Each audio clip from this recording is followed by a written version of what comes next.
and the time was chosen by him. The train of thought continued. It was also he who hit the person first. Famnon understood clearly. The purpose is to let me show my bad side in front of the Prince of Jing. Finally, he concluded with a sentence. The opinion of the provincial prince's palace towards the future successor of the Pham family will definitely be effective. Famnon still stood still, continuing to think there is one thing. At this moment, a swordsman suddenly appeared from somewhere, and Din Nin said, I know what you are thinking. This person was hidden in plain clothes and a wide-brimmed straw hat, but his words were very clear and distinct. But I don't think this matter has anything to do with the young master. The prisoner agreed. Well, it probably has nothing to do with it. The other man exclaimed, Oh, I thought you would suspect it. Famnon immediately continued. Because the young master of the Pham family often causes trouble when he goes out. If Liu Shi just tells him to follow me, I will naturally be dragged into the argument. There is no need for any deep conspiracy. Speaking up to here, he raised his voice. Birds of a feather flock together, and of course I am seen by others as a spoiled brat. The other person smiled after hearing that Liu Shi's plan is very simple, but also very effective. You guessed it all right. Famnon immediately denied. No, there is still one unexpected point. Liu Shi thinks her son is a black inkstone and wants to completely dye me black. After saying that, he turned to look at the other person. And you did. You come to me because of the murder case. He cleared his throat. Then confessed a sentence, no clue yet. Space back inside the restaurant. Huang Than was sitting with two other people. He took the initiative to speak. I heard that the Crown Prince loves literature and often hangs out with Than Lu. Now it seems that among his assistants, there isn't even a single talented person. A person sitting next to him continued. That Ha Tong Vi is a student of the current great scholar Tang Van Tuong. Next year's exam will at least be third in the gold table. What is the Crown Prince's impression of this person? Huang Than seriously commented. He has talent, but his personality. The other person also began to contribute that Quach Bao Kon is not good either. Relying on his father's power, his good relationship with the Crown Prince, and not putting the Pham family in his eyes. It is really not easy for such an ordinary person to live until today. Huang Than then commented with interest that Pham Nhan is a bit interesting. One person also nodded in agreement. That's right, that's right.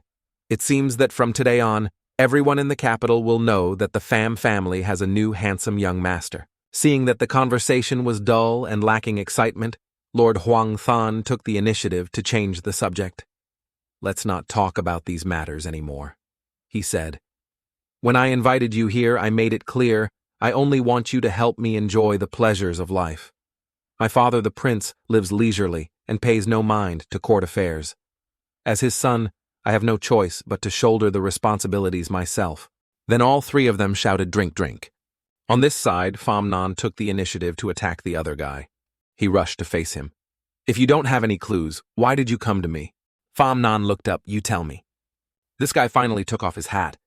Then he put it on the ground. Then knelt down before Pham Nhan. This name is Dang Tu Kin. He then lowered his head. The supervisor has a special file. If you just give me a part of the document in it, I will give you this life. Pham Nhan listened to this plea and calmly folded his arms. Use a common scroll to exchange for your life. He also gave a sinister smile, looking at Tu Kin. This deal is too easy to fool people. And then Pham Nhan deliberately said loudly, there must be some difficulty in cheating like this. Tu Kin also honestly confessed. The reason I entered the Inspection Institute was because I inevitably encountered trouble and received help from the Supervision Institute. He began to recount the details. One day I encountered an injustice on the road, teaching a man named Guo Baokun a lesson, taking advantage of his position to bully others. I was so angry that I was falsely accused by the Guo family, saying that I assassinated a court official and brought disaster to my family. At that time, Tu Kin begged with all his might, Inspector, please save me and my family. From now on, I will give my life to the inspectorate and do whatever I want. Tu Kin spoke more and more agitatedly. After your assassination mission failed, I returned to the capital and discovered that my family had lost contact. Pham Nhan heard and understood. What do you mean? He tried to guess. The inspectorate arrested your family. Tu Kin provided more information. The clue is in that document. Tu Kin knew that Pham Nhan already understood his situation, so he had no choice but to offer his sword. You have the command token. Getting that document is as easy as turning your hand. If you help me, I will give you my life to use as you wish. Famnan silently pondered. Then he gently helped Tukin stand up, then carried a big smile of acceptance of his offer. This business I do. No sooner said than done. He stood in front of a large court, muttering in his head, "This is the inspectorate." He stared ahead and thought he said he could save Dang Tukin's entire family, but in reality he used his family members to control him to carry out the assassination mission. Even thinking of this, his eyes suddenly narrowed. Perhaps even the crime of plotting to assassinate a court official was not Guo Baokun's doing, but was the plan of the inspectorate. But the excitement in his heart could not stop Famnan. He went inside and said to himself, "I want to see what this place is." Just stepped inside and heard fierce scolding. "Still not admit it, continue beating me." Standing at the end of the road were 2 guards. Famnan leisurely walked in. Not looking at anyone, he went straight inside. At this moment, a prisoner who had been tortured to death was being taken away by soldiers. Famnan thought uncomfortably, "Everyone is looking at me with this gaze. It really makes me uncomfortable." Then he walked over and patted the shoulder of a man who seemed to have the most authority here. "May I ask, why isn't everyone working? Instead, they're staring at me." This man smiled and looked kind. Then he burst out laughing, answering Famnan's question. "If you suddenly discover a stranger in a place where no outsider has ever dared to enter, do you think they would stare at him?" Famnan still didn't understand. He asked again in confusion, "But isn't the inspectorate an office? Since it's an office, can't strangers come to handle official business?" He laughed again. "Official business?" Then he revealed to him, "Our inspectorate has never done public service. We only do internal work." Seeing that Famnan was starting to feel embarrassed, he continued to tease. "But the people of the capital didn't even have time to hide from us, let alone take the initiative to come to the office." Famnan started to tremble from then on. "Hearing you say that this inspection office really has some infiltrators." But he suddenly remembered that he had a death-free gold card, so he immediately showed it. "But fortunately, I'm your man." Famnan tried to act calm. "It's just that it's a bit strange being in the office for the first time." The other guy, who was in a superior position, suddenly became hesitant. "Desi token. May I ask who you are?" Famnan stood with his hands on his hips, his tone arrogant. "I am Fi Gioi's disciple." But as soon as he finished answering, he discovered that the other guy had disappeared. He stood behind, bowed his head, and replied, "Huh, so you're Lord Fi's disciple." Famnan didn't find it difficult to understand. "Why are you standing so far away?" He replied cautiously. "In my subconscious, I see Lord Fi as having a dangerous connection like poison, so it can be considered an instinctive reaction." Famnan immediately asked, "It's okay. Can I bother you to lead the way?" He had the intention to refuse. "Sir came at the wrong time. Sir Fi is not here." He also told Lord Fi to check the border. Famnan continued to change his mind then one more time. Before he could finish speaking, the other guy had already run away. "If your excellency has nothing else to say, I will take my leave first." But he wouldn't let it go that easily. He chased after him, patted him on the shoulder. "Wait a minute." Then smiled sinisterly. "There is one more thing. Please help me." Finally, Famnan was taken to the library. As he walked, he muttered, "Dingzi num vi 43. Dingzi num mi 43. The other guy enthusiastically introduced to Famnan. "Our private institute's records, Dingzi's documents, are not confidential." Then he continued to pick up a notebook. "If I remember correctly, Dang Tukin wrote this document, right?" Famnan smiled. "It's good that you remember the name." Then he asked me, "What do you need this document for?" Famnan made a sinister face again as if he wanted to hit someone. "You don't know I was the one who killed Dang Tukin." The other guy stopped asking and changed the subject. "My lord, there are many documents on Dingzi. It will take a lot of time to find them." This guy smiled brightly and continued asking, "There are thousands and thousands of scrolls here. He can remember which seal number belongs to Dang Tukin, yet he says he doesn't know where to find it." Famnan is now busy thinking, moreover, just a few short sentences and calling himself a subordinate to me. He must be a person with meticulous thoughts. He suddenly smiled dangerously. "All right, I see you're afraid of something unexpected happening, so I want to report back first." Famnan opened his mouth after a while. "Okay, I see you're afraid something might happen, so want to report first. He finished speaking and turned away, but still tried to add one more sentence. Then please bring it to me tomorrow. Talking for a while now, Pham Nan just now remembered. That's right, what's your name? The other guy smiled, then bowed his head in farewell. My name is Vuong Kai Nian. Pham Nan just left the Inspection Institute muttering to himself as he walked. Teacher Phi is not in the capital. He rubbed his chin thoughtfully. I originally wanted to ask him for help to arrange a meeting with my fiancée I've never met. Thinking so, Pham Nan Ha determined to move forward. Perhaps I can still hear about the person's condition. Now I can only give up. Walking out of the courtyard, he stretched. However, the surveillance court is truly terrifying. No wonder everyone avoids it. Suddenly, Pham Nan saw something. He opened his eyes, then discovered the words on the column said Diep Kan Mi. At this moment, Pham Nan felt like someone had hit him on the head, extremely confused. Mother's name appeared on the stone tablet of the supervisory court again. He stood and studied this column for a while, wondering still engraved it. Pham Nan felt something was wrong. He tried to think, even if Miss Deep Family was the richest woman in the world back then, she shouldn't have received this kind of treatment. After that, he also left the mansion and walked on the road, but his thoughts continued. Uncle Nungu Truck once said that during the storm 10 years ago, all of the enemies of the Diep family were killed.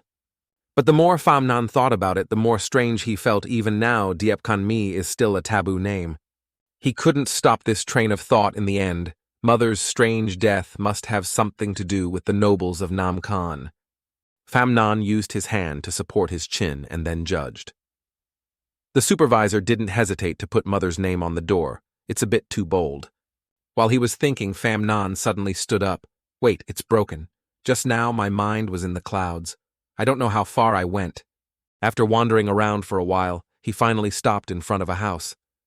Knowing that he couldn't stand outside any longer, Pham Nan had to walk towards the door. What is this place? Why don't I ask the people in the temple, how do I get back to Pham Mansion? He tiptoed to open the door and looked inside. The moment the door opened, a man came up and reminded him stop. This burly man's name is Kung Dien. He sternly warned, back off.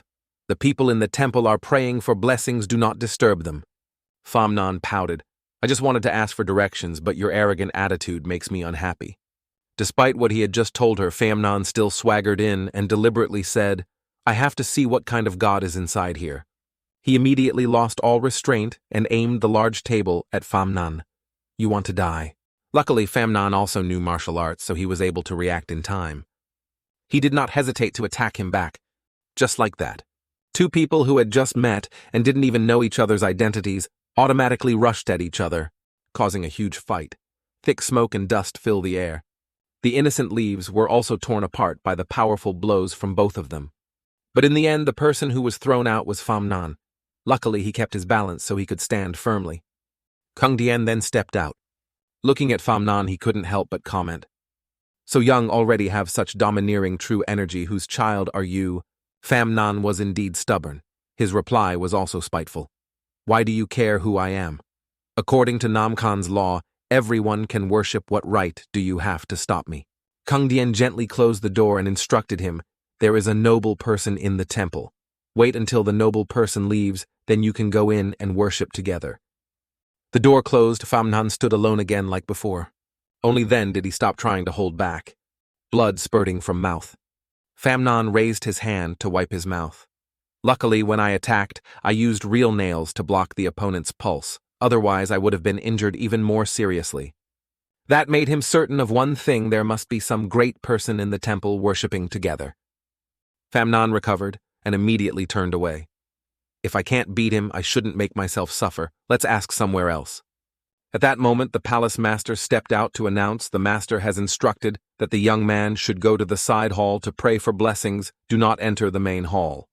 Pham Nan's face was blank with a bunch of So from the cowardly position just now, Pham Nan now swaggered in. You let me in. You turned around like a rice paper. Kung Dien reminded, don't go into the main hall, understand? He immediately replied in a mocking tone, if you don't want to go in, then don't go in. Inside the main hall at this time, there was a man standing still contemplating something. Kung Dien went in to report, I have followed the master's wishes and sent that young man to the side hall. This person slowly replied, interesting that young man was able to fight you. Kung Dian honestly reported the opponent's true energy is truly very domineering. After hearing this person exclaimed, "Oh, the country can have such a young talent, very good." At this time, as instructed, Famnon went inside the temple to pray for blessings. He knelt down. Then he clasped his hands together with a very reverent attitude and whispered a prayer, "God, I just want to live in peace for the rest of my life."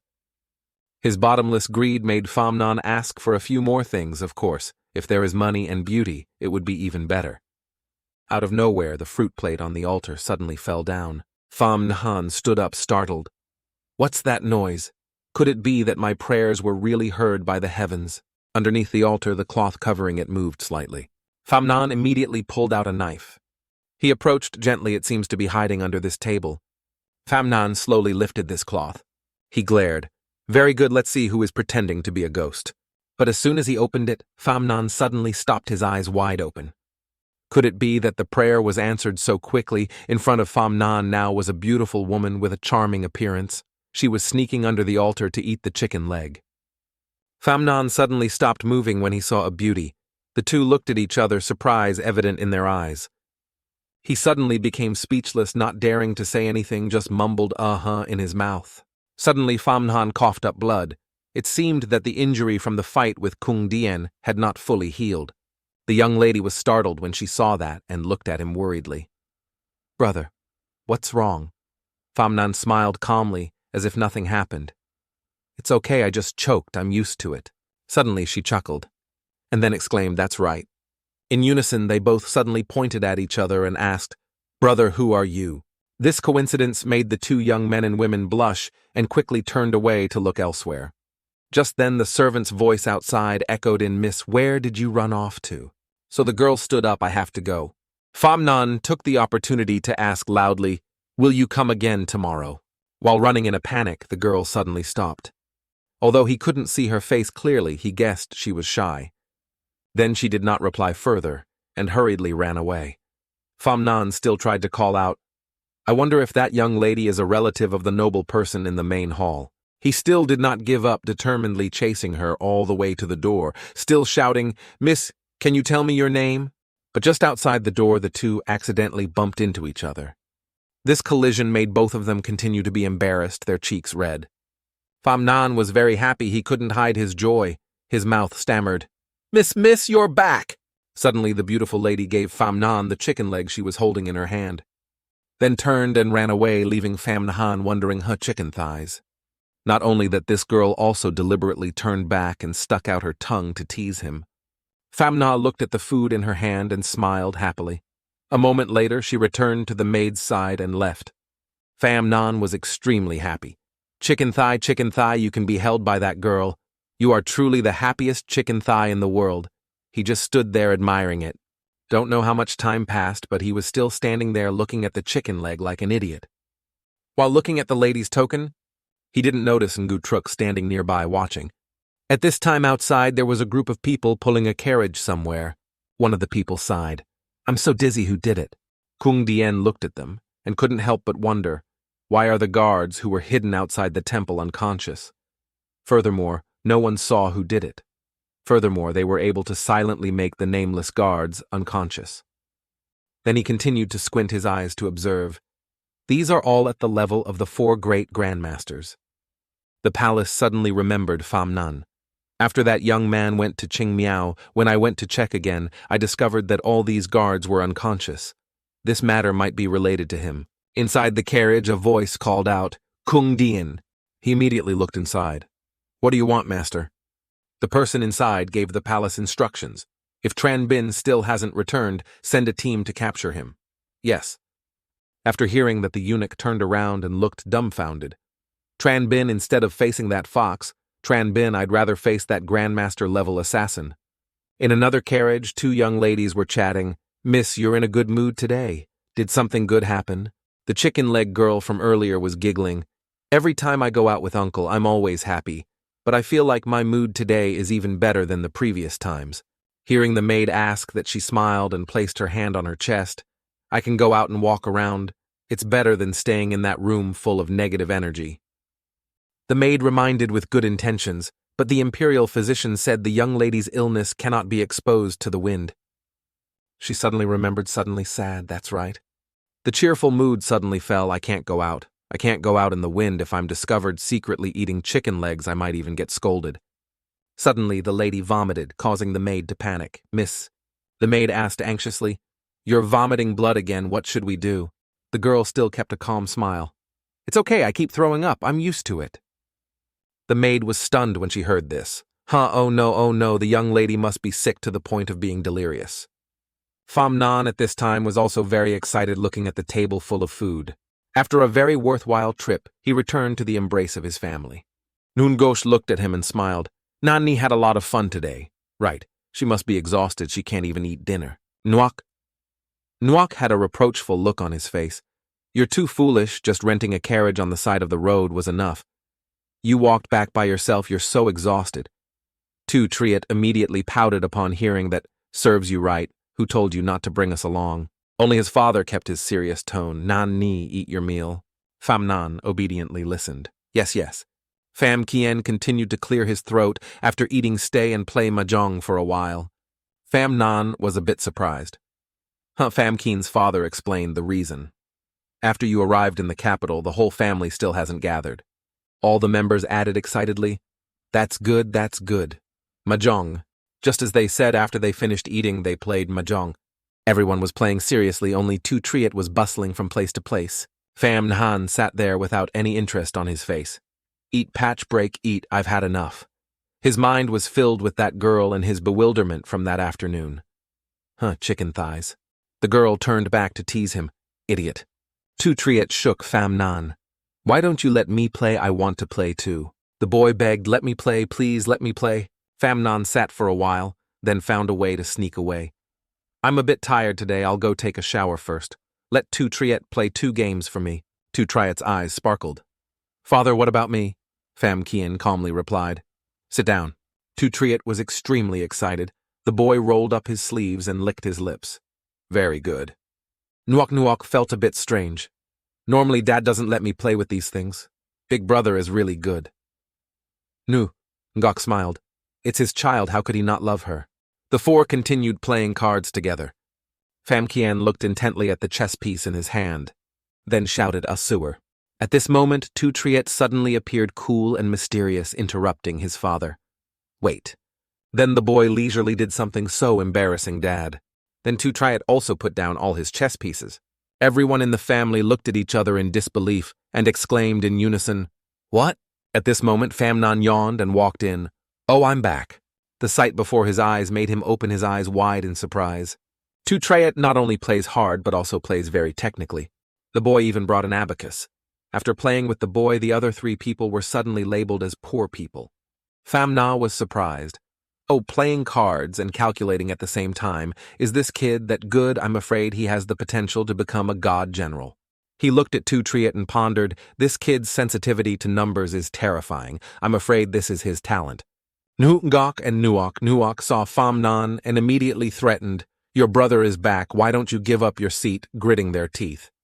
Have you studied the lesson the teacher taught today? Go back and review. After losing everything, Pham Kien could only stand up and say, Forget it, let's stop here today. Noongok, of course, quickly stood up with him. I will also go take care of your father to rest. The space fell into silence, an awkward silence. Tu Triet was on a winning streak. When everyone left, he was disappointed.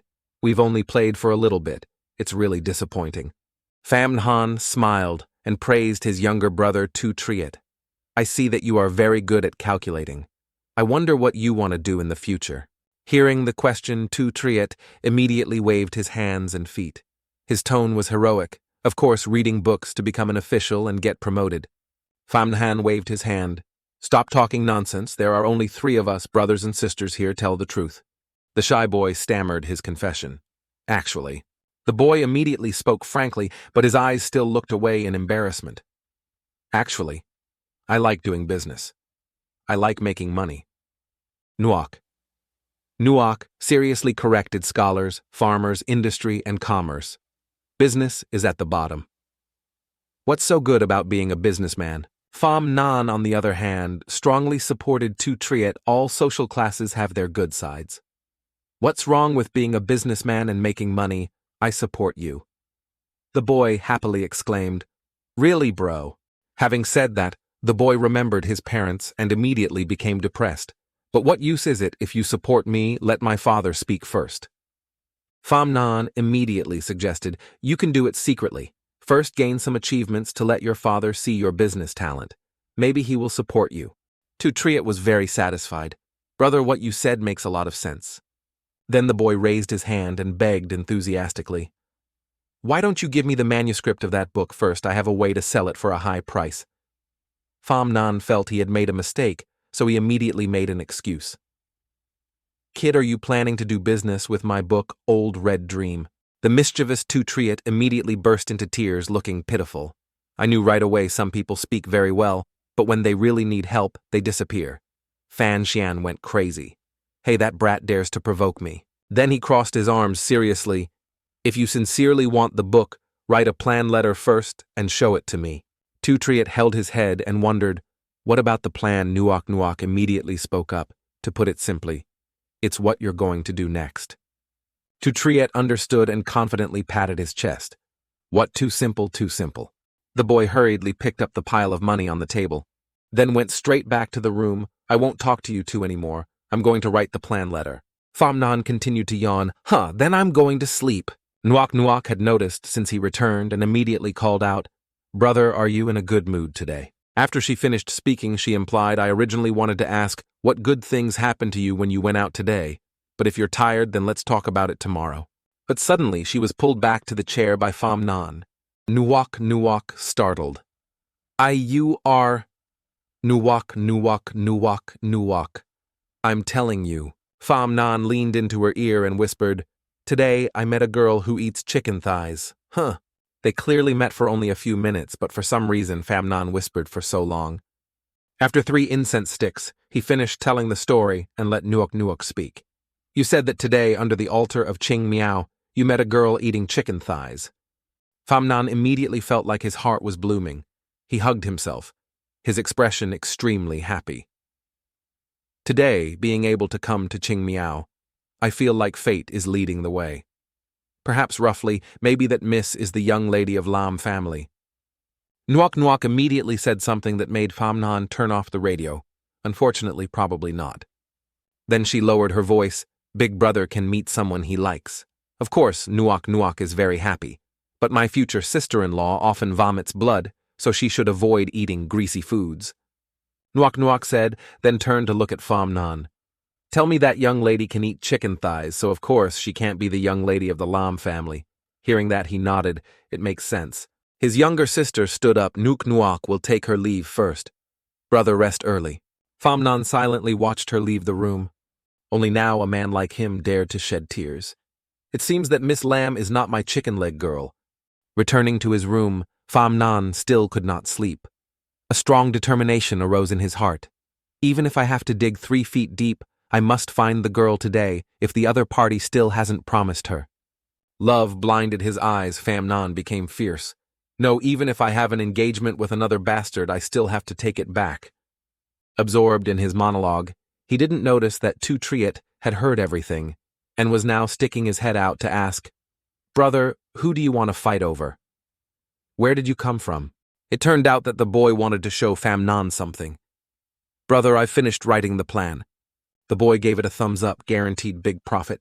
Then he shouted very clearly, Take it. Famnon attentively began reading Tutriet's plan.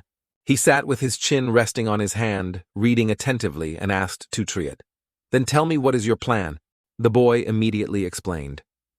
According to my calculations, this set of books has 10 volumes. Each volume costs 8 taels of silver.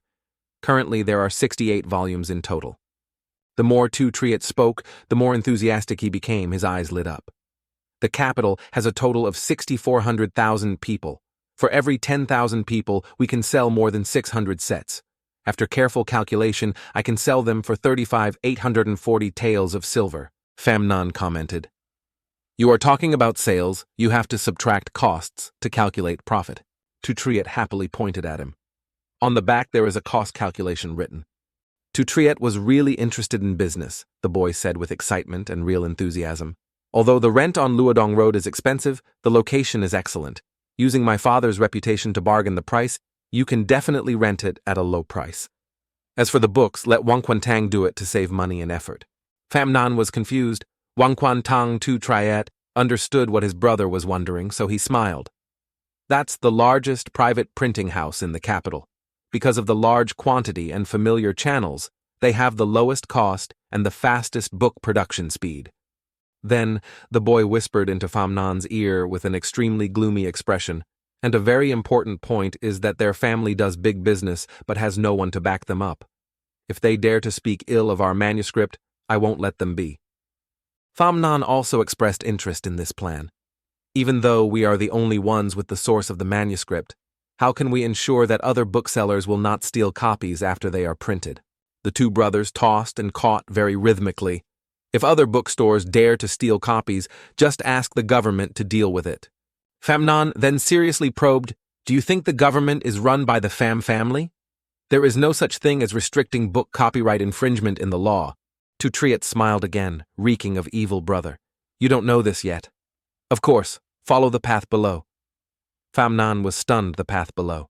Tu Triet learned it from somewhere, but he spoke very clearly. We just need to use some connections to change the regulations in the capital, making pirated books unsellable and cutting off their business. Pham Nan seriously reminded that the capital's garrison regulations can control the sale of books. Tu Triet raised his eyebrows and smirked. We can't manage it now, but we can let them manage it.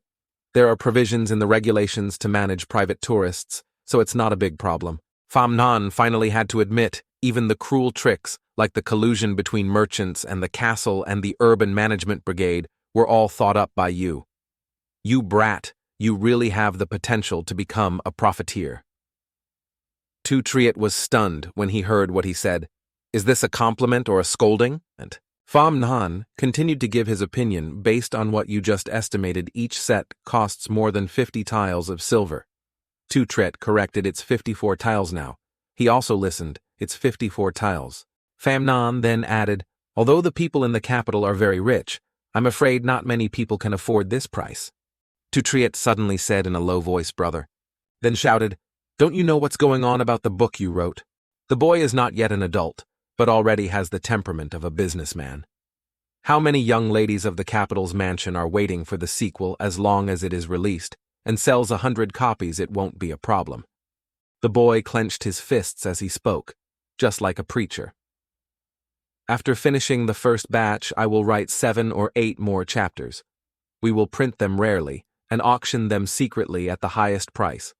Whoever wants to see the ending first must obediently take out their money. The more Pham Nan listened, the more surprised he became. You have found a way to market and screen the market in advance. The most important issue Pham Nan wanted to mention right now was, so how do you plan to hide this from your parents? Tu Triet already had an idea in mind. I had thought about this for a long time. I just needed to hire a salesperson from the Qingyu Road, and I would hide behind the scenes and direct. Pham Nan smiled proudly. Okay, kid, do you want to become a professional manager? Then he gave the boy a book and promised, then I will support you. Pham Nan put his arm around Tu Triet's shoulder. If you intend to use the method of associating with the upper class and suppressing the good people in the lower class, in addition to relying on the old man's name, you also have to promise others some benefits. Tu Triet saw that his elder brother was too immature, so he quickly corrected him. Brother, what are you saying? Bribery will naturally work. Later, if you become a high-ranking official, there will come a day when they will spit it out again. He could only feel secretly ashamed, unable to deny it. Tu Triet finally obediently asked Pham Nan for advice. Brother, do you think my plan can be written well? Pham Nan wholeheartedly supported him. Okay, let's go and do it. Tu Triet then rushed out. Good job, bro, good night. Under the small light, Pham Nan was still restless and unable to sleep. He kept thinking about the chicken leg girl. The capital is so big, your heart is like looking for a needle in a haystack. To end this tangled mess of thoughts, he said to himself, tomorrow I'll go to Qingmiao to try my luck. Let's see if I can meet that lady again. The next day at Qingmiao, the people around were surprised and asked each other, who is that man? It's really strange. Seeing Pham Nan sitting with his arms crossed in front of the temple, everyone passing by looked curiously and whispered, I heard he's been sitting there for 2 hours. It's true that heroes find it hard to overcome beauties. Even the chicken thigh girl probably wouldn't have thought that she would make him so patient. Pham Nan didn't care about those gossips. He looked bored. Ching Miao is so bustling today, why can't I see my lady? Then he jumped up, grinning. Maybe she went to the temple early, so let's go look for her. Pham Nan just went inside, walking back and forth, looking for the beauty's figure. Meanwhile, Kung Dien was hiding in a hidden corner, silently observing Pham Nan. Seeing him, he glared at him. Finally waited for you. I guessed you would come back. Pham Nan didn't notice, he just looked around. But everything passed by Kung Dien suddenly became complicated, a sneak attack outside the door. This person is really scheming. Pham Nan searched with all his might. He went into every corner of the temple to find the beauty, but somehow accidentally collided into Kung Dien's eyes. He gathered his inner energy and slowly waved his hand. I must defeat him immediately and force him to talk, to find out everything. The moment Pham Nan stood right before their eyes, the palace was ready to fight him again. He rushed out. The noise inside immediately attracted Pham Nan's attention. But then he quickly ignored it, looking away. Pham Nan was looking for a beauty without knowing that he was being targeted by Kung Dien. He was about to swing his arm. Pham Nan was now very close, right in front of him, just a door away. Suddenly a voice echoed in his head, "Little master, stop." Pham Nan was also startled by this sound. "It's dangerous here, quickly return to the palace." Hearing the reminder, Pham Nan immediately jumped away. Kung Dien also paused at his action. Pham Nan quietly stood in a corner, observing just now it was Uncle Ngu Truk's voice. He peeked outside. The sound was still echoing in his head. There is danger in this Ching Miao. So Pham Nan ran away, so let's run away. Look at you in such a hurry. The palace even more raised suspicion. Come without saying and leave again. This cautious action must be due to an undisciplined heart. Must quickly defeat it. Just as he was about to attack, a sword appeared from behind, pressed against his neck. Kung Dien startled and turned back to look. Ngu Truk was standing behind, raising his sword to block Kung Dien from attacking his nephew. He was in a panic. Since when? Kung Dien muttered to himself. When did he come behind me? I didn't notice. He was so scared that he broke out in a cold sweat. With this kind of cultivation, he must be a grandmaster-level expert. Kung Dien was so scared that he just stood there, frozen. Why is a grandmaster here? Am I going to die here today? But then he tried to calm himself down. If there is no way to escape, his hand tensed up. Then I have to try my best. His whole body was shaking, but Kung Dien's spirit was steady. He turned back and declared, if I could know the difference between a 9th grade master and a grandmaster, I would die without regrets in this life.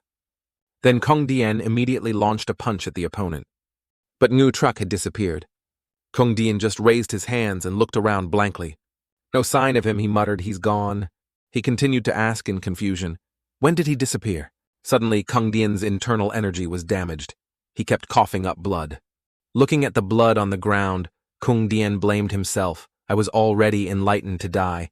I didn't even hold back my internal energy and instead seriously injured myself. The more he thought about it, the more confused and indignant he became. He was able to leave without a sound. The gap in strength between him and me is so great. This person clearly has the ability to take my life. But why didn't he do it? Kung Dien widened his eyes and gritted his teeth. Why? What is this all about?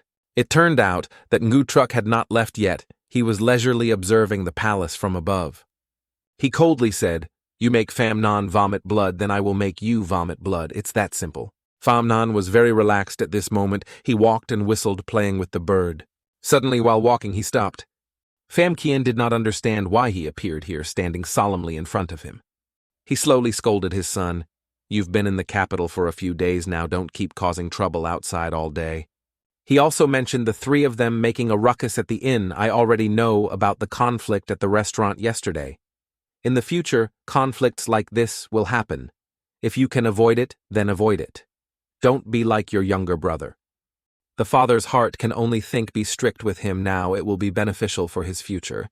Thinking so, Pham Kien sternly requested, follow me. I have something important to tell you. Yes. Sitting at the table, Pham Kien gently advised. There are 2 things. The first is this year's exam. You must study properly during these days. Pham Nan also listened seriously to his father's words. Second, tomorrow the monthly poetry festival of the Prince of Tin's palace is about to start. so you should prepare a little and show off your skills when the time comes. He immediately dismissed it. I'm not interested in these two things. But Pham Keen was extremely determined.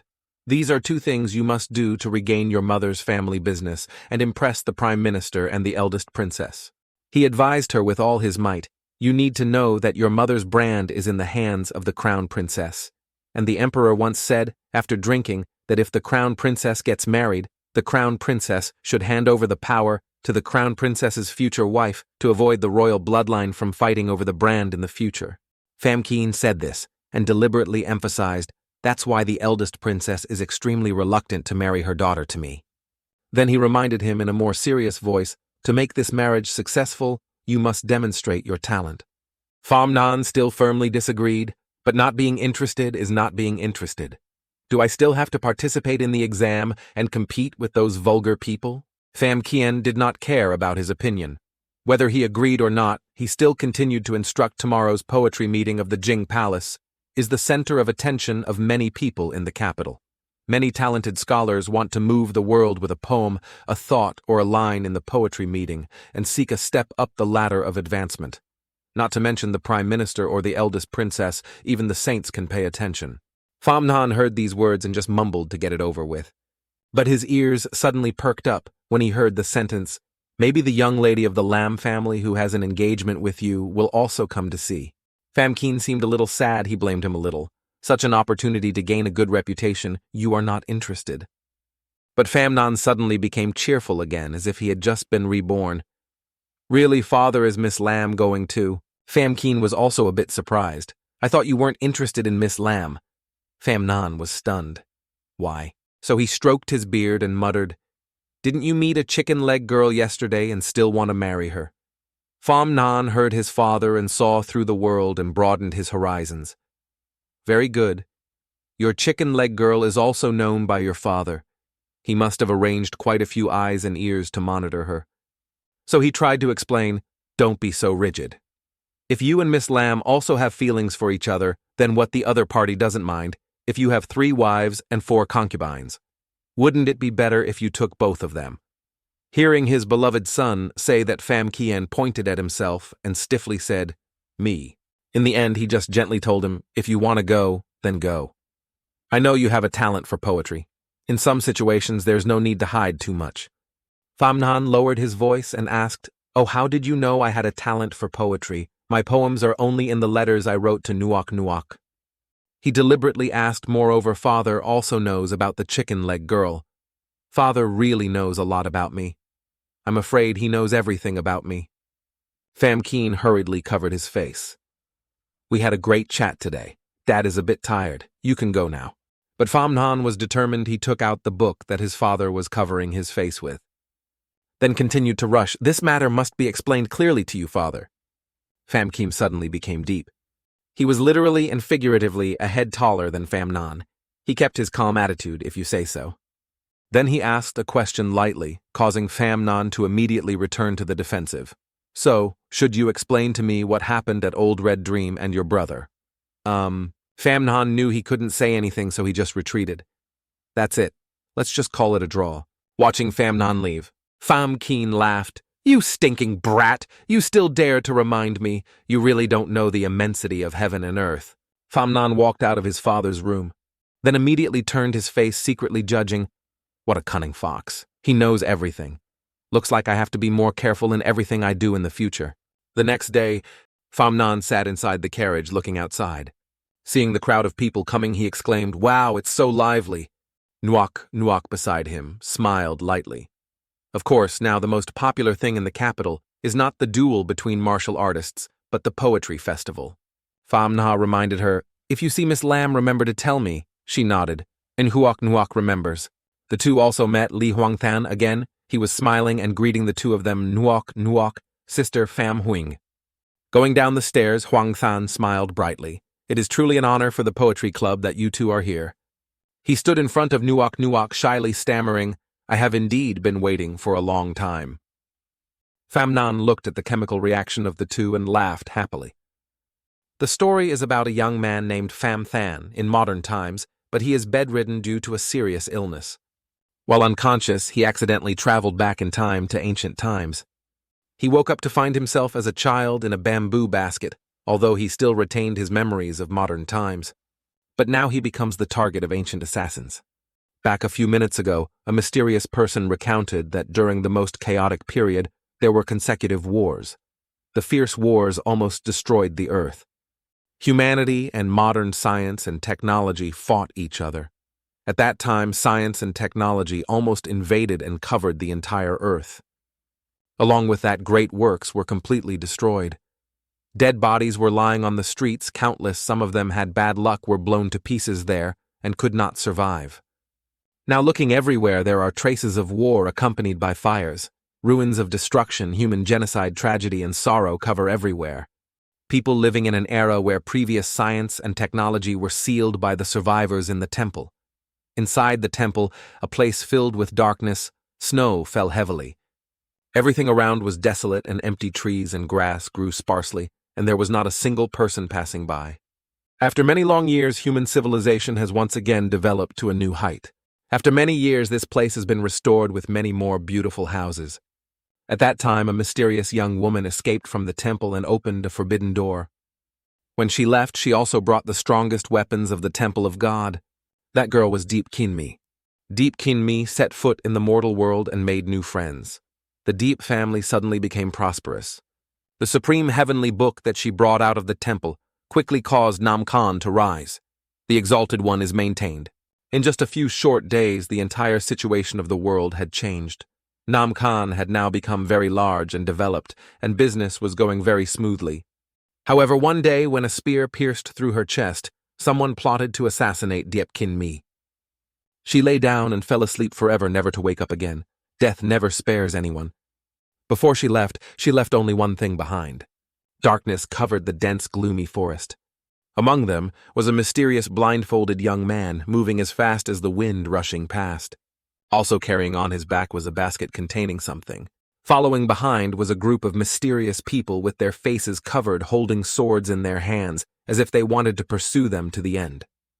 The distance was close. The two pursuers intended to attack first. The uncle bowed his head to avoid the attack. Looking at him, he knew he was a superb martial artist. But life is not like a dream. The black-clothed men who had illusions about their strength were defeated by the man's foot. Without hesitation, the two men immediately died before the sharp and merciless sword of this martial arts expert. The other two were killed, and more came. They were not afraid at all and actively attacked back. It is true that you cannot lie until you see the coffin. The man in black quickly regained the upper hand, dodging and fighting back, looking very professional.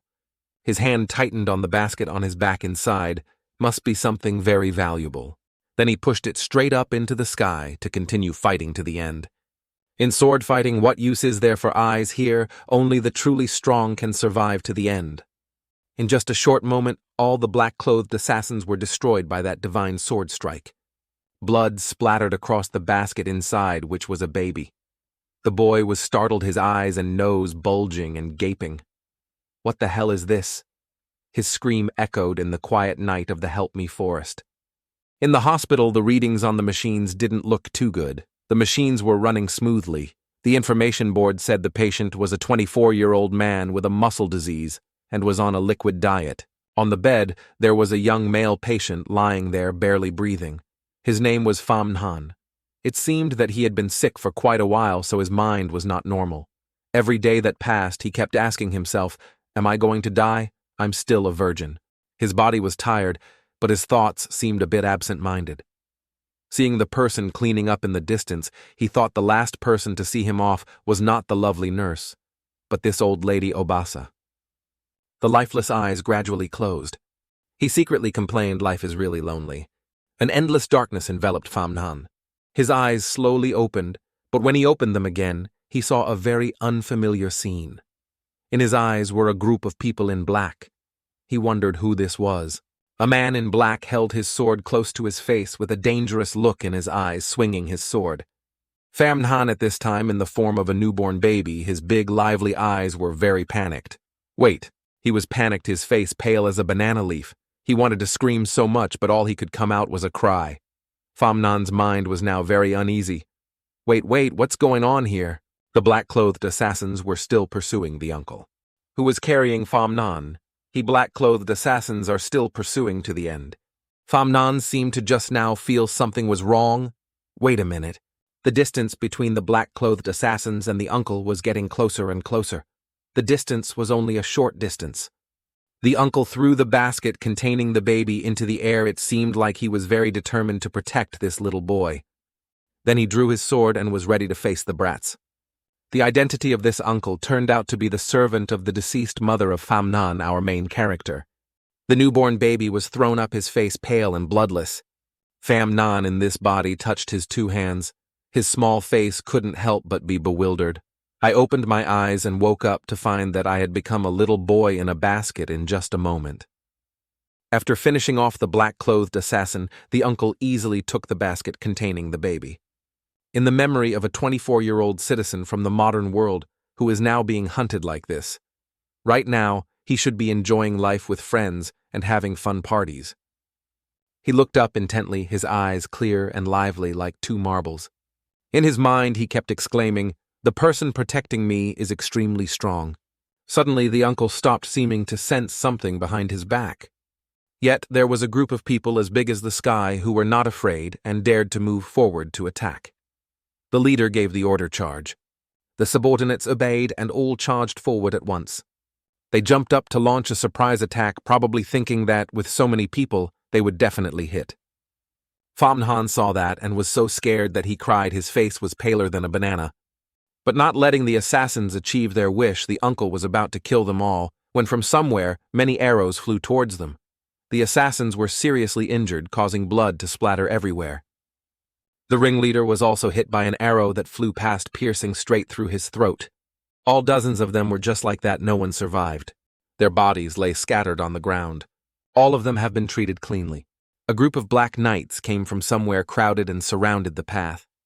A man slowly stepped out from the crowd of guards. The voice was very calm. The mage from the west really did not understand. He praised in front of a true expert. "The magic is like the pen of the Lord. It really has no effect."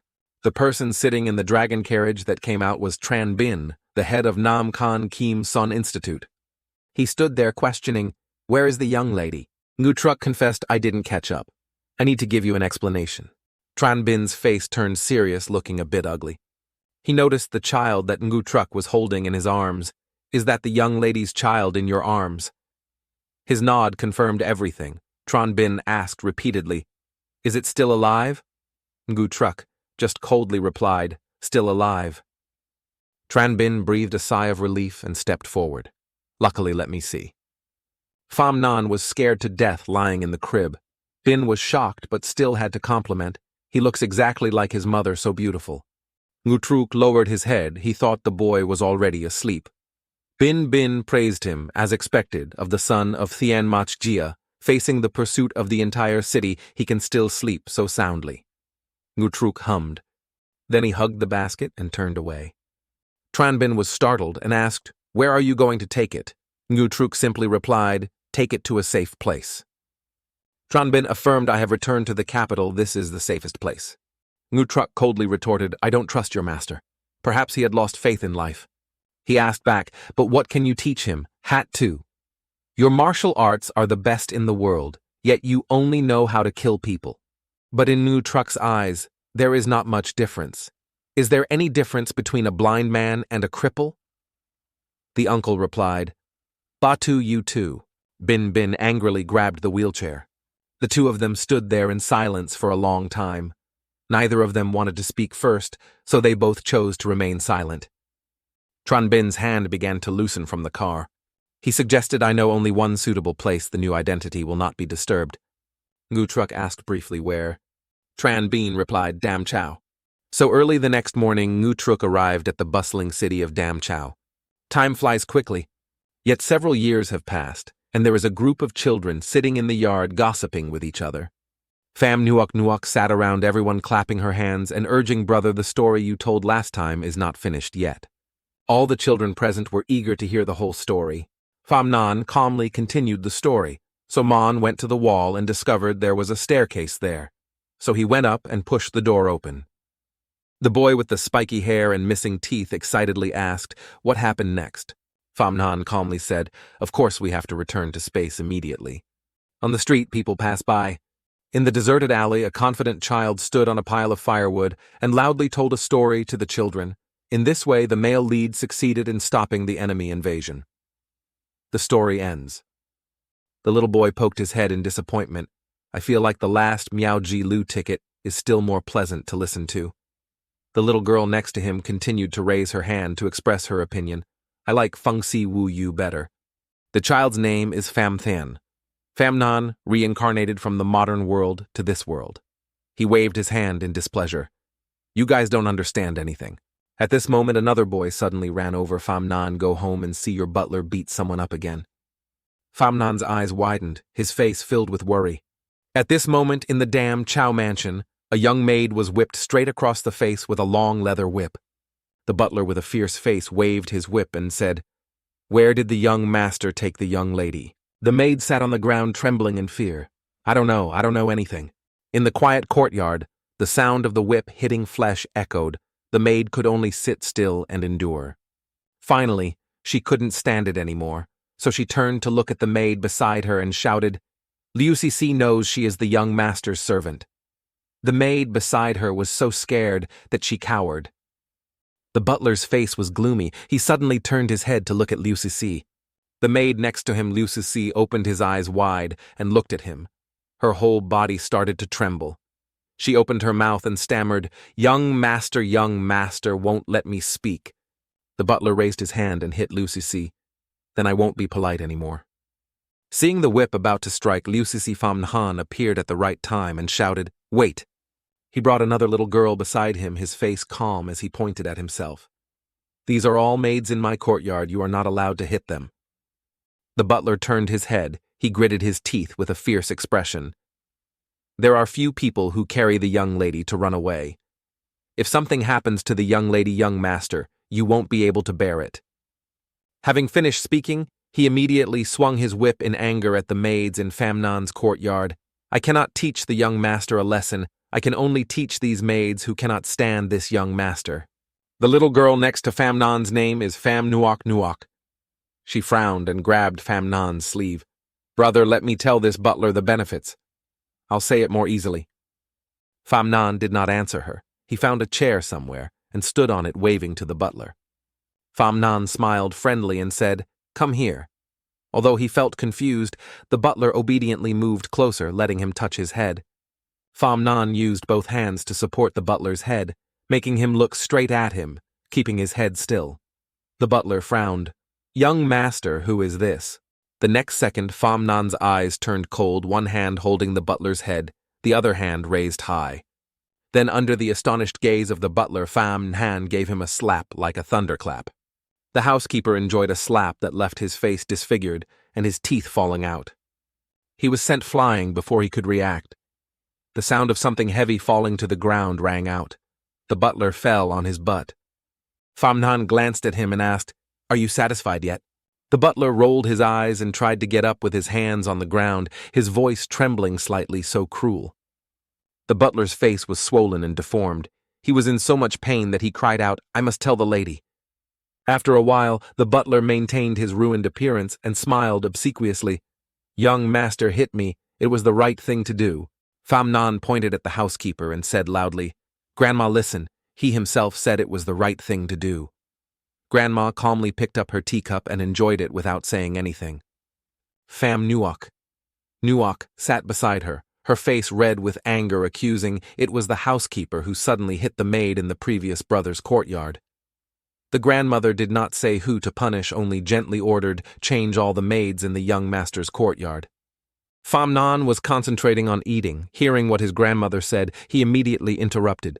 "No need, Grandma. I love the quiet. There's no need for people in the yard." The grandmother turned to look at the butler and made her decision. "Then take it all out for me." The butler clasped his hands and replied humbly, "Yes." Famnan pointed his thumb at the ground and laughed provocatively at the butler. "Let's see how you bully the people in my courtyard in the future." The butler angrily stared at him with a gloomy expression, but could do nothing. With a click, Grandma suddenly closed the tea lid. A clear sound rang in her ears. Grandma suddenly spoke up after dinner call a carriage to take Nuok back to the capital. Hearing her say that both Pham Nan and Pham Nuok jumped in surprise. Pham Nuok panicked and protested Grandma. Her grandmother didn't give her a chance to refuse.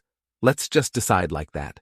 Pham Nuok sadly bowed her head. The bowl of rice in front of her didn't look delicious anymore. The butler looked at this scene and revealed a smug smile. Pham Nan hugged the bowl of rice, his face gloomy. He couldn't help but feel confused. After finishing the meal, Pham Nan returned to the hospital alone.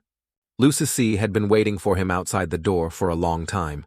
As soon as she saw him return, she bowed respectfully. "Young master, you're back."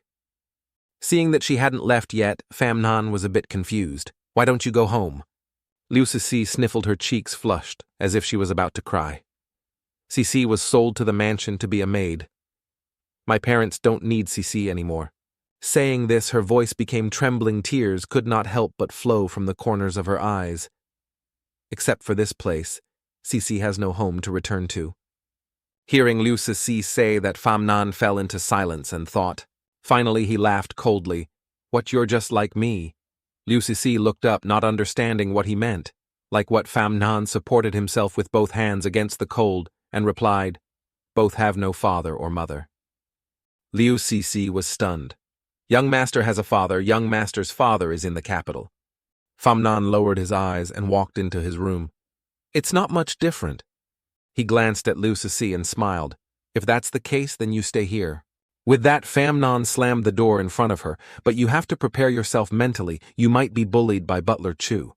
Lucy was surprised the wind blew through and blew the leaves around her up high. She suddenly smiled, feeling warm inside. "Cici is ready." At night it was pitch black outside. The moonlight shone through the window. Pham Nan couldn't sleep, crossed his legs and looked at the ceiling thinking, what does the capital look like? If you live in the capital, what do you usually eat? Pham Nan frowned, his face thoughtful. "It definitely tastes better than dam chow." He opened his eyes and smiled innocently. "Forget it, just think about something simple. Think about how I should live in the next few years." Pham Nan turned over and lay on his side. The moonlight outside through the window covered him with a layer of light. Lying alone in the room, Pham Nan closed her eyes, feeling lonely inside. On the roof, a dark shadow appeared. The moonlight stretched the shadow of that person to the ground, looking a bit eerie. Outside the moon is clear and the wind is cool. Pham Nan opened his eyes wide. Inside were written 2 words, "Spirit clearly." He mumbled, "Can't sleep." He sat up, lifting his pillow to reveal the yellow book underneath. "Why don't you take a look at this treasure, hehe?" The yellow book under the pillow had no title. It was an anonymous imperial book. Pham Nan opened the book to read. His eyes were bright as stars, and he felt a bit satisfied. "This was left to me when I was very young by a blind boy named Ngu Truck." The book depicted all sorts of strange shapes, starting from the first form to the second form. I had watched countless Hong Kong dramas. I knew as soon as I saw it that this was some kind of true key cultivation method. Pham Nan happily raised the book. He slow people need to start early. Even if this anonymous heart method is not good, I still can't bear it and start cultivating at the age of 1. Outside, thunder boomed and lightning streaked across the sky. Pham Nan was sitting in the room facing the wall reading a book. Suddenly a dark shadow appeared silently in his room without a sound. Pham Nan was engrossed in reading a book and didn't know anything. The dark shadow suddenly appeared behind him and gradually approached him. Pham Nan finally felt it. His eyes widened, his expression filled with surprise and fear. The other person walked behind Pham Nan. He suddenly spoke up, "You are Pham N+C257 Han." Pham Nan was confused. He kept silent and did not dare to reply. The next second, Pham Nan suddenly cried and hugged the other person. "Dad, you're finally back." The other person was suddenly hugged and couldn't react in time. His name was Phi Gioi, and he was suddenly recognized as Pham Nan's father. He looked at him blankly, his head full of question marks, his face filled with confusion as he repeated, "Father." Phi Gioi was confused and loudly explained, "I am not your father." Pham Nan hugged his hand tightly. No matter how much he struggled, he would not let go. He affirmed, "You are my father." The next second, Phi Gioi's sleeve couldn't withstand Pham Nan's pull and ripped open. Pham Nan fell to the ground, hugging the pile of scraps. The atmosphere suddenly became strangely silent. Pham Nan hurriedly spoke. I'm sorry, Figyoi seemed to have lost his patience. He pointed at himself and said again, I'm not your father. Pham Nan pretended not to hear. He offered the teapot to Figyoi. Father, drink all the tea and calm your anger. Figyoi frowned and denied. I'll say it one last time, I'm not the father of… Pham Nan showed his resentment and tears. Figyoi finally gave up and said, forget it. He took the teapot and took a sip. Then he suddenly remembered who prepared this tea for me. Pham Nan sat on the bed and smiled. My mother. The cold-blooded Phi exposed, saying, your mother died the day you were born. Pham Nan agitatedly retorted, she's here. Figyoi took a sip of tea and denied, that's a lie. He glanced at his sleeve, thinking to himself again. Figyoi's sleeve was torn to shreds by Pham Nan. He couldn't help but doubt. This set of clothes of mine is a special grade in the courtyard. Even with a knife, it wouldn't be easy to tear. How could this 4-year-old kid tear it? While Figyoi was distracted, Pham Nan suddenly pointed in one direction and happily shouted, Mom, you're here! Figyoi was surprised and looked in the direction Pham Nan pointed. How is that possible? There's no one outside the empty door. Figyoi choked. He raised his eyebrows and muttered, I told you, how could that be? Pham Nan took this opportunity to grab a pillow and rush behind him. Figyoi was caught off guard when Pham Nan hit him in the back of the neck with a knee. His powerful blow knocked the old man to the floor. Pham Nan stood still, looking at Figyoi lying motionless on the ground. He looked at his hand and thought to himself, this assassin is really stubborn. I put all my strength into my fingers and thought I could restrain him. Thinking back to when Pham Nan tore his sleeve, he couldn't help but think doubtfully, who would have thought that I would only get a few pieces? This true energy wouldn't be trash, right? Figyoi, who had fallen into a coma and was lying on the ground, suddenly let out a soft groan. Ugh. Pham Nan saw that he was still conscious. He quickly raised the pillow in his hand. The next second, Pham Nan used all his strength to hit Figyoi's head with the pillow again.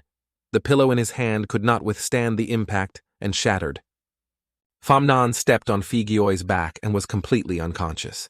His soul almost wanted to leave his body and fly out.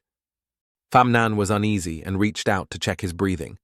His expression was a bit serious. I used 100% of my true energy to hit him twice, but he's still breathing. I'm afraid he'll kill me when he wakes up. Thinking of this, a thought immediately flashed through Pham Nan's mind. I might as well strike first and kill him. Silence. Thinking is doing, Pham Nan pulled out the knife on Figyoi's belt. He stared at the back of Phi's neck and raised the knife in his hand. The sharp knife tip stopped in midair. No matter what, it couldn't stab down. Pham Nan's shadow holding a knife planted on Figyoi's body. His hand holding the knife was shaking. He bit his lip.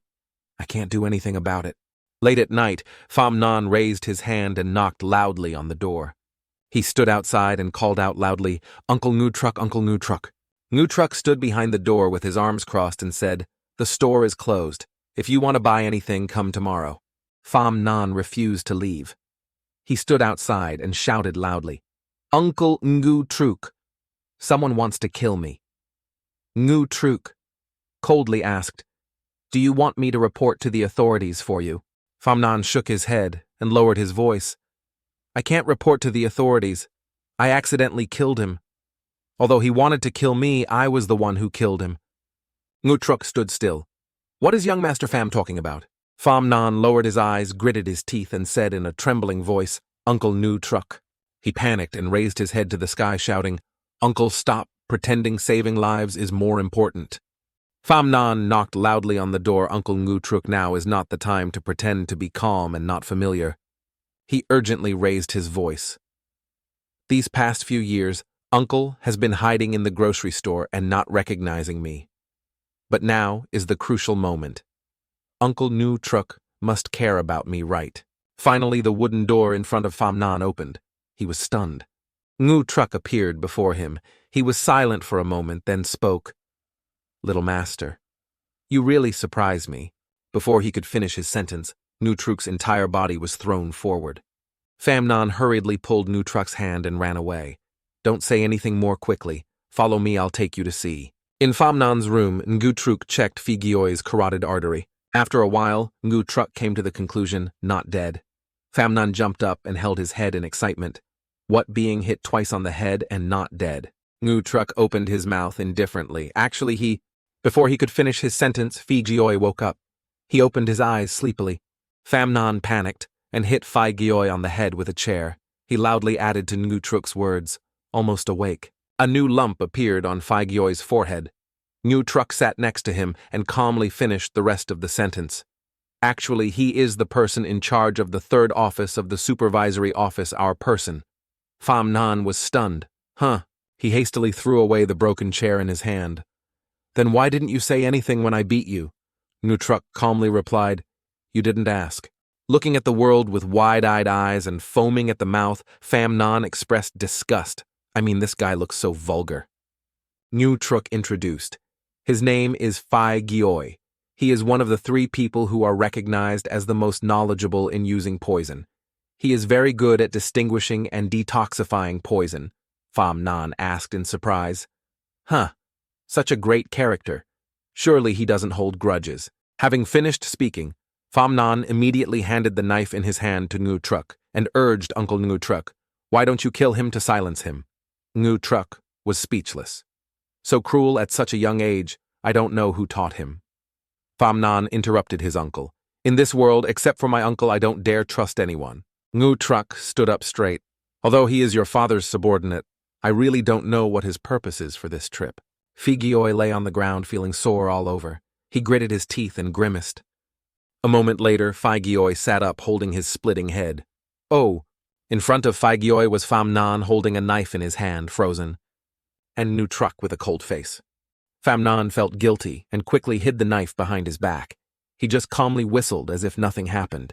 Not knowing how much time had passed, Figioi, whose head was tightly bandaged, asked in a daze, What happened to me? Famnon smiled innocently and replied, You just had a sip of tea, and when you turned around you were already asleep. Figioi looked confused. Then why is my head still bleeding? Famnon opened his mouth to make up a story. When you fell down, you happened to hit the table. Figioi glanced at Famnon. I think it's me who hit him, right? Famnon quickly waved his hand. No, how could it be me? Ha ha. Figioi stared at him and asked, If it's not you, then who? Famnon panicked and stammered. It's... He pointed to the bamboo tree beside him. That uncle hit it. Ngu Truk's face was cold and silent. Figioi turned to look at Ngu Truk, smiled politely and greeted. So it's Lord Ngu. Then it must be because I did something sneaky just now that Lord Ngu hit me on the head, right? Ngu Truk coldly denied it wasn't me. He pointed at Famnon, who was sneaking away behind, and exposed, he was the one who hit you. Ngu Truk raised 3 fingers. Moreover, not once, but 3 times. Figioi looked at Famnon with eyes filled with resentment. Famnon could not bear the pressure and sweat poured down like a stream. The world was not in a hurry to calculate this matter. He turned to look at Ngu Truk with a serious expression. Let's talk about the main topic. I didn't expect that Lord Ngu is also in Dam Chao. Figioi leaned closer to Ngu Truk to observe him. It's true that after being away from the capital for so many years, Lord Ngu hasn't changed at all. His demeanor is still the same as before. Ngu Truk went straight to the main point. What are you doing here? Figioi replied, Mrs. Twok used a large sum of money to invite me to be Famnon teacher. Famnon sat on the chair with his eyes wide open in surprise. I didn't expect my father to tell you to come. Ngu Truk was a bit doubtful. There was no such thing in the agreement between me and your superior. Figioi replied, The young master will eventually grow up preparing for the future, will give you more chances of winning. Speaking of this, he immediately laughed heartily. It's okay.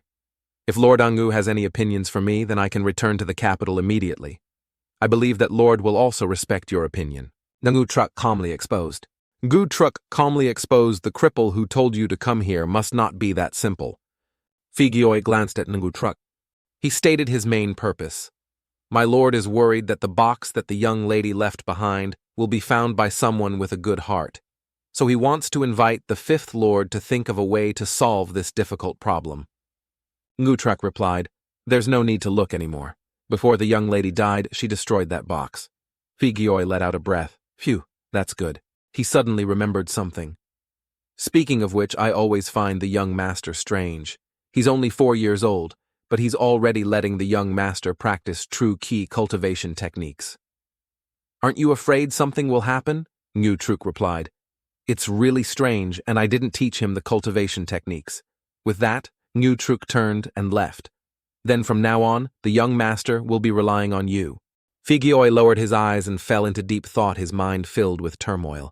He looked at Famnon sleeping soundly on the chair with his chin resting on his hand and thought, why do I have such a bad feeling?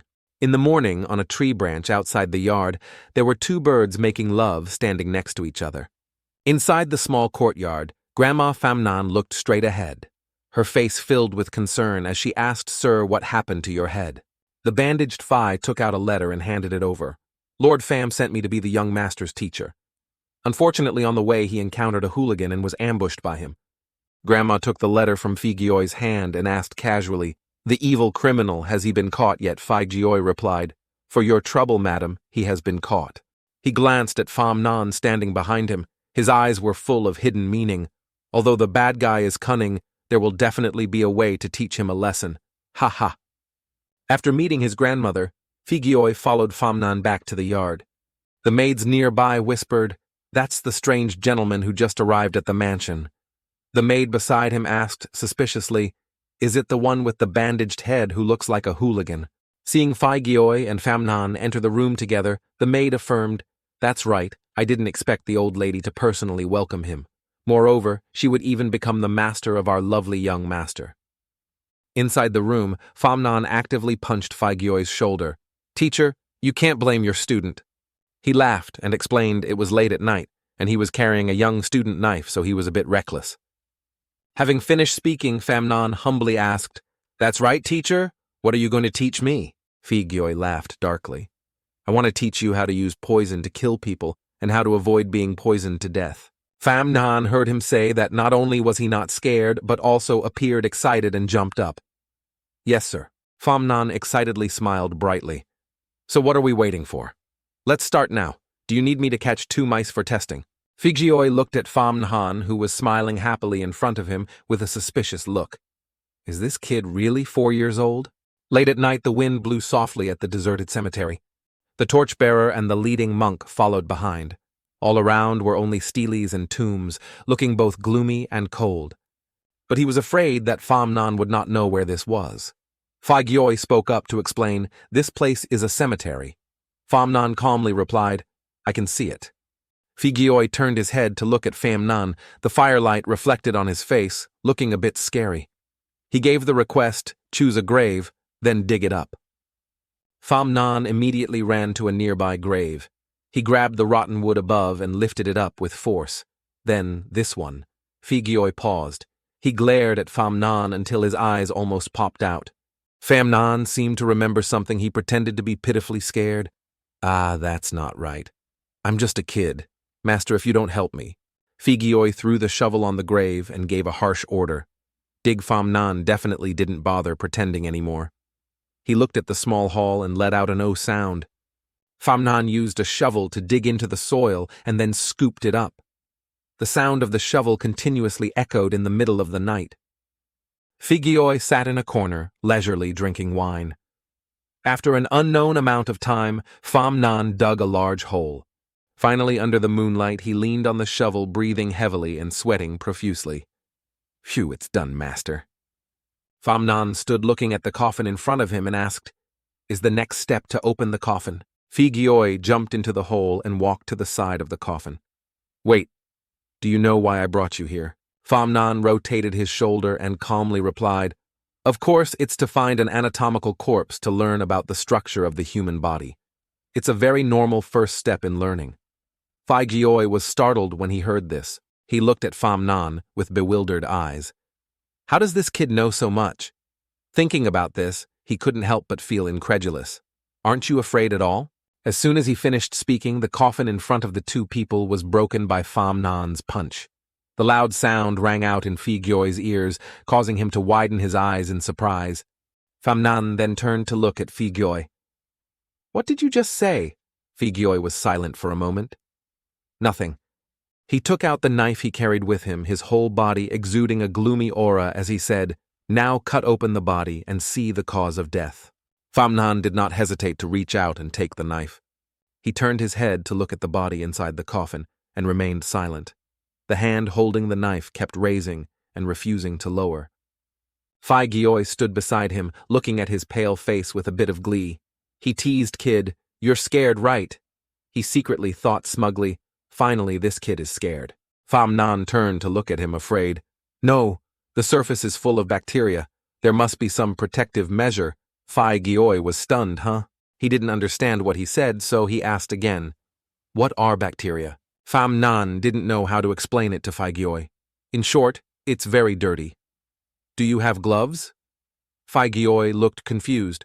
"Corpses are such delicate and meticulous work. How can you wear a pair of bulky gloves?" Famnan explained. "The gloves you're talking about are surgical gloves," Fai Gyoi replied. "Never heard of them before. After using a knife, you wash your hands right." Famnan boredly patted his forehead and sighed. "Hais, I really have no choice with you." Fai Gyoi sat on the edge of the pit drinking wine while Famnan worked hard to dissect the body in the coffin. Fai Gyoi suddenly asked, "You are so smart. Can you guess why I want to teach you how to use poison?"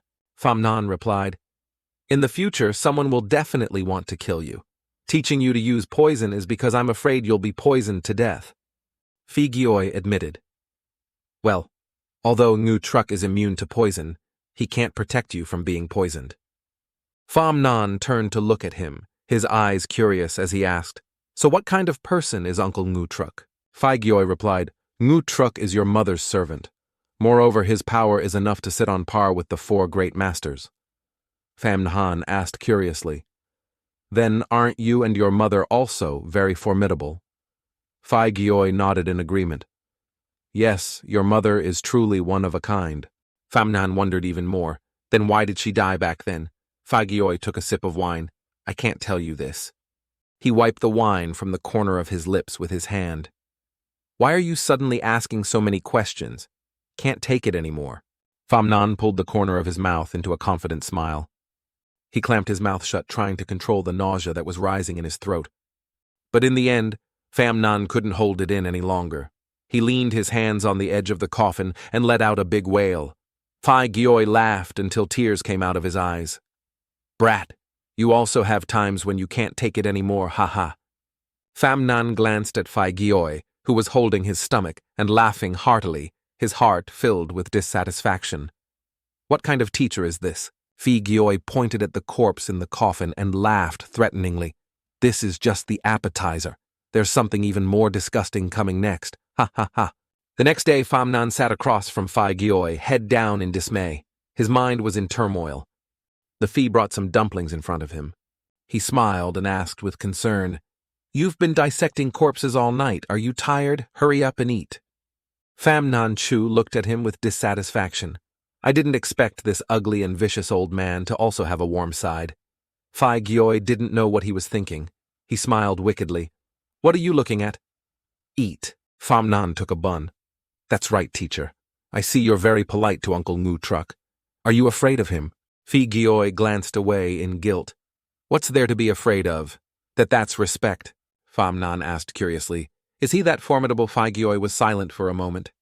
He rested his chin on his hand and casually replied, "Martial arts practitioners all over the world are divided into 9 ranks from low to high, and above the 9 ranks are 4 great masters." Fai Gyoi further explained Diep Lu Van, the martial artist Lu Van Nam Khan, has fought all his life and has never lost a battle. The national teacher Ko Ha is the one who is closest to the gods in the world. The Tuko Kim is the city lord of Dongdi City. With one sword, he can protect the entire city. Another person protects the king in the royal palace of Nam Khan, twice repelling Tuko Kiem's assassination attempts. Thinking of Ngu Truc, Fai Gyoi continued, "If it weren't for the fact that Ngu Dainan rarely acts and his reputation is unknown, then the masters of the world would naturally be 5 people." Famnan's eyes lit up. His admiration for Ngu Truc grew even more. "I didn't expect Uncle Ngu Truc to be so amazing." Famnan clenched his fists and excitedly said, "Uncle Ngu Truc once gave me a book related to true energy. It must be very formidable, right?" Fai Gyoi waved the fan in his hand. "The true energy in your body is really very powerful." Famnan happily shouted, I knew it. Fai Gyoi looked at him a bit speechless.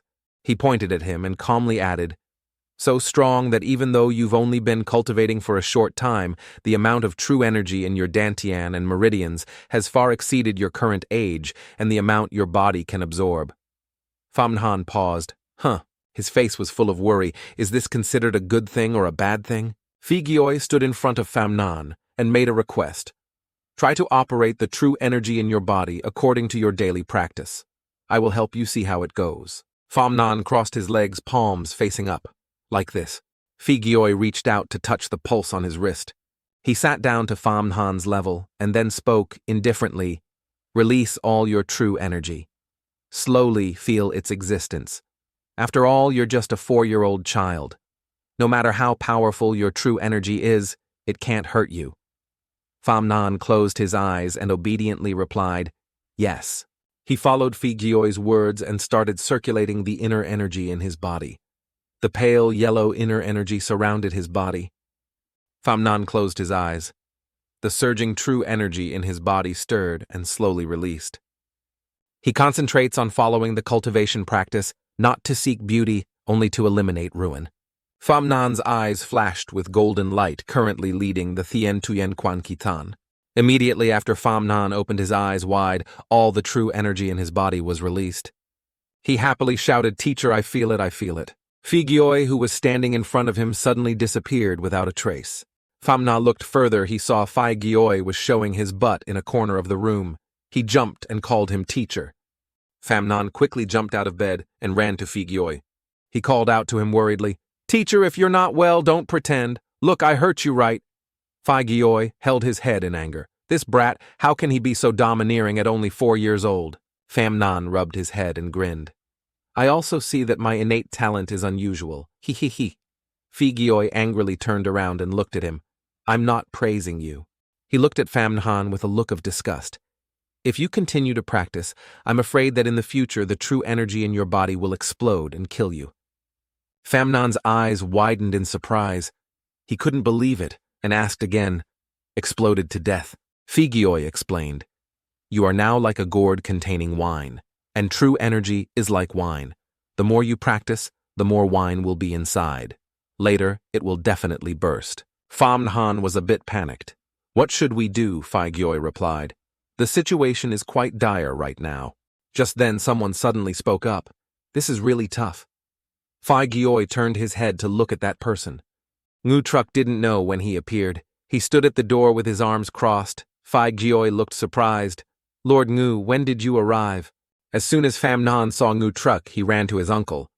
Uncle, the cultivation method you taught me is so amazing. Ngutruk calmly explained, I didn't give it to you, your mother left it to you. Famnan asked curiously, Does this true energy have a name? Ngu. Truk coldly replied, Yes. Famnan excitedly asked, What is its name? Ngutruk moved his lips, domineering true energy. Famnan couldn't help but raise his pinky finger, his expression full of dissatisfaction. What's that name? You just thought of it, right? Figioi laughed out loud. Ha ha ha. I was really worried just now. The 5 great men have such strength, they must have had a plan in mind. You can teach Famnan how to control this true energy. Famnan's eyes lit up. That's right, that's right. Faced with the expectant gazes of the 2, Ngutruk denied. I don't know either. Hearing this answer, the smiles on the 2 people's faces immediately disappeared.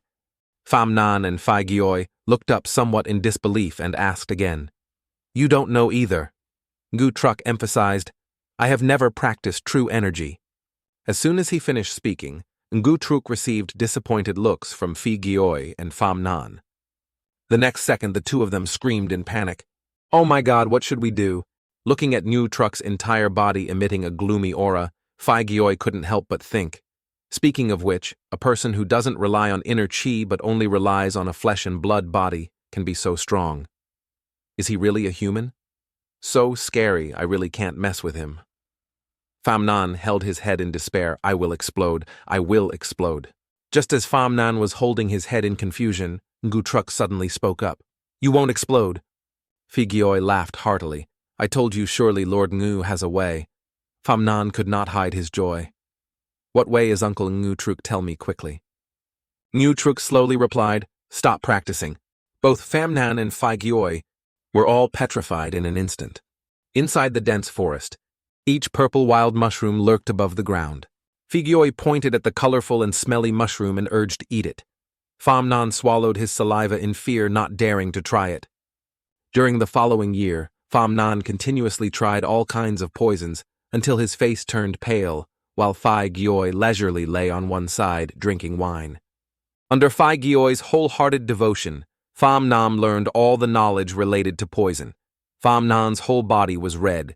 He pulled out 2 mushrooms and cried without tears. "It hurts my skin so much.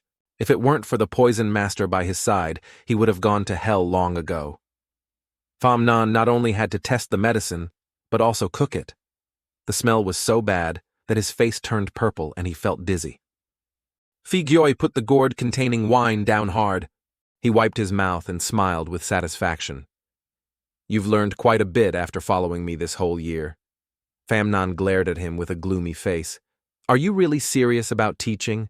Are you really not going to take revenge on me?" Famnan's whole body was cold and covered in sweat, his face clearly showing 2 words of resentment. "If it weren't for your stubborn will to survive, I don't know how many times I would have died." Gyoi reached out to stroke his head to comfort him. "Haven't you already overcome everything? Don't pay too much attention to the process." Gyoi massaged his neck. "You have learned so much in 1 year, I can leave with peace of mind."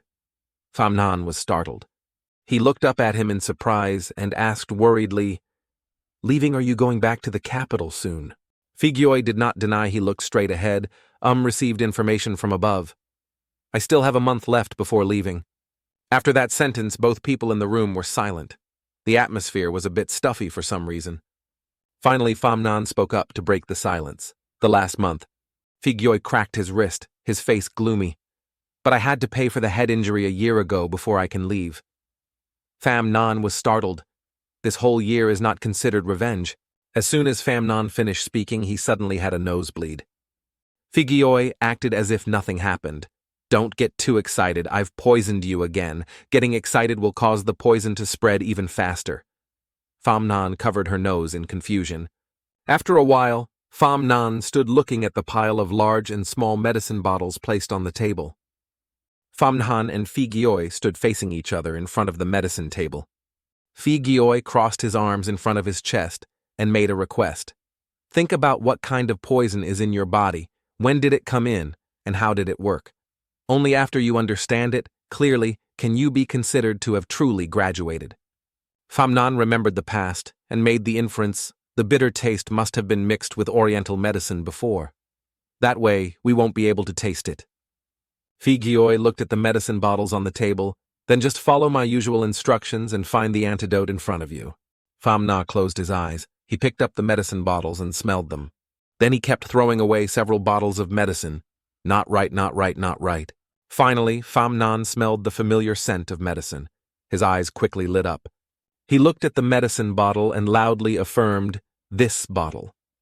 Gyoi glanced at the medicine bottle in his hand with an indifferent expression. "Choose one and drink it." Famnan opened his mouth wide, closed his eyes, and poured the entire bottle of medicine into his mouth. Gyoi, standing next to him, suddenly took out an umbrella. He moved a little further away from him. Gyoi did not say a word. He raised his umbrella to shield Famnan and himself. Famnan turned to look at him, question marks popping up in his head. He pointed at himself and asked excitedly, "Teacher, did I choose correctly?" As soon as he finished speaking, Famnan's whole body started to convulse. 2 streams of blood spurted out from his nose like a fountain. Blood splattered on Phi's umbrella. He closed his eyes and appeared calm. "I only told you to choose a bottle, but I didn't say that the one you chose had the antidote inside." Famnan's face turned purple as he lay flat on the ground. "How could there be a teacher like you?" Gyoi suddenly made a suggestion. "Why don't you try poisoning me too?" Famnan was surprised. "Poison you?" Gyoi laughed. "If you can poison me back then, you can consider yourself graduated. How about it?" Famnan's eyes suddenly widened. He was surprised that he would make such a suggestion. The next second he smirked confidently. "Just wait and see." At night, the moon hung high. In the room where Gyoi was, the torches were still brightly lit. Figioi sat in the room drinking wine and sighing. His face looked a bit depressed. Just then there were footsteps outside. Hearing the noise, he looked in that direction. Famnan smiled brightly, carrying a tray of food, and walked in. "Teacher, tonight's late-night snack is here." Figioi smiled and asked, "You've been coming here every day to be so nice to me. Could it be that you can't bear to leave me?" Famnan put the food on the table. "Of course." He waved goodbye to him and turned away. "Take your time, I won't bother you anymore." Figioi suddenly called him back. "Wait." Famnan's body immediately stiffened. Figioi picked up the wine bottle, his expression indifferent. "Leave the food behind, take the wine away." Having said that, he immediately threw the wine bottle away. Famna quickly caught it. He was agitated and shouted, "You can even smell it." Figioi unceremoniously attacked him. "If you want to play with me, you are still very young and inexperienced." Famnan hugged the wine bottle and walked out dejectedly. The door behind him immediately slammed shut. Seeing that Figioi had left his sight, Famnan stopped acting and smiled coldly. The next day, Figioi lay in the yard drinking wine and sunbathing. Famnan stood by to help him fan himself. Figioi closed his eyes and enjoyed it comfortably. But just seconds later, he suddenly had a nosebleed. Figioi sat up. He was agitated and his eyes widened. His face turned dark. More and more crimson blood flowed from his nose. Famnan held his stomach and laughed out loud. "Ha ha ha ha." Figioi wiped his nosebleed, his face full of surprise. Famnan pointed at him and smiled smugly. "Teacher, you fell for it." Figioi could not help but be confused. "What poison did you use?" Famnan raised his finger and smiled slyly. "It's time," he explained. "These past few days, the food I've been feeding you has been made from high-quality nutritious fish and meat. The soup you drink is also made from high-quality tonics." Famnan knew that these things were both beneficial and harmful. If you eat them for so many days in a row, it will be too nutritious, and your blood will be too abundant. He smiled confidently. "It's true that eating these things is nutritious, but eating too much will be poisonous." Figioi held his forehead in sorrow. "You are really smart. You have your own way." Famnan excitedly asked, "So can I be considered a graduate?" Figioi nodded as if he accepted. Famnan jumped high, he couldn't hide his joy, and shouted, "I graduated." The next day, Figioi led his horse along the trail. Famnan followed closely beside him. After walking not far, Figioi stopped. Famnan rarely stood obediently behind him. Figioi suddenly spoke up, "Let me go here. Every party must come to an end. Everyone has their own time to separate." Famnan bowed his head. "Over the years, the only person I can completely trust is Uncle Engyo." Figioi did not turn his head but looked straight ahead. "He is completely worthy." Famnan looked up at his back. He smiled sincerely. "Now there is one more person." Figioi heard this and opened his eyes wide in surprise. The wind blew the leaves off the branches and flew up. Famnan smiled and continued, "Don't forget that Dam Chow still has a naughty student like me." Figioi looked down at him, his expression a bit sad. "It's hard to forget." Famnan took the card. He looked at it in surprise. "Detu, this official position is too big," Figioi explained. "This was left by your mother at the supervision office. It originally belonged to you." Famnan took the card. He looked at it in surprise. "Day 2, this official position is too big," Figioi explained. "This was left by your mother at the supervision office. It originally belonged to you." Famnan looked up at him. "I also have something to give you." He smiled and took out 2 transparent gloves. "These are gloves made of sheep intestines. When you dissect corpses and test poisons, remember to wear them." Figioi tried it on his hand, his face beaming. "Yes, I like it very much." Figioi climbed on his horse. Famnan stood behind him and waved at him regretfully. He turned back to look at him one last time. "If I had met you a little sooner, I might have chosen a different path. Marry a girl and raise a naughty and smart boy like you." Having finished speaking, Figioi urged his horse forward. Famnan looked at his back thoughtfully. Suddenly he cupped his hands around his mouth like a megaphone and shouted, "Master, one day, I'll be the one to see you off." In his heart he was filled with mixed emotions. He frowned and thought to himself, "Although it is very touching, it sounds strange." At night at Ngutruk's grocery store, Ngutruk skillfully cut food. The sound of chopping was steady. Famnan suddenly spoke, "Uncle, would you like some?" He picked up the wine cup. I bought this wine specially for you. If you don't drink, I can only drink it myself. Ngutruk rarely reminded him kindly, children can't drink alcohol. Famnon didn't care. He drank until his face was red. Uncle, I have a lot of things to ask you. Famnon started to talk nonsense. Uncle, why has your appearance not changed at all after so many years? Uncle, what kind of person is my mother? Uncle, I heard from Teacher Phi that your martial arts are very formidable. You are the 5th Grandmaster. Uncle, did you dip yourself in a glass of wine and not drink it? Uncle, who is more formidable among the Phi world? Ngutruk only listened without responding. Famnon was drunk. His eyes were hazy. He could not even hold the wine cup steady. He mumbled, Uncle. His vision became more and more blurry, the scene before him getting smaller, until completely immersed in darkness. The next morning, Famnon woke up in a forest. He slowly opened his eyes. Ngutruk stood next to him and asked, Are you awake? Famnon sat up and coughed. Cough, cough, cough. He held his chest, looking pained. Cough, cough, it feels so uncomfortable. What's wrong with me? Seeing Famnon coughing non-stop, Ngutruk replied, Last night after I got drunk, the vital energy inside my body became very chaotic. Famnon excitedly turned back to look at Ngutruk. Uncle, that book was left to me by you. You must have a way to control your true energy. Quickly teach me. Ngutruk replied, I told you I don't know about true energy.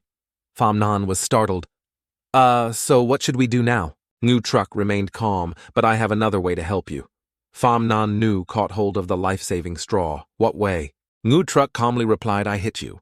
Famnon was confused and didn't understand. What happened next? Ngutruk said 2 concise words, you run. Famnon heard the answer and turned to stone on the spot. He held his head and shouted in agitation, Why do you and Teacher Phi bully people like that? Ngutruk explained, You must quickly consume the excess true energy in your body. Otherwise it will be like what I said before. You will explode. Famnon's eyes widened in surprise. Ngutruk knelt on the ground and instructed him, Try to circulate your inner energy from your dantian down to your feet. The speed will be relatively fast.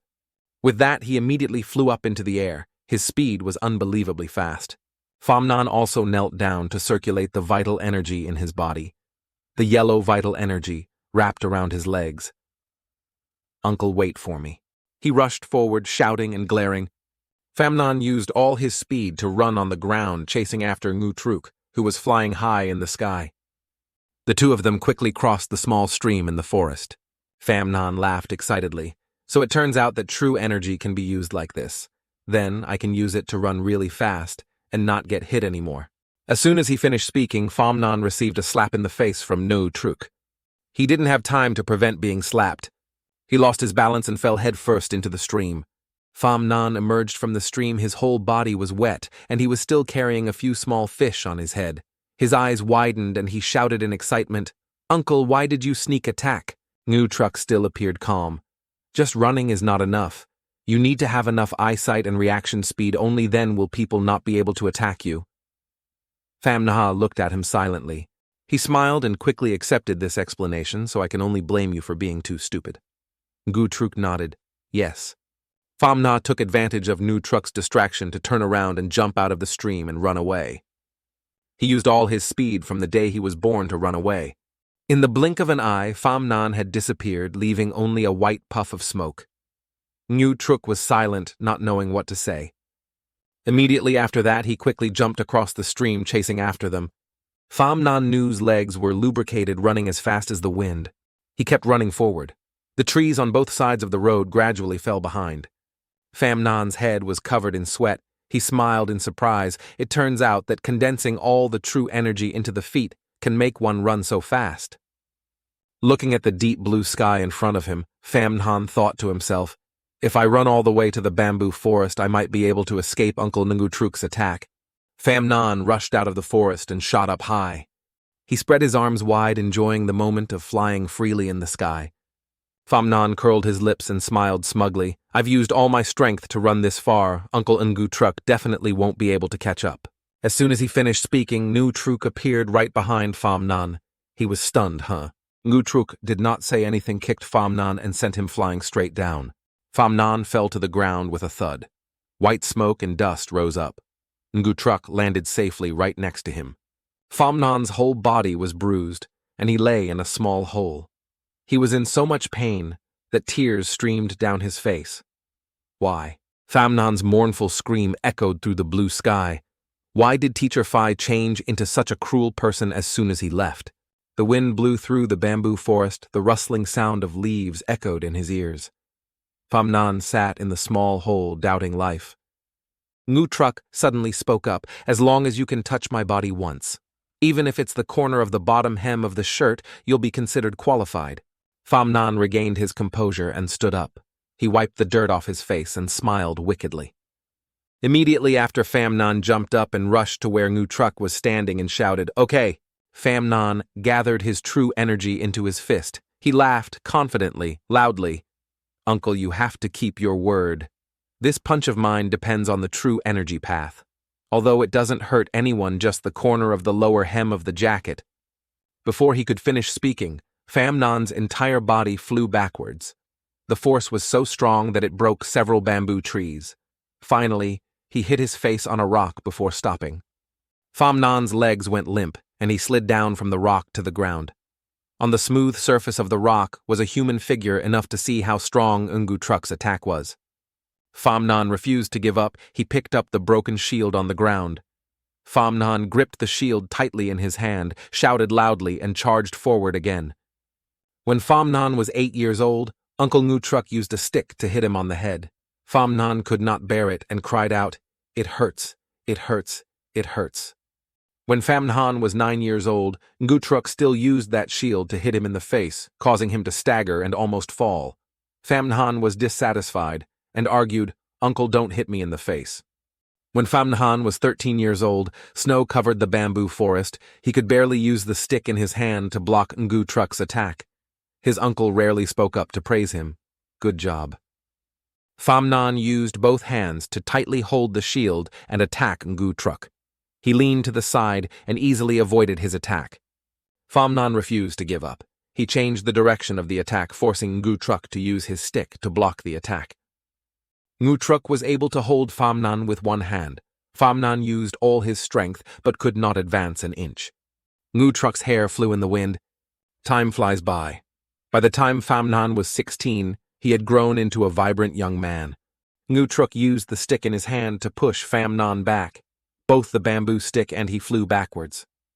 Famnon did not fall flat on his face this time. His 2 legs rubbed against the ground for a long distance before stopping firmly. Famna took the opportunity to roll behind a large rock nearby to avoid Ngutruck. He smiled confidently, his 2 fingers holding an ice cube. The stone was thrown out. Ngutruck heard the sound and turned in that direction. Famnon took this opportunity to grab the shield and rush forward, intending to sneak attack from behind that uncle. Famnon smiled smugly, he thought to himself, success. Yet Ngutruck was still able to fight back. He didn't even turn around, but kicked him straight in the face. Famnon flew up and then hit the ground several times, creating a rare zigzag pattern. Finally, Famnon hit the ground, causing dust to fly up. Ngutruck heard the sound and turned his head in that direction. He was silent, as if he was thinking about something. Famnon sank to the ground. His face was bruised and battered. He cried and muttered, "Uncle, can you be gentler?" Ngutruck's dark shadow fell on Famnon. Famnon couldn't bear to see him looking at him.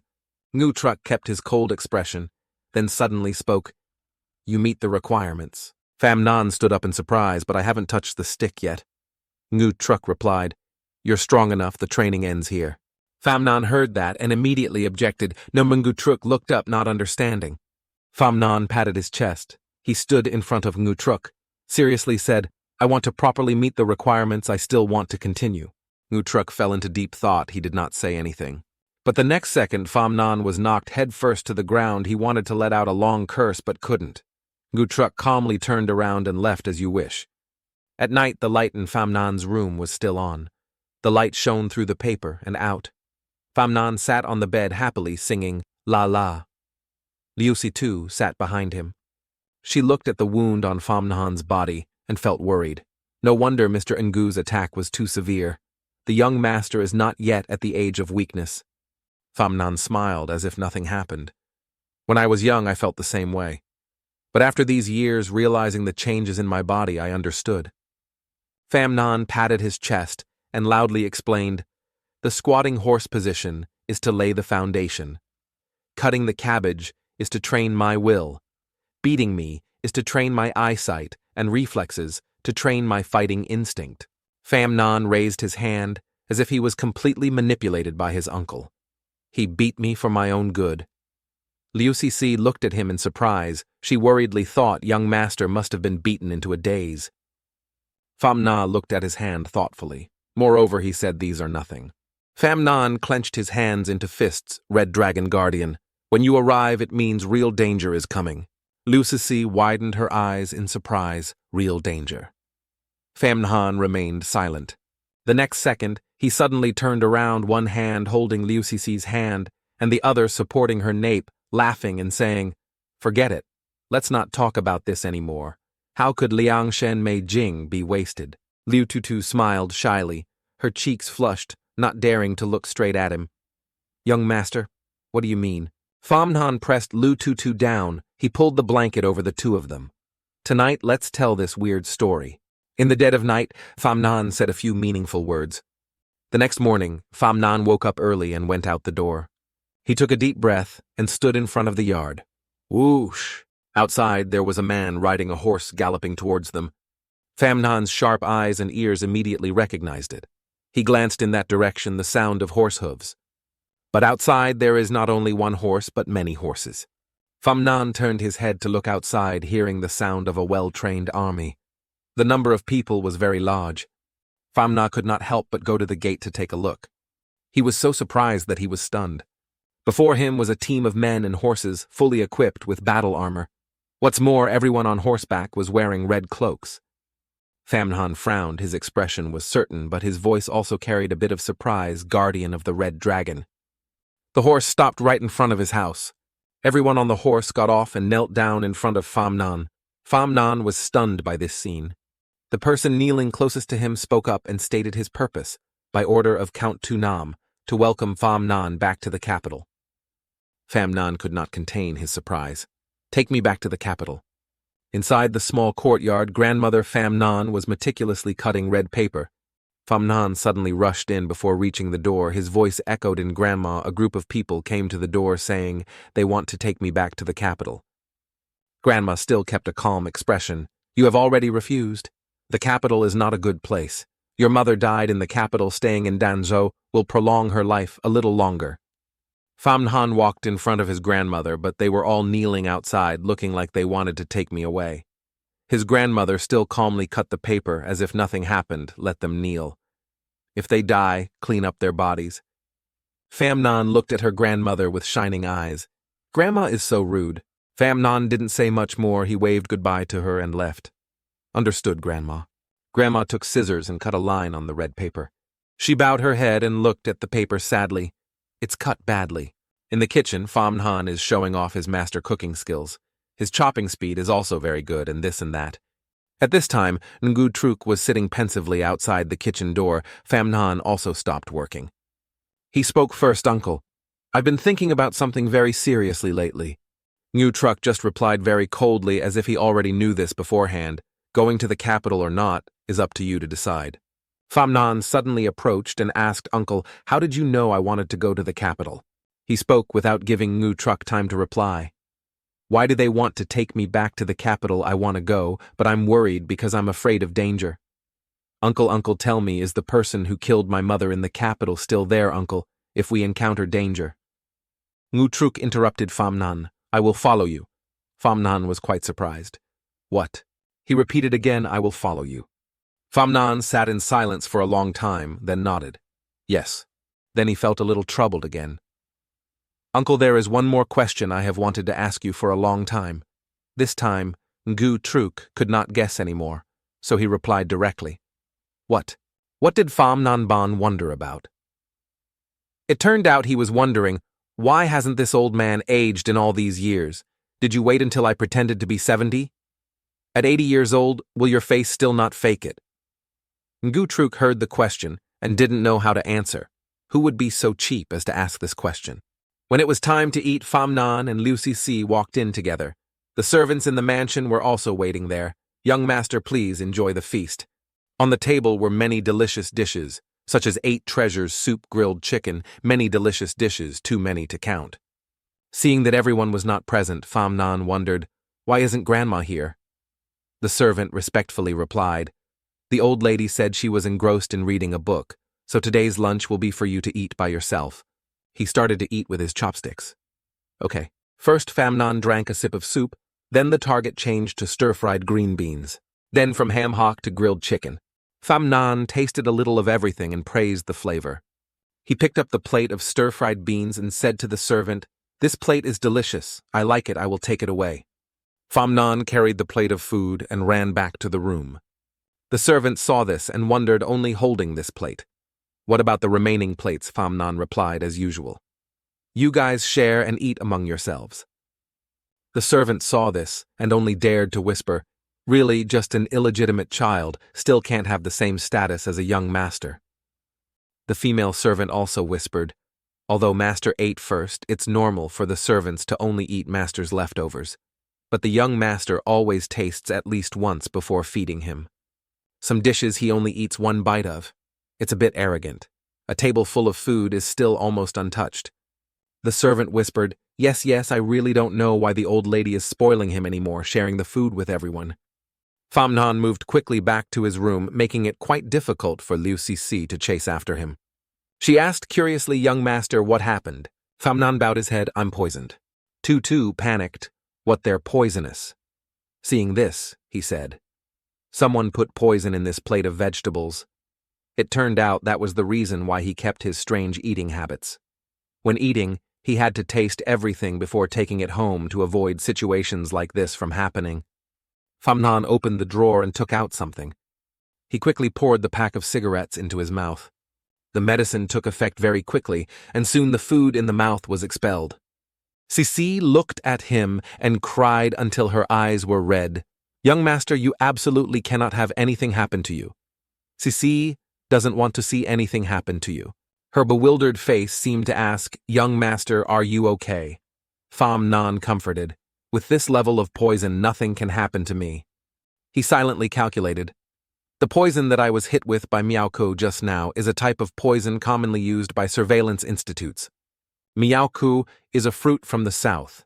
The juice does not change color when mixed with food, making it difficult to detect, so it is often used by secret agents in the Surveillance Institute to carry out secret assassinations that need to be concealed. This poison will take effect immediately after entering the stomach, causing convulsions throughout the body and death. In particular, the death is similar to that of some infectious diseases, making it difficult to find the real cause." Characteristics: Miaokosi has a mild taste, but the only thing is that it is a bit bitter. The poisoner knew that he could mix it into the already bitter mugwort. He was actually a very formidable person. But the strange thing is that this dose only causes people to have stomach aches and diarrhea, but does not kill them. "What is the poisoner's purpose?" Pham Nan asked, "Do you know where the masked man came from today?" Cixi tried to remember. It was Mr. Ha's nephew who brought it here early this morning. Pham Nan was puzzled. "Isn't it usually Lao Ha? Why is it his grandson today?" Cixi explained. "Someone said that Lao Ha is sick. Is there something wrong with his grandson delivering food?" He recalled, "Grandson old Ha is always alone. There is no grandson. This grandson is the murderer, but cannot understand poisoning without wanting to kill. Then what is the purpose of poisoning?" Pham Nan went out. Cixi shouted loudly, "Young master, where are you going?" She worriedly asked, "Young master, have you finished detoxifying? Do you need to call a doctor?" Pham Nan reassured, "I'm fine, now I have to go out for a bit." Cixi was confused, then let Cixi go with the young master. Pham Nan didn't want her to go, so he said, "It might be dangerous outside, you should stay home and watch the house. For him, if he can't figure it out, then he should go out and see for himself. I want to see who you are and what you want to do in the end." Pham Nan moved quickly out of the palace. Very soon, he was at the house of old man Ha, the person in charge of food. Pham Nan leaned closer to observe. "Isn't that old Ha? He was arrested and is hanging around over there. According to his guess, it seems like this murderer doesn't want his life either. Let's save him first, and then ask him about the murderer's information." He stepped out and said, "Old Ha, I'm here to save you." Pham Nan started to untie him and asked who blackened him. Old Ha had difficulty breathing and coughed. Finally, someone came to free him. He panicked and pointed behind Pham Nan, young master. The young master is behind you. He turned back. Pham Nan quickly drew out his sword, then used the knife to hit back. The assassin intended to pierce it with a sword, but with great sensitivity, Pham Nan was able to resist. The assassin lost his balance and fell far away. He coldly asked the assassin, "You did the poisoning of the mugwort, didn't you?" The other guy lifted his hood. He revealed his true face, curled his lips, and snorted as a way to respond to Pham Nan. Without hesitation, Dang Tu Kin quickly rushed forward to attack. Old Ha behind him cried out in panic, but suddenly stopped by Pham Nan's stop. He pushed Old Ha away a bit. "Old Ha, can you stand a bit further away?" Old Ha vaguely followed. Oh, okay. Pham Nan achieved his goal. He smirked. "All right." That face showed clear satisfaction. "Now I can freely handle you and properly teach you a lesson." Dang Tu Kin pulled out a bunch of sharp arrows, ready to throw them this way. He doesn't like Pham Nan's behavior. To Tu Kin, he is a kind and gentle person, sentimental. Tu Kin threw the pile of darts out. Pham Nan quickly used his knife to push them all away. No matter what darts came his way, he could easily slash them away. Pham Nan's sword tip on the ground, then quickly swung the sword decisively, sending all the rocks and dirt flying up. Tu Kin still persisted in throwing more darts to attack. Pham Nan exclaimed, "Where did this guy get so many hidden weapons?" He threw more and more darts. There must have been as many darts as there was a hailstorm. This made Pham Nan quite annoyed. "Are you done yet? Are you a demon or something?" Those darts were thrown out, making him have to run around to avoid them. Using a sword alone was impossible. From above, someone observed the entire battle between the two. That is Ngu Truck here. Back to the battle, Tu Kin was now in complete control. He continuously attacked overwhelmingly. Pham Nan was forced into a situation where he could only try to defend. Even so, Pham Nan was not easily defeated. Tu Kin returned every blow with equal force. Next, Pham Nan jumped over Tu Kin's head to avoid his sweeping attack. From behind, he intended to fight back.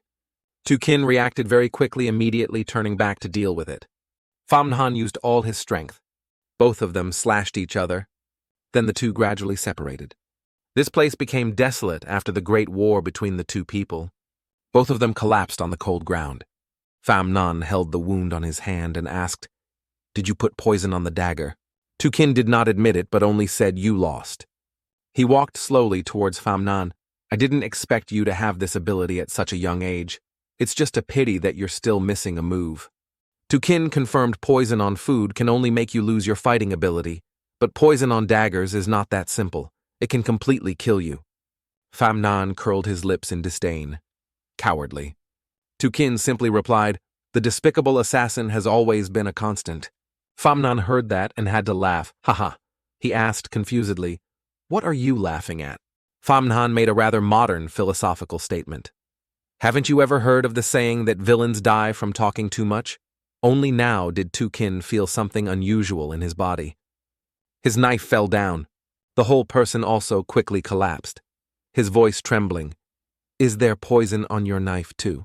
Pham Nan stood up, brushed the dust off his clothes, and smiled. "I was poisoned since I was young, so normal poisons have no effect on me." He put his sword to Tu Kin's neck.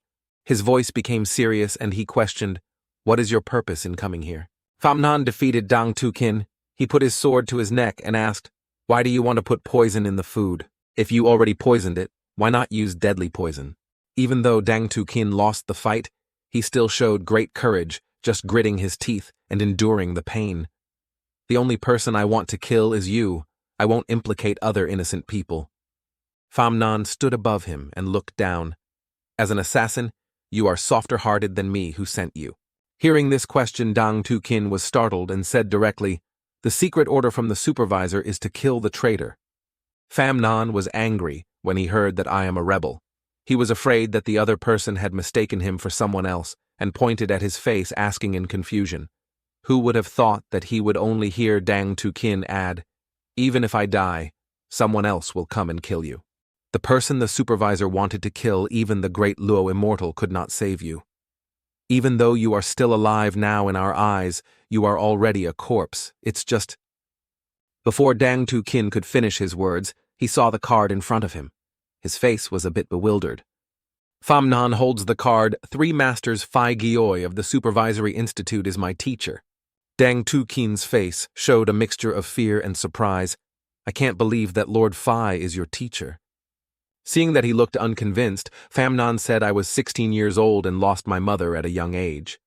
My father never came to visit me because he had another child. Until now, I have never left Dam Chow. Pham Nhan looked at him seriously and said, "That's right. So did you guys make a mistake?" Dang Tu Kin's face trembled. "What you said makes a lot of sense." Pham Nhan looked at him seriously and said, "That's right. So did you guys make a mistake?" Dang Tu Kin bowed his head. "I understand." Paused for a moment. Looking up, his eyes became sharper. "Someone is giving a secret order to harm you, Pham Nhan." Hearing him say that, he immediately threw away the sword and left without looking back. Dang Tu Kin asked in surprise, "You won't kill me?" Pham Nhan still didn't even look and just said, "If it was a misunderstanding, why should I kill you?" Dang Tu Kin was so excited that he spoke loudly. "If someone wants to harm you, and I fail to assassinate him and expose his plan, there will definitely be assassins coming to kill me."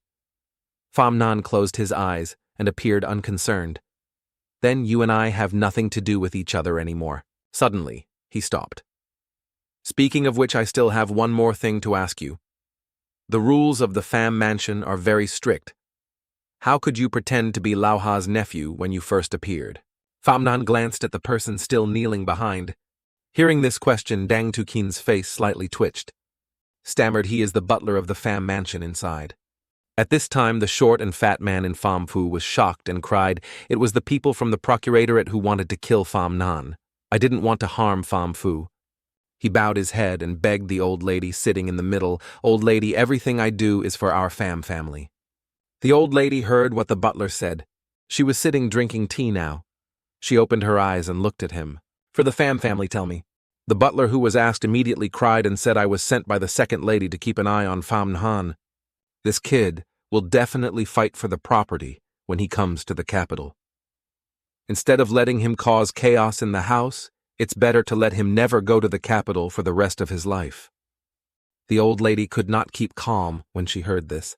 She slammed the teacup down on the table, making a loud sound. She stood up and said, "That makes sense. For the peace of the Pham family, we must not be soft-hearted." Pham Nhan had been standing behind her all this time. Hearing her say that, his face turned pale, and he said, "Grandma, do you agree with what he said?"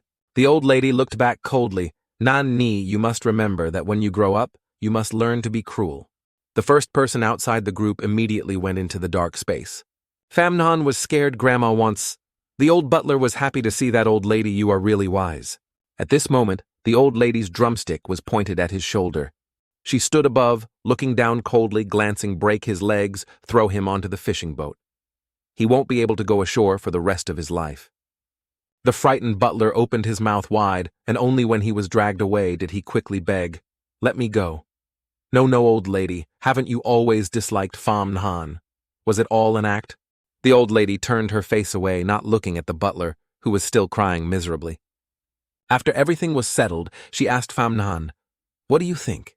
Pham Nhan felt a bit regretful. "Every Tet the second concubine sends me things and treats me very well. She is good to me, I always remember." The old lady nodded. "That's right, a letter can't convict someone. I will tell your father to investigate again, there will definitely be results." Pham Nhan clenched his fists and looked at the old lady seriously. "Grandma, why don't I investigate myself?" The old lady was a little surprised when she heard that, then turned to look at her grandson. "You want to go to the capital? Didn't I tell you stay in Dam Chow and let your father take care of things?" Pham Nhan smiled bitterly. "Grandpa, look at me. I've grown up so much I should be able to see the vast world." Speaking up to here, his face became more determined. "If there is one assassin, there will be a second one. Instead of continuing to hide, why don't you come out yourself?" The old lady heard that and just asked, "Have you thought it through?" Pham Nhan looked at her reassuringly. I'll come back when I'm done." The old lady sighed. "Forget it, if there's something, it must be resolved." "When do you plan to leave?" Pham Nhan replied, "Tomorrow." Hearing that, the old lady turned around and left. "Then I won't see you off tomorrow. I'm old and can't bear to see you part." Pham Nhan knew his grandmother was sad inside, and suddenly he didn't feel happy either. Outside the bamboo forest, Pham Nhan and Dang Tu Kin are relaxing by the lake. Dang Tu Kin suddenly spoke up. Famnan wants to ask you for help with something. Famnan looked at him. What is it? Dang Tu Kin did not look back, but his eyes were cold. Kill me. Famnan heard that immediately, sat up, looked at him in surprise. Kill you. Dang Tu Kin didn't look at him, just bowed his head and said, I don't want to betray, but I have something more important that I need to deal with first. Famnan put his hand on his chin and asked worriedly, Oh, what you mean is to help you hide your identity. Do you know that this is treason? What's the benefit of helping you? Hearing that, Dang Tu Kin smiled. His face turned fierce as he said, Don't you want to know what tricks the second concubine used to deceive the supervisory court? Famnan looked at him doubtfully and said, Let's try. Dang Tu Kin simply thought, I said that the identity of the dead person will help you solve the case more conveniently. Famnan nodded, it made sense, so he agreed to his request. Then let's have a happy cooperation. In an old house, Ngu Truck was sitting tying firewood together. Famnan, come here. Famnan came here to tell him his news uncle is about to go to the capital. The man continued working while replying, Okay. Famnan sat with his hands on his hips, looking at him. Throughout the years you've always protected me. Don't you yourself want to be the person you love and plan for your life? Ngu Truck coldly said, You don't need me anymore. Famnan was suddenly asked, Huh? Being embarrassed, he explained, I will always need you. You are my most important relative in this world. Ngu Truck heard that. Oh, what do you want to say? Famnan sighed. Tomorrow. Uncle, I have to go to the capital. I will find the person who wants to kill me and also thoroughly investigate my mother's matter. I will live better than anyone else because this is what I have always wanted to do. Speaking up to hear, Famnan looked up at Ngu Truck. Last time you said you would protect me when I go to the capital, but I hope you can find what you want to do and live for yourself. Ngu Truck was silent. Although he couldn't see, he felt that he was looking towards Famnan wanting to see this kid. But before he could say anything, he heard the boy say goodbye. I'll go first, Uncle.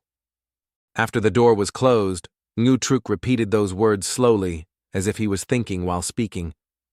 Finding what I want to do, live for myself. Returning to her room, Famnan began to pack his clothes to prepare for the upcoming trip. From outside, Ngu Truck appeared and just entered. He spoke, I found what I wanted to do. Famnan turned around. So fast. He carried a long box, put it on the table. This is what the young lady left behind. I want to open it. What you said at noon that year, the young lady also said she wanted me to find something I like to do. Famnan looked at the box on the table for a while, then used his hand to feel around it. It was left by my mother. How do I open it? Ngu Truck only replied, Use the key.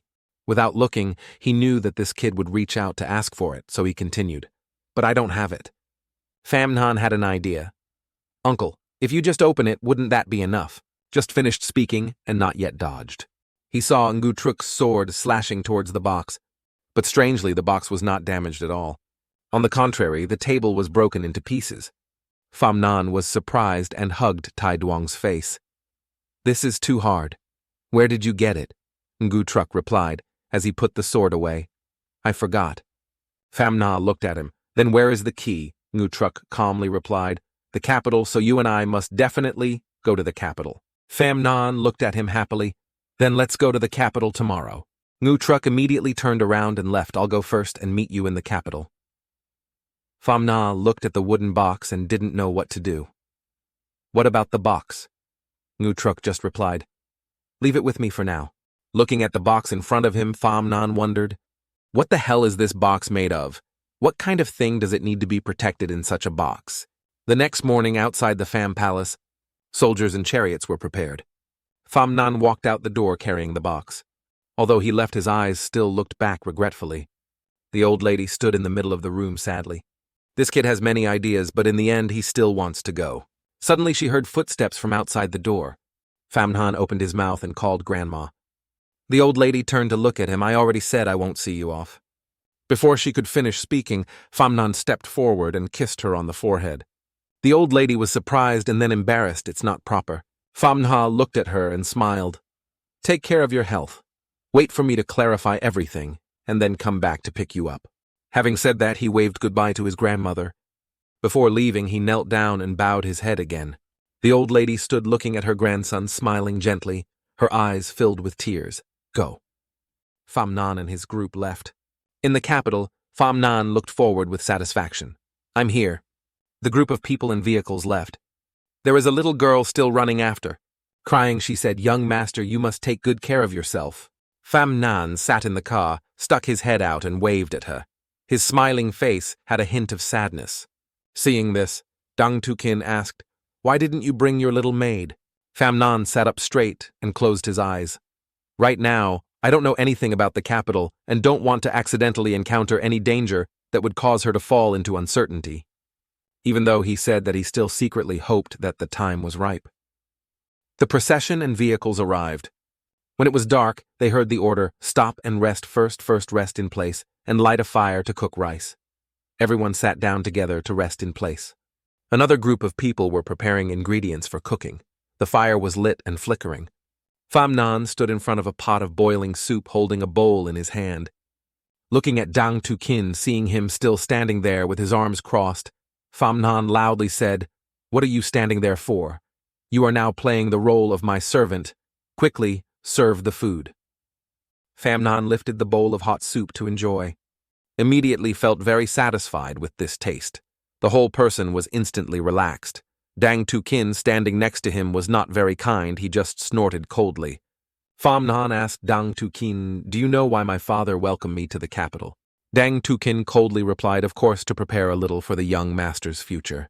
Pham Nan thought it wasn't like that. He didn't look at him and continued, Just the two of us. What are we covering up? It seems like you've already grasped the truth. Hearing him say that, Dang Tukin glanced at him in surprise. Young master really knows how to joke. Pham Nan's face was a bit sinister and unpredictable. There are times when I don't like to joke. His voice was somewhat strange. Seeing Pham Nan's expression, Dang Tukin suddenly felt a bit strange and scared. He pretended not to care and said, Cough, as far as I know, it's preparing your marriage, picking you up to get married. Pham Nan was surprised marriage. Tukin saw his expression of disbelief. Don't you dare not believe it. The 4 envoys of the Surveillance Institute are responsible for patrolling the snakes and butterflies, and the 6 envoys are responsible for monitoring. I am the 4 envoy, so naturally there will be no mistakes in the information. He continued. The supervisory court acted vigorously and successfully. If the people from the 6th envoy had taken action, I'm afraid you wouldn't have lived to see today. Pham Nan sat and listened to that guy boast for a while, secretly scorning. No, even if Luke Su's men took action, they wouldn't be able to withstand Uncle Ngu Truk's 2 moves. Pham Nan held the bowl of soup in his hand and continued to eat while asking, Do you know who the person I'm about to marry is? From the capital, the honest answer was, I am the daughter of the current Prime Minister Lam Nguyen Phu.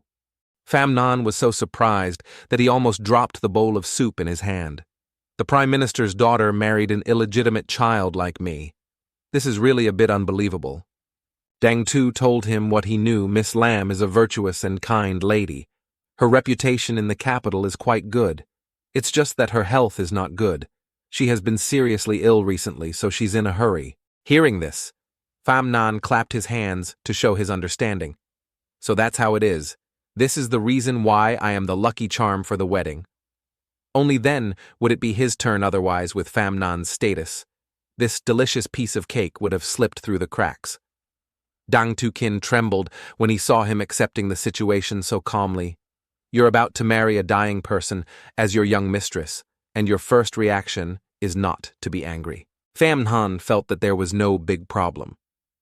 Since childhood, I have been used to being looked down upon, a child who has never received love from others. Being able to hug the Prime Minister's family's leg is already a blessing. What more can I ask for? What is there to be angry about? I sympathize with that girl. Just because of poor health she was forced to marry a man she had never met. Speaking up to hear, looking at Dang Tu Kin, standing with his arms crossed, staring at him. What's wrong? Only then did Dang Tu Kin curl his lips. Nothing. I just feel that you are a bit strange. Pham Nan calmly analyzed the problem for him to understand. First, me going to the capital does not mean I will accept this marriage. Second, if I want to accept this marriage, it means the other party is someone I like. Third, even if that girl is chronically ill, I will not feel that this is a humiliating thing. Fourth, you may not know. I not only know how to use poison, I am also a very good doctor. Dang Tukin stood there listening to him say this and that, with so many reasons he didn't care anymore, and turned around to leave and get on the carriage.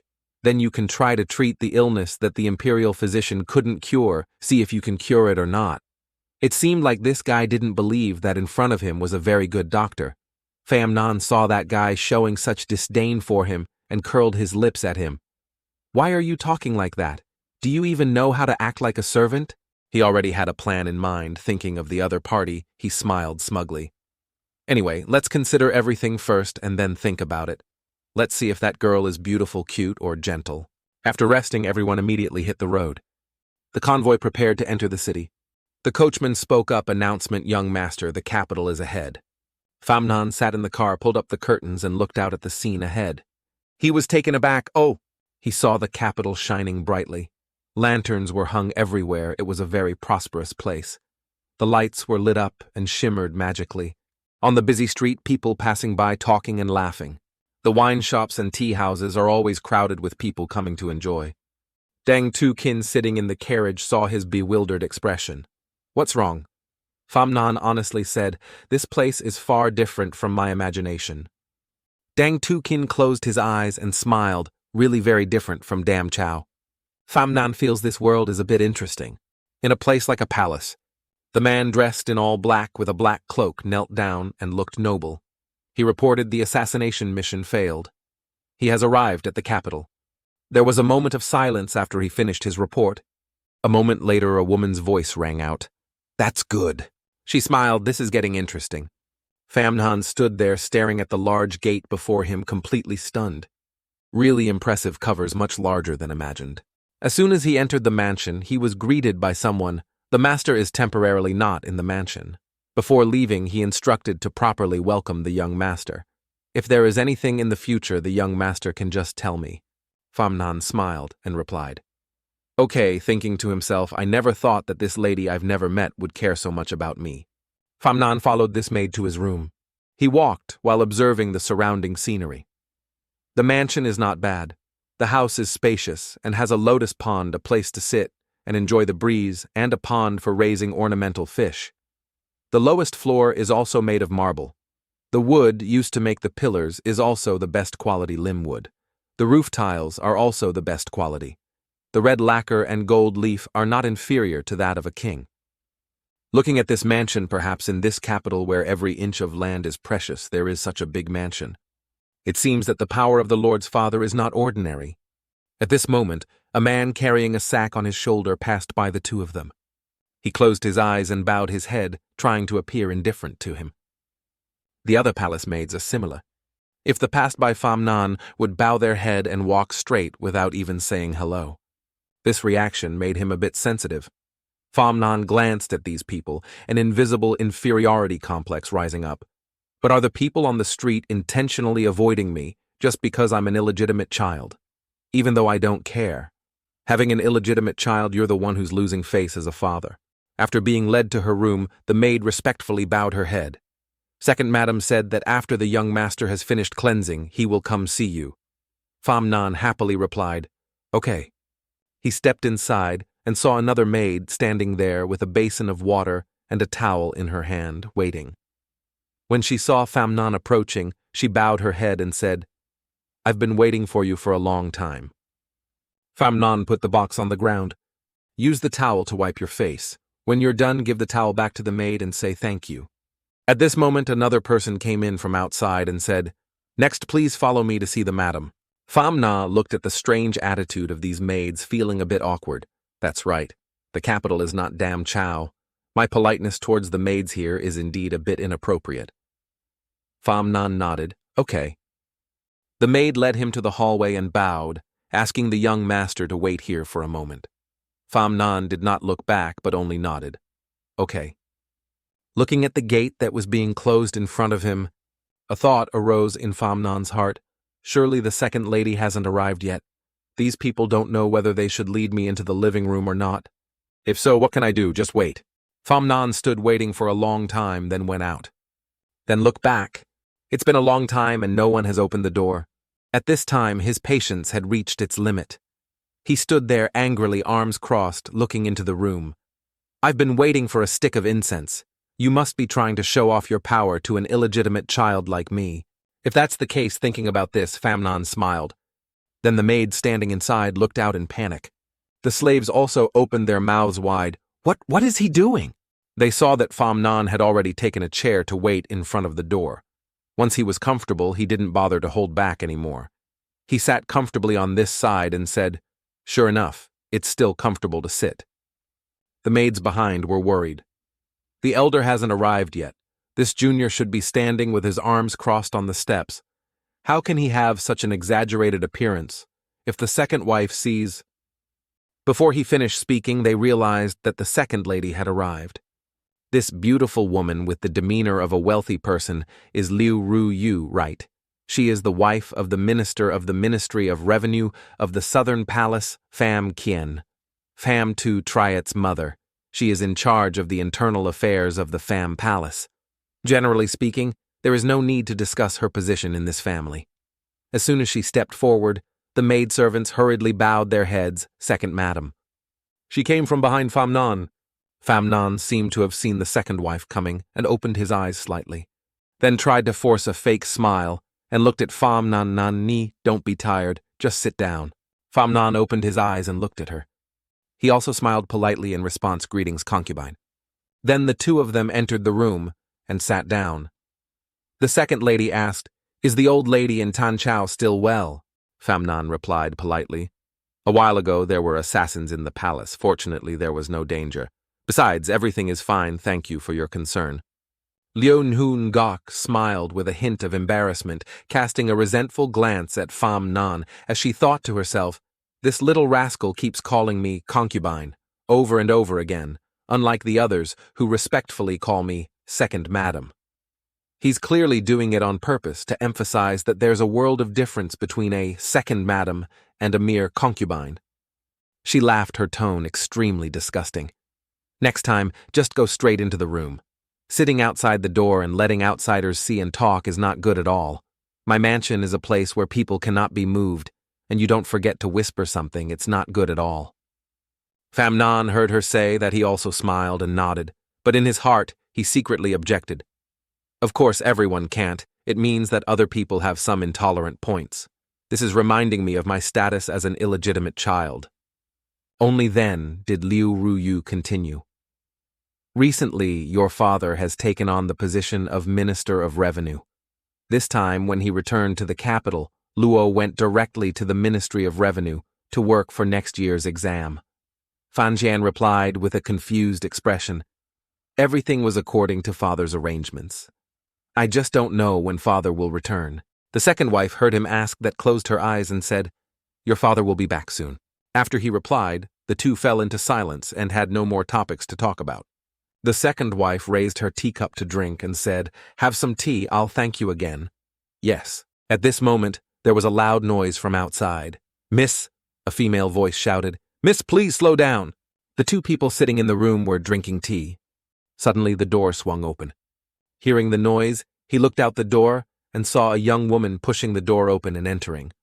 As soon as she entered, she quickly called out brother. She was Pham Nuach Pham Keen's daughter.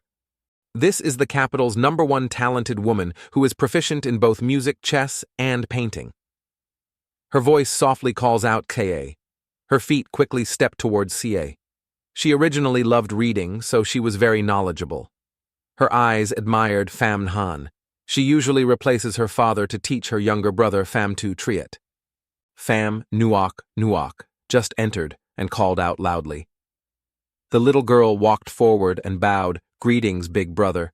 Pham Nahan quickly stood up and supported her smiling Nuach little sister. "No need to be so polite." Just as everyone had not yet had time to talk further, they heard hurried footsteps entering. This time it was a little boy who rushed in, stood with his hands on his hips, and shouted loudly, "Hey!" The young boy shouted, "You are Pham Han." The young master who was speaking arrogantly was Pham Tu Triet, the son of Pham Kien. Pham Nan saw this kid and smiled. "Who is this young master?" Pham Nuach turned her head and said, "He is..." But Pham Tu Triet interrupted and acted. "First, I am Pham Tu Triet, the eldest son of the Pham family." The voice was still very arrogant. You are that bastard Pham Nhan, right? Hearing this little brat speak with such force, Pham Nuok Nuok also nodded and broke out in sweat for him. Pham Nuok Nuok stood beside him with a dark face. Pham Nhan glanced at the main chair that the second lady had been sitting on earlier, which was now empty. When did this Lu Ti leave?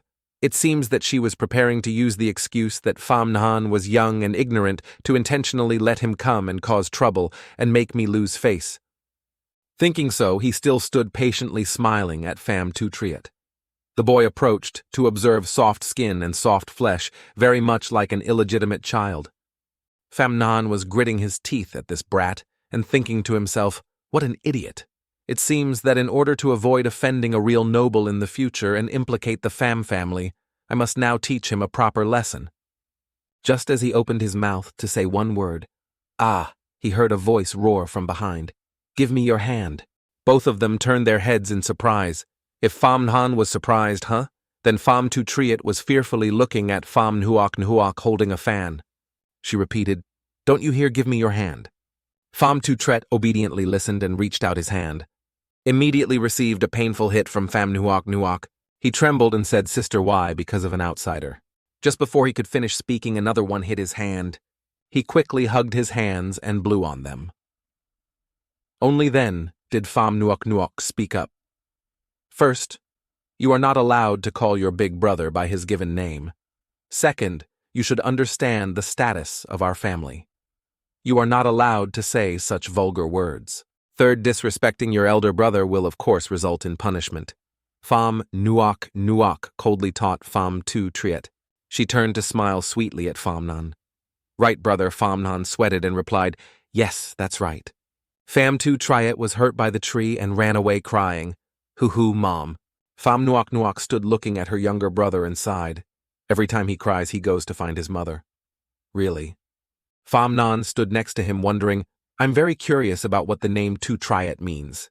The little girl folded her arms, closed her eyes, and began to explain, hesitation stagnant like chaos, Rampian dominance flowing unimpeded.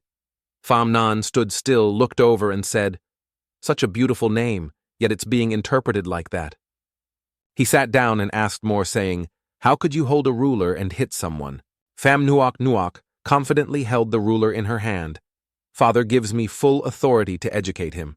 Pham Nhan heard this, put his arms up, and thought, This seems a bit different from my initial analysis of the world. Pham Nuok. Nuok didn't understand what he meant. That is talking about the issue of southern power. Pham Nhan nodded. There's also the distribution of power in the Hao Trak family. Hearing this, Pham Nuok Nuok lowered her head. Right now, I do have some power.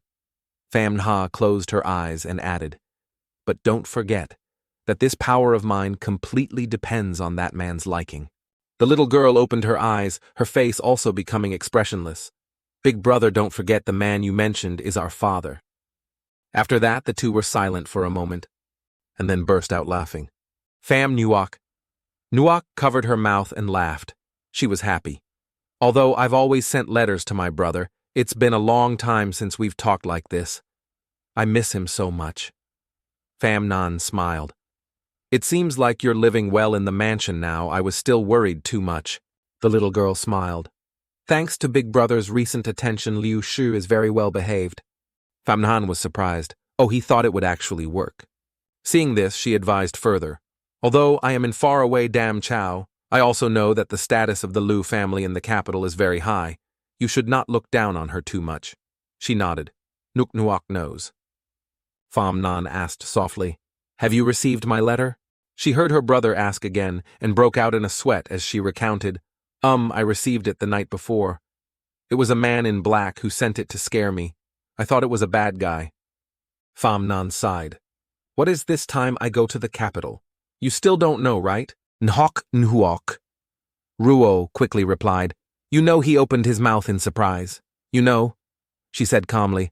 Not only do you know, many other people know too. He was stunned. Many people always thought that the matter of my father telling me to go to the capital was a very secret. Nuok Nuok showed her cunning. The descendants of the famous families in the capital are all very curious about Tunamba's illegitimate child. They have many plans for that matter. Pham Nhan wondered. How many people in the capital know me? Why are you curious about my story? Pham Nuok happily replied, because father is preparing to ask you to marry a very famous girl. He leaned back, so that's how it is. Marrying the daughter of the Prime Minister Miss Lam is really not a small matter. Nuok added. Not only that, should say is the Prime Minister's illegitimate daughter. The 10th year of Nam Khan. Now the weather is favorable, the king is proclaimed the world's most enlightened king, and the world is prosperous. But beneath this glamorous appearance, there are also people who call it the most corrupt bureaucracy in history. And Lam Na Phu is the #1 traitor in Tien Co. Lam Na Phu comes from a wealthy family and gradually rises to a high position. Although he does treacherous and vicious things, he is quick, clean, and protects his integrity, never letting others get the better of him. Pham Nan heard about his story and wondered how could someone like this have an illegitimate daughter, and there's a chance for others to accuse him. Pham Nuok honestly said this matter is very strange no matter how you think about it. The news that the Prime Minister has an illegitimate daughter is spreading outside the palace. Pham Nan's face lit up with interest. He asked tentatively, "In the palace, could it be the one on the dragon throne?" The little girl said, "The senior officials in the capital said the same thing, which is why the censorate later submitted a memorial to intervene in the Prime Minister's affairs. However, Than Thuong personally stepped in to suppress the matter, so that prediction turned out to be wrong." Compared to this, the reaction of the elder brother was more surprising, knowing that he was about to take a girl who was an illegitimate child as his wife, but had no reaction. Pham Na closed his eyes and listened to the little girl's question. Then face became cold reaction, yes. Now I'm so anxious that I can't wait to ask that person who arranged a fiancé for me what is his intention at this time. From outside, an announcement was heard: Master Gong Ming is returning to the mansion. Pham Nan quickly stood up. Before leaving, he did not forget to wave goodbye to his little sister. "Another day, take me for a walk in the capital. We can reminisce about old times." Pham Nuok smiled and agreed. "Okay." The dignified man walking in is Pham Keen. Pham Nan stepped out, then blocked his way. Standing in front of his father, the two looked at each other for a moment without saying anything. The servant following behind stepped forward and whispered into Pham Keen's ear, "Master, this is the young master." He looked at Pham Nan with a face neither happy nor sad. "Just keep walking." As he passed by, he said, "Follow me. 2 people are in the study room." He looked at his father, who was holding a book and reading silently. Pham Keen's eyes still looked up, and he opened his mouth to speak. "You look a lot like your mother." Pham Nan's face was sad and a bit sarcastic as he replied, "Is that so?" He continued to ask, "How was life in Dam Chao these past years?" Pham Nan closed his eyes and calmly replied, "If we don't encounter any assassins, it's okay." He didn't ask any further, but changed the subject. "Do you know why I told you to go to the capital?" He nodded. "Yes." Pham Keen now looked up at his child. "Are you feeling wronged?" Pham Nan calmly replied, "No. I'm just hitchhiking to the capital. I'm not saying I'll definitely marry Miss Lam." Pham Keen's face was serious, his hands clenched. "Do you know what that girl meant?" He looked at his father and said, "The implication is that the Pham family's resignation is always an invincible holy family. There is another great power." Pham Keen was silent for a moment.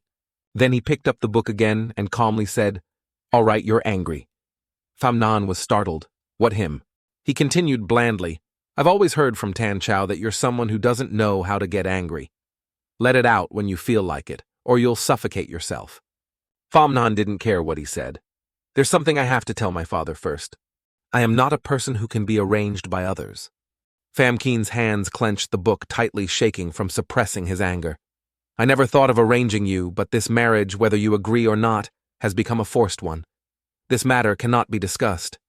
Pham Nan also looked at him with a challenging look. "Then just try it." The two of them sat in silence for a while.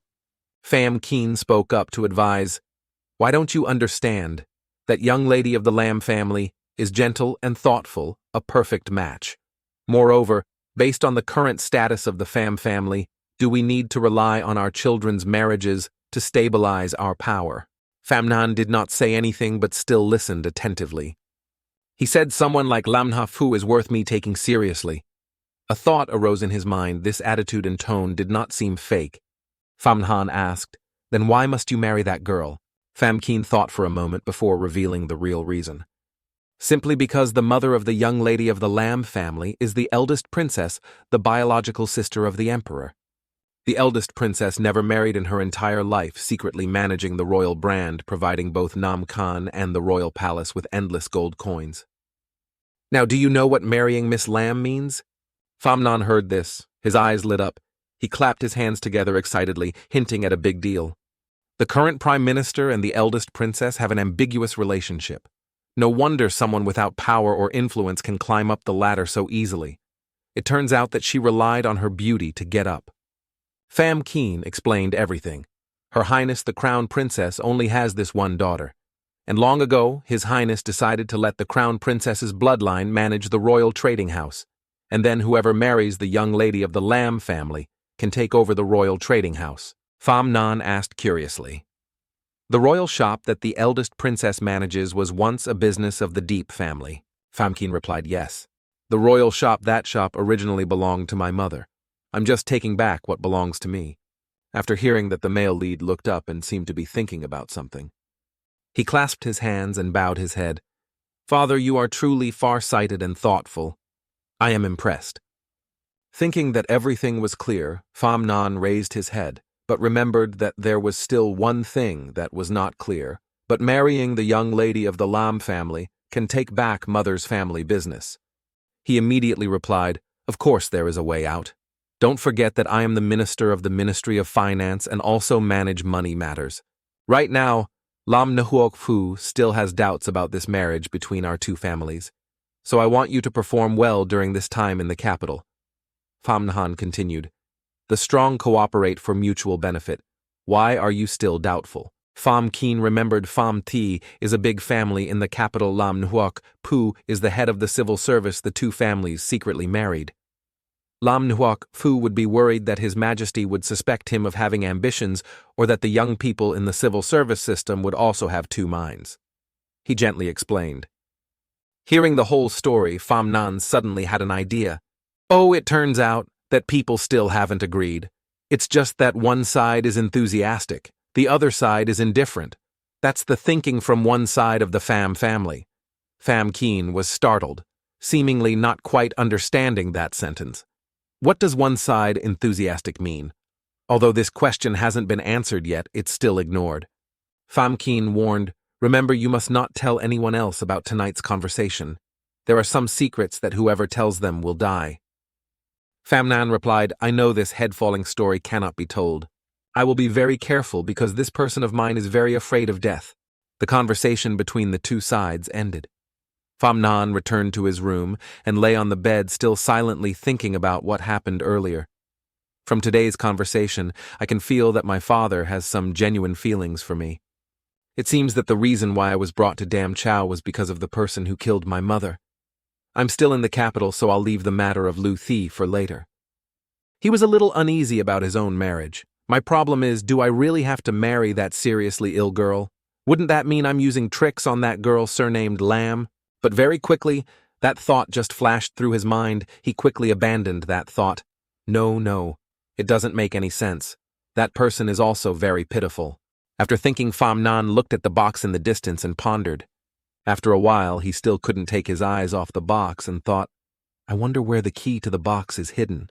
But it was already dark, and sleepiness had already set in. Never mind, taking in so much information at once is making my head explode. Let's sleep. After saying that, he rolled over, relaxed, and fell asleep. In another scene, the moonlight was shining down on where Pham Keen was standing. He was thinking about his late wife. Little Deep too, your child has grown up. He is indeed exactly like you when you were young. At such a young age, it seems like he knows everything. His expression suddenly changed. He was tensely thinking about another problem. Tran Bin still opposes Nan Ni returning to the capital, so I have to take advantage of his leave to call Nan Ni back to the capital. Someone once assured that the Deep family's property will return to Nan Ni. Rest assured, in Nam Khan, no one has dared to harm the boy yet. Pham Keen sent words of encouragement to his wife in the bright moonlit sky.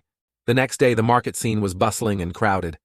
A carriage passed by. Inside were Pham Nhan, Pham Nuok, and Pham Tu Triet. All three of them were very happy. Nuok took the initiative to feed Pham Nan. You eat the hawthorn, while the other person looked at the couple in love with a slightly disdainful expression. He ate the hawthorn and immediately cried out, "Sour, sour, sour, nuok, nuok," sat and laughed happily. Femme tout Triet sat opposite and witnessed this scene, not believing his eyes. Is this still the elder sister with eyes higher than her forehead, cold as an iceberg that never melts, causing countless talented children of noble families to sigh and lament? I wonder if this femme nan really has some kind of supernatural ability. Then he regained his composure, crossed his arms, and said solemnly, "You have to understand clearly, femme nan. I'm giving my sister face, so I'll make an exception to let you out." Hearing that the male lead calmly replied, "I see that you want to blend in with us to go out and play." The sentence hit the nail on the head. He angrily denied. No way. The boy still acted arrogant. "I am the real young master of the Pham family. You have to respect me a little." Pham Nan was not convinced and immediately made a mocking remark. "Humph, don't you see that repeating yourself like that will make you look unqualified? In this regard, you should learn from your mother." Pham Tu Triet looked like that, but was still a crybaby who couldn't argue back and turned to whine to Pham Nuok Nuok beside him. Sister, sister, look at him, he just keeps hurting me." The carriage stopped at this moment. A strange scent wafted across. The fragrant smell accidentally drifted into the nose of Pham Tu Triet's greedy name. "Oh, we've reached the imperial palace. Why did the coachman stop the horse?" The horseman reported, "Young master, there is a purple building ahead where you can get off the carriage to eat." The three of them happily walked in. Pham Tu Triet pulled his older sister's hand and quickly entered the palace to enjoy the delicious food. Pham Nan stood behind, acting like a senior, watching over his mischievous younger siblings. Suddenly someone approached from behind. It was an old lady with a rather fierce face. She whispered to Pham Nan, "Do you need to buy books? These piles of books here are all the books that have not been approved by the 8th Department. It seems like you are lucky today. If it had been a little later, they would have all been bought out." Pham Nan felt like he had touched on his hobby. Japan, Korea, or USA. The old lady froze. Then she handed him a book, her expression turning serious as she invited him. "These are the popular novels in the capital recently. Today, young master is lucky. If it had been any later, they would have all been snatched away." Holding the book in his hand, Pham Nan looked around and immediately noticed something strange. Oh, seeing the book titled Dream of the Red Chamber, he was surprised and had a face full of questions. "Isn't this the Dream of the Red Chamber that I copied for Nuok Nuok?" Recognizing the book that I copied for Nuok Nuok, Pham Nan slowly turned the pages of the book and saw familiar lines of text. His face changed slightly. The old lady continued to tout, "Young master, this is just a part of the story. The best part is still ahead." After listening, he immediately gave 2 coins to buy back that Dream of the Red Chamber and left. In the dungeon, only then did the other 2 see Pham Nan enter. Nuok Nuok asked, "What did you do just now?" Without waiting for Pham Nan to reply, Pham Tu Triet immediately chirped, "I looked through the window and saw him buying a book from a woman and not knowing to avoid going on the street to buy some useless things." Pham Nuok Nuok asked in surprise, "Books?" Her eyes glanced at Pham Nan as if waiting for an answer. Pham Nan answered, "Do you still remember the Dream of the Red Chamber that I once told you?"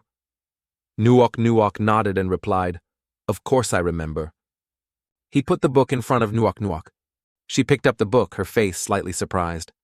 She was startled, it's true. Nuok Nuok hurriedly explained, "Brother, this is also the first time I've seen this book." Pham Nan said slowly, "It's okay, I don't blame you." Deep down, he already knew that I had already guessed that after my sister heard it, she wouldn't be able to help but write it down. She also wouldn't be able to look at it and share it with her close friends. I just didn't expect it to be spread around on the streets.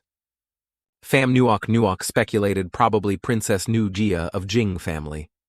She came to the palace to chat and happened to come across the book that Ka wrote for her younger sister, so she copied a copy and brought it back. She never thought that one would spread the word 10 times and 10 times 100 times, but it would become a secret that everyone knows. Hearing that Pham Nan smiled wryly first, it was circulated in the palaces of princes, and then it appeared in the market. It's really underestimating the bravery of those who trade in pirated books and copyright infringement. Suddenly, Pham Tu Triet spoke up, "This book." The boy was a bit suspicious. "Did you write this book?" Pham Nan didn't expect him to ask that, so he replied, "So what?" Tu Triet's eyes lit up. His face showed excitement. He eagerly said loudly, "Dream of the Red Chamber was written by you. And was it written by you?" Pham Non suddenly realized something was approaching and asked, "Have you read it?" Tu Triet turned his face away and stuttered, "I read it a bit. It's not very decent." Pham Non knew that, so he continued to tease, "Then why are you still sighing?" Knowing that he couldn't hide it, Pham Tu Triet had no choice but to admit it. He put on a shy and embarrassed face and honestly said, "To tell the truth, my reading teacher praised the author of this book's writing style as having a genius temperament. His heart is filled with sadness that makes people admire him." Pham Non eagerly asked again, "So you started to respect me?" At this moment, knowing that his identity as a fanatic had nothing to hide anymore, Tu Triet expressed his admiration and praise. "Just writing a few random words can earn you so much money. It's truly amazing. No wonder Big Sister admires you so much. It seems that this young master has increased his level of favorability towards our male lead." He felt quite happy, but not because of his profound knowledge and a whole basket of poems and writings, but because what he wrote could make money. Hearing that exclamation made Pham Non secretly feel discouraged. Pham Tu Triet's face was full of excitement as he continued to discuss the book. The manuscript of this book is divided into volumes to be sold in the market. Each volume can sell for up to 8 taels of silver. Only you can write this book. If you want to make money in the future, tell me I can invest. Hearing this, Pham Non couldn't help but sigh and think, "It's a pity that there's a conflict of interest between me and this brat. Even though I don't think about the Pham family's assets, I can't help but think of a plan from Liu Shi, who sees me as an enemy.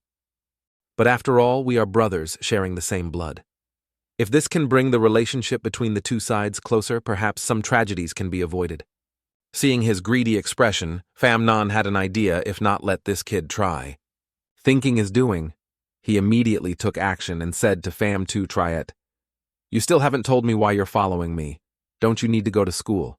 Now the young master who was arrogant just now has changed, revealing a completely different expression than when he was in the carriage. His form of address is also completely different. Just now, because Mother said that Big Brother is talented, she told me to play with him more. His thoughts are also good. The male lead saw his 180-degree change, and all the hair on his body stood on end. My heart fluttered for a moment, and you look so cute.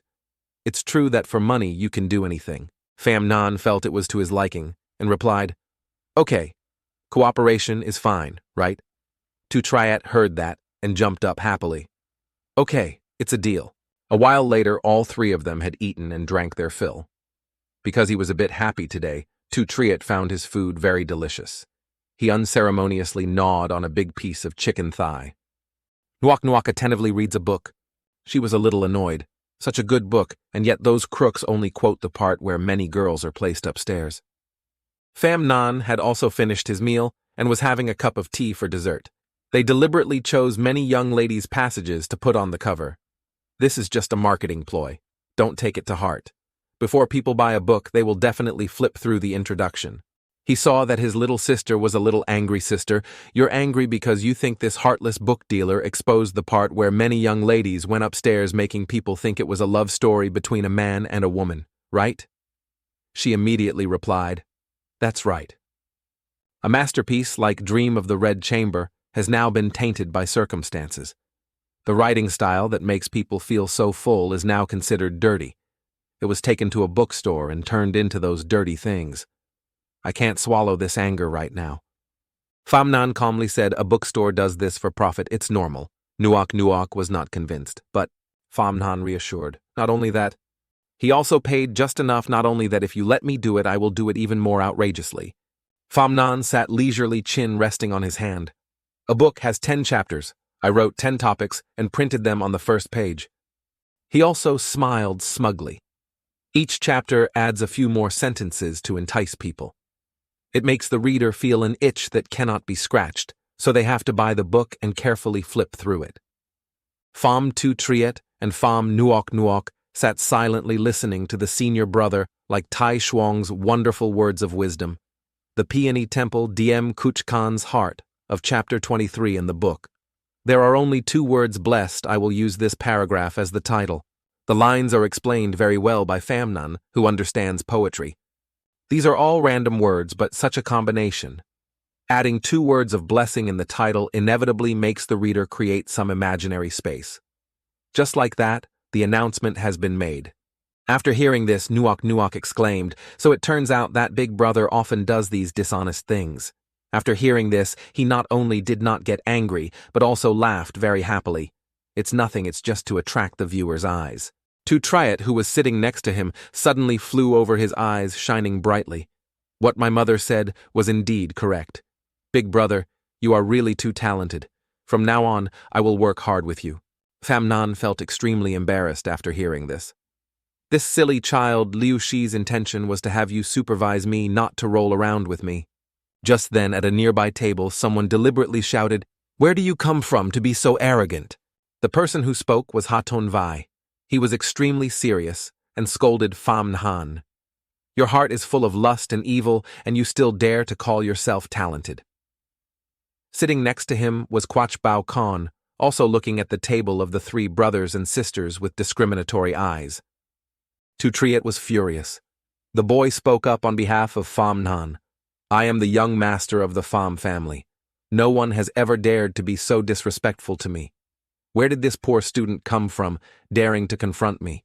Pham Nhan sat silently hearing the boy say this. He immediately felt embarrassed. The people who can sit in this 3rd-floor private room of Thachku are all people with status. The other party dared to speak carelessly. 8 out of 10 of them are of extraordinary status, yet he still dared to shout back. Tu Triet had not stopped, yet the boy was so enthusiastic that he rushed forward aggressively. Big Brother, you just sit here, I will go clean up the mess. Pham Nhan was so panicked that he had to quickly stop him. Wait. Nuok beside him leisurely took a sip of tea. Let him go. She smiled gently. Give him a chance to show off. With the Pham family backing him up, nothing bad will come of it. Pham Nhan understood and nodded. On the other side, Tu Triet was walking towards him. The boy didn't understand the logic, so he pointed straight at the 2 old men's faces and glared. Did you say that just now? Sunway's attitude stopped, and he even raised his voice in disdain. So what dream of the Red Chamber is a masterpiece? Not being able to distinguish right from wrong and talking nonsense, it truly makes people look down on you. Hearing this, Pham Nhan suddenly stopped drinking tea. Nuok was very positive when faced with these insults. He is praising us, Big Brother. Pham Nhan also agreed he is indeed praising us. On this side, Sija could no longer contain his anger and pounced on Sun Wei. His posture at this moment could only be described as that of a hungry fox pouncing on its prey. He also shouted loudly, "Who gave you permission to speak so loudly to my brother?" He also swung his fist at the man, then pulled hard on Tonvai's hair tie. He was furious. In broad daylight you dare to act so recklessly. Do you still have the rule of law in your eyes?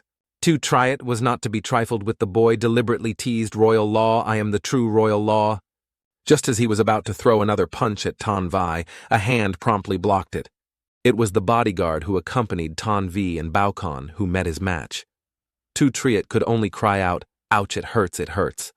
Where did this trash come from? How dare you hold the young master's hand? Let go.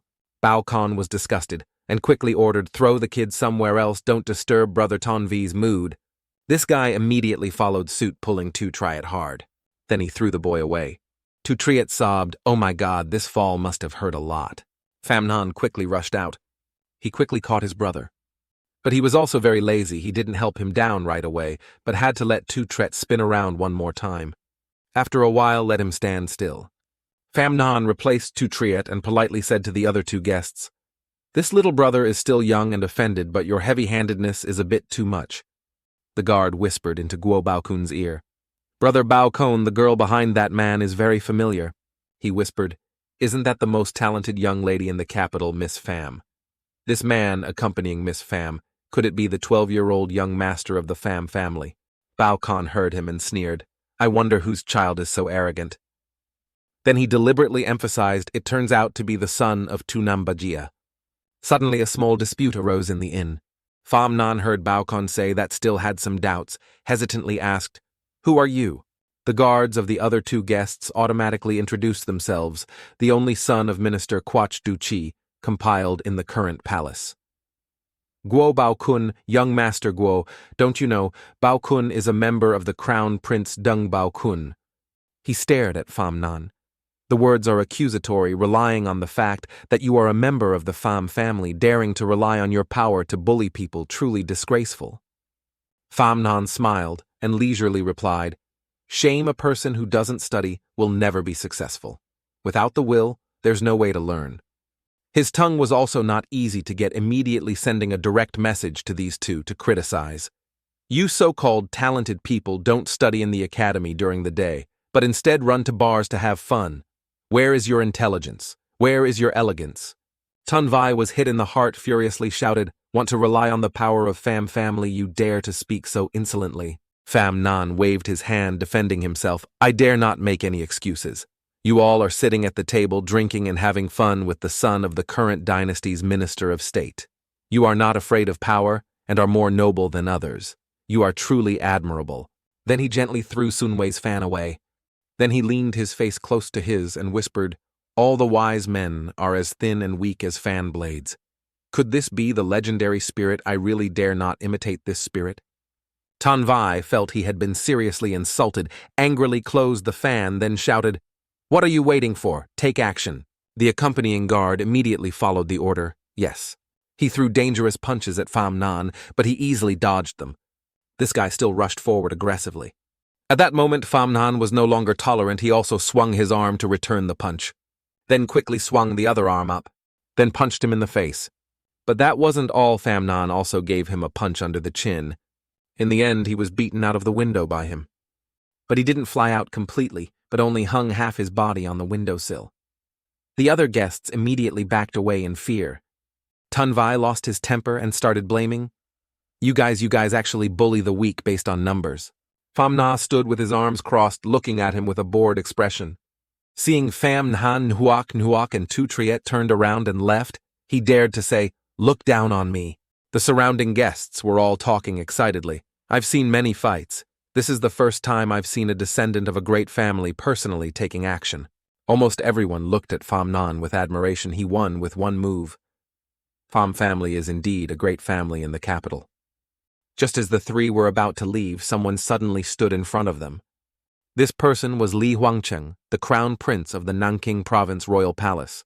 He calmly greeted Sister Nhuak, "Is free to leave the palace today, it's rare." Seeing him, Nhuak was startled. "The prince is here too." Then she enthusiastically introduced Huang Than to Pham Nan. "Brother, this is the crown prince of Jing Palace. Jing Palace and our Pham family have a very good relationship." She warmly introduced her older brother to him. "Your Highness, this is the older brother I often mentioned to you." Huang Than was straightforward and immediately expressed his thoughts. "I vaguely heard earlier that you seem to have a prejudice against people who read books." Bao Khan appeared from behind and interjected. "That's right," he said. "Please ask the crown prince to seek justice for the talented people sitting here." Huang Than deliberately reminded, "I'm busy talking with friends. I don't want to be interrupted by others." Seeing Bao Khan still standing there, he smiled dangerously and asked again, "Do you understand this sentence?" So he left immediately. Huang Than continued to walk in front of Pham Nan and chatted, "I was just curious and didn't have any malicious intentions." Pham Nan also happily replied, "You can read books. You are all readers. I just have a prejudice against so-called talented people." Huang Than was confused. "Oh, what does this mean?" So Pham Nan also openly explained, in ancient times, only those who were exceptionally talented were called talented men. But now, all you need to do is go to Than Lao and make friends with some high-ranking officials and nobles to become a talented man. As he spoke, he laughed. The taste of these talented men is probably more of the scent of women's rouge. The demeanor of intellectuals is less. It is harmful to the country. The ones who gain profit are still those women. This sentence was uttered and hit the bull's eye of both of the guys just now. Huang Than nodded in agreement. Then he politely opened his mouth. "Brother's way of thinking is really interesting. When you have free time, you must definitely come visit my mansion." Finally, the three of them leisurely left the restaurant. Another person appeared in the way. "That is Tun Vai. Triet saw him standing there and immediately rushed over. What want to fight again? But he did not answer. He just raised his dangerous eyes and silently looked at the three of them. Famnan felt something was wrong. Also raised his eyebrows, seriously asked, "What else do you want?" Seeing Tanvi standing before him with a dark face, Famnan also resolutely faced him. "What else do you want?" But suddenly Tanvi clasped his hands together. Then, with an extremely respectful attitude, he bowed his head to Famnan and said in one breath, "This humble one has always looked down on the nobility and thought he was always right. But today I have received your words to enlighten me." Not only did he say no, he also sobbed. I finally realized that I was just blindly liking this feeling. My character still can't escape those old stereotypes. But Famnan did not show any joy at this admiration. He even turned on his alert mode. This Sichuan opera guy can't even change his face as quickly as a human. Ignoring Tonvi Famnan continued to move forward, but still tried to politely reply, "In everyone's heart, there is a cowardly part, the so-called petty person under the guise of a Confucian scholar." Then Famnan said bluntly, "Today I'm just talking nonsense, don't mind me." Hearing these words, Tonvi was a bit confused, the so-called villain under the guise of a Confucian scholar. The three of them then headed towards the market. Nuok didn't know what was funny, but kept smiling. Famnan looked at her little sister with a blank face. "Little sister, are you remembering something funny?"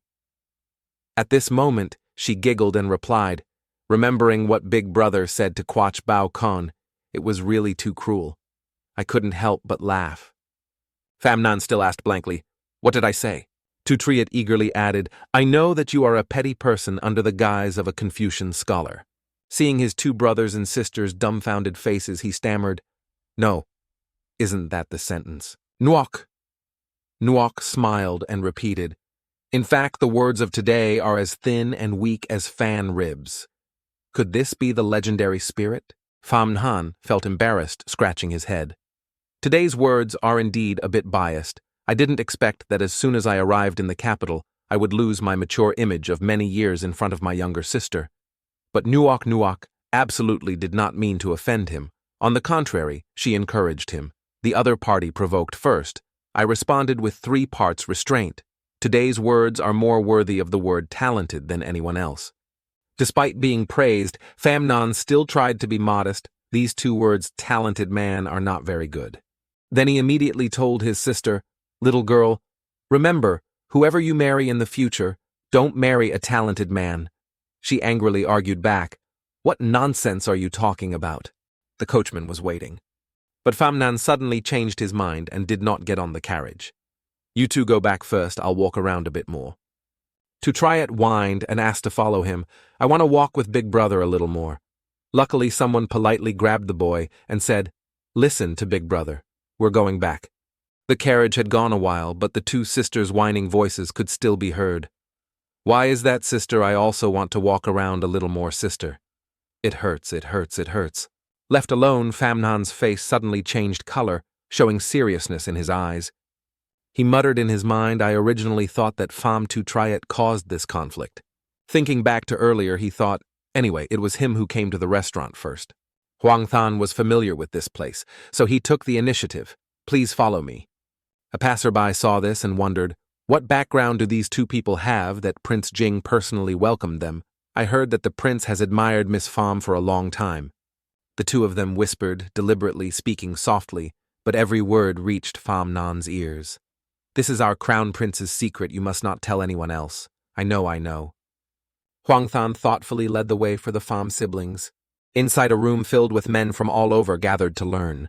Famnan was not very happy, he exclaimed. "Why are they all men?" He walked out dejectedly, his face blank like an idiot didn't think men and women would sit separately. There's even a curtain on the woman's side. What he was worried about now was how to find Miss Lam family. Looking at the people passing by, he sighed in frustration. Poetry clubs are full of show-offs. So Famnan concluded with a sentence. There's nothing interesting. Thinking too much, he didn't notice that the smart thing was coming towards him. The 2 finally made eye contact. The 2 shouted in unison, "Why is it you?" Bao Kon pointed straight at Famnan and shouted, "I originally thought you were so noble. It turns out you are just a flatterer. Want to use the Crown Prince's Poetry Club to become famous throughout the world. Can you do it? Pham Nan was not angry at all at these words, and calmly replied, "The prince kindly invited me here, of course I have to save face for him. As for writing poetry, I am not interested, you guys just go ahead and play." Bao Kan was furious, but only dared to curse in his heart. "Wait until the poetry meeting ends, then I will make you look good." Huang Than sat up high and spoke softly. "Almost everyone has arrived, the poetry festival officially begins." Then he held out his hand and introduced, "Next my little sister will introduce today's topic, which is Princess Jia Nu." Jia Nu continued her senior brother's words today. "During the time it takes to burn incense, everyone is free to express themselves. Each person will write a poem and submit it at the end. We will choose the 3 best people." She also took the initiative to suggest writing poetry is not like fighting.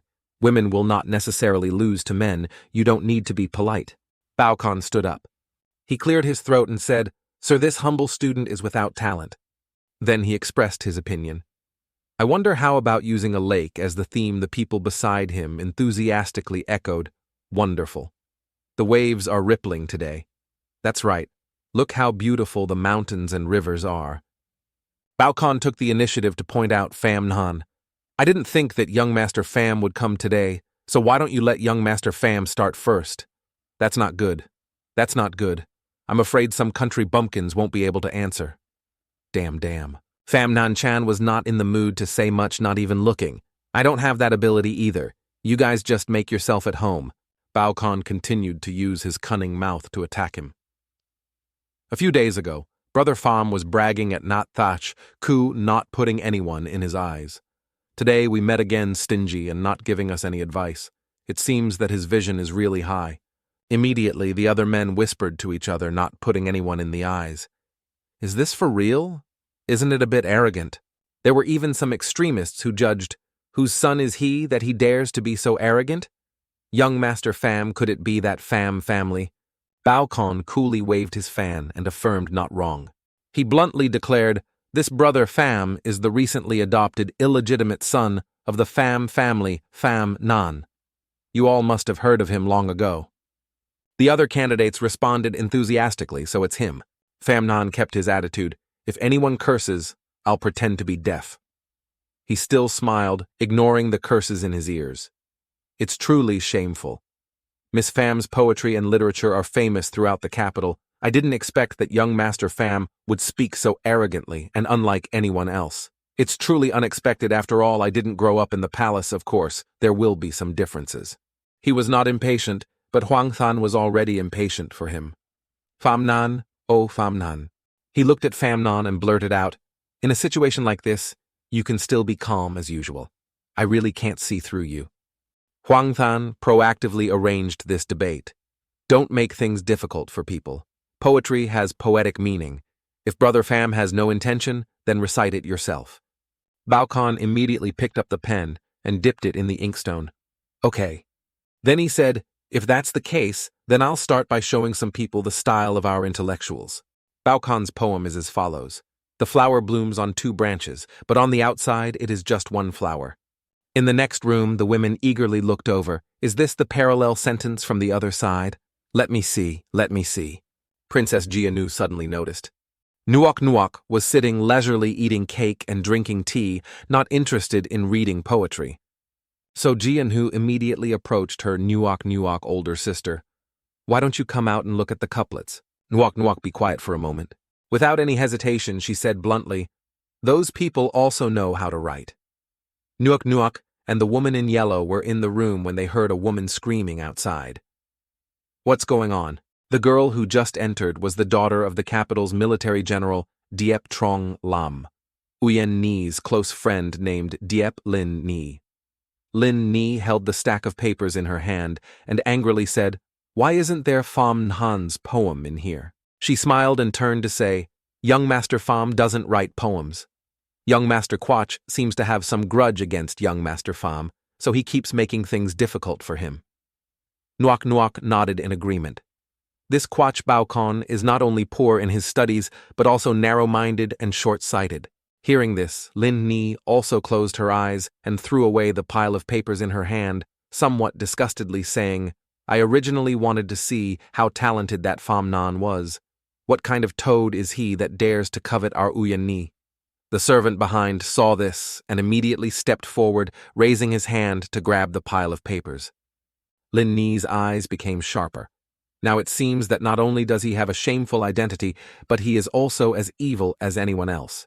Seeing Lin Ni criticizing her brother, Nuok looked at Lin Ni with a cold face. Diep Lin Ni stopped being so sharp-tongued as usual. Which fish sauce shop did you come from today? You must have caught some kind of taste. The whole class suddenly became silent, no one dared to speak. Lin Ni angrily broke the silence, staring at Nuok, her hands on her hips. Why are you so hot-tempered today? Nuok. Mac replied emotionlessly. You have a good relationship with Miss Lam, that's your business. She's not willing to marry my brother, that's her business.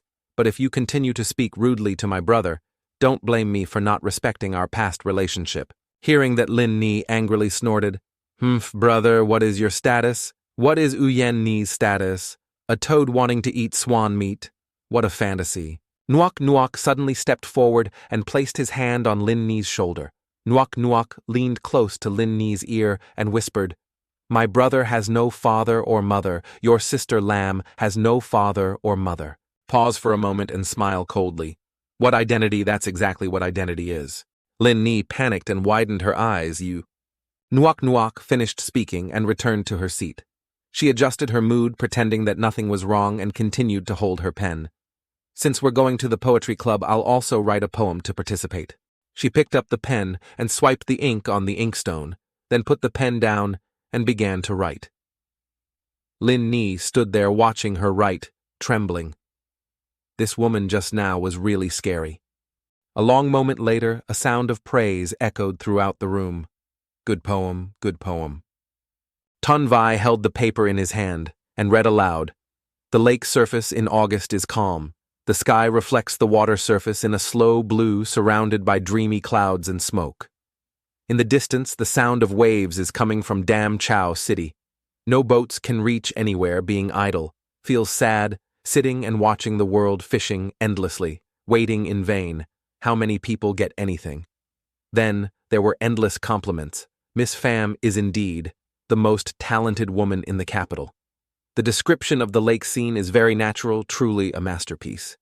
Bao Kan stood at the side, spreading his fan and pretending to be knowledgeable. In front of us is just a small lake using smoke and clouds doesn't seem right. Bao Kan raised 2 fingers and smiled. Moreover, Van Mong Trak is in the south, and Dam Chao Than is next to the sea. Although Miss Pham's meaning is very good, there are still some shortcomings in the 2 words above. Then he glanced at the crowd in front. I don't mean to offend, but the circumstances in this poem, someone who has always lived in luxury like Miss Pham, I'm afraid it couldn't have been written. As soon as he finished speaking, a young maid entered, holding a stack of paper and a pen. Miss Pham had just said, this poem was written by my elder brother, Pham Nan, when he was 10 years old. Today, I have copied it down for everyone to enjoy. Bao Kan heard that and looked at Pham Nan in surprise. What he was still sitting there, resting his chin on his hands and laughing. Everyone was amazed and talking in disbelief. How could Moy write this article? Is this Pham Nan a genius? Pham Nan waved his hand and smiled. Not to that extent, not to that extent. The group of people looked over. At the age of 10, he was able to write such a good poem, and it was also a poem with careful and precise ideas. Young Master Pham is good. Huang Than rubbed his chin and pretended to be deep in thought. This poem shows the author's unwillingness, wanting to have some meaning to express his feelings.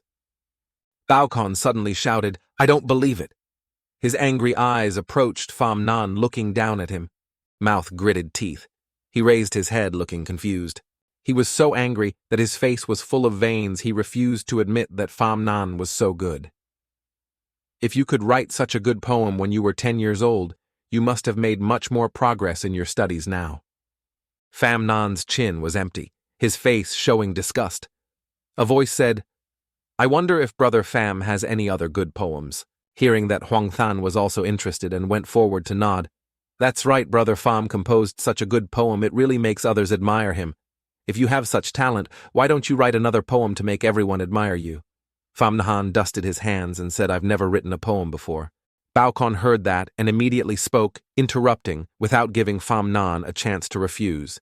Then please Fam's senior brother compose freely to open the eyes of the talented scholars in the capital. Speaking of this, his face became fierce, veins popped out all over his face, he gritted his teeth in anger. Unless you can't write it! Famnan still sat leisurely looking at everyone. Now his head was slightly bowed, smiling. He thought, studying poetry in the previous life was not in vain. He slammed the table so hard that the pen flew up and spun 180 degrees. Then he used his other hand to grab the pen without changing his expression. Okay, Famna smiled, not afraid at all. So today I will have to do one lesson. A moment later, when everyone saw that he had finished writing the poem, they rushed to squeeze in to see. Is that Famnan really writing a poem? Let me see. Lin Ni squeezed in between, directly picked up the poem and read it. The girls beside her covered their mouths, their eyes shining brightly. Only Lin Ni's face slowly changed. This word. In Lin Ni's ears were the praises of a few girls who loved boys. What kind of god is Famnan in the end? Good poetry is truly good poetry.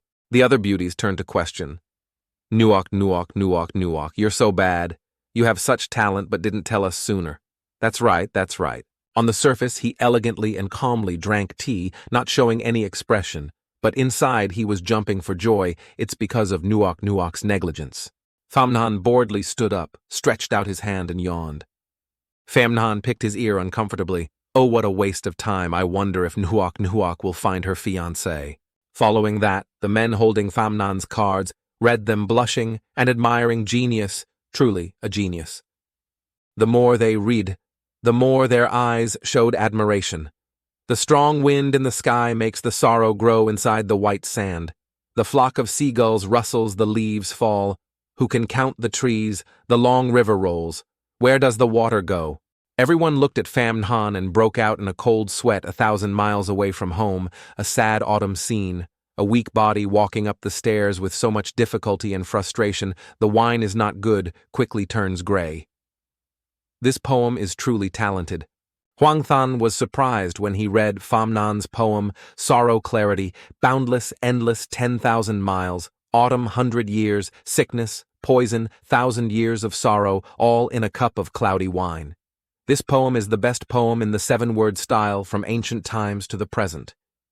It is difficult to find someone in Namkin who can write as well as this. Baokun's ears echoed with praise for Famnan. There is this poem. Even if young Master Pham doesn't write poetry anymore, it doesn't matter. Baokun was so angry that he gritted his teeth. He was actually able to write it. Huang Than used his fan to cover his mouth and laughed.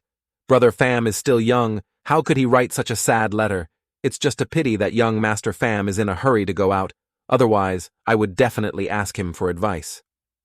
Nuok walked towards the hallway looking for Famnan's figure. Oh dear, I almost forgot to find people for my brother.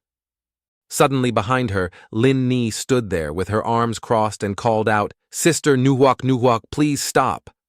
Nuok was startled by this sound and stood still without saying anything. Lin Ni glanced at Nuok. Can we talk for a moment? Lin Ni led Nuok to a courtyard with a lotus pond. Lin Ni opened her mouth to break the awkward atmosphere. Nuok, although your brother is indeed a rare poetic talent. Lin Ni turned her head, her tone serious, but I hope you can refuse the marriage. Nuok frowned when he heard Lin Ni mention her brother. Why do you say that? Doesn't this poem satisfy you? What will it do to Miss Lam? Lin Ni crossed her arms, her voice filled with certainty. Let me be frank, Uyen Ni doesn't want to marry your brother. Lin's words made Nuok surprised and unable to respond.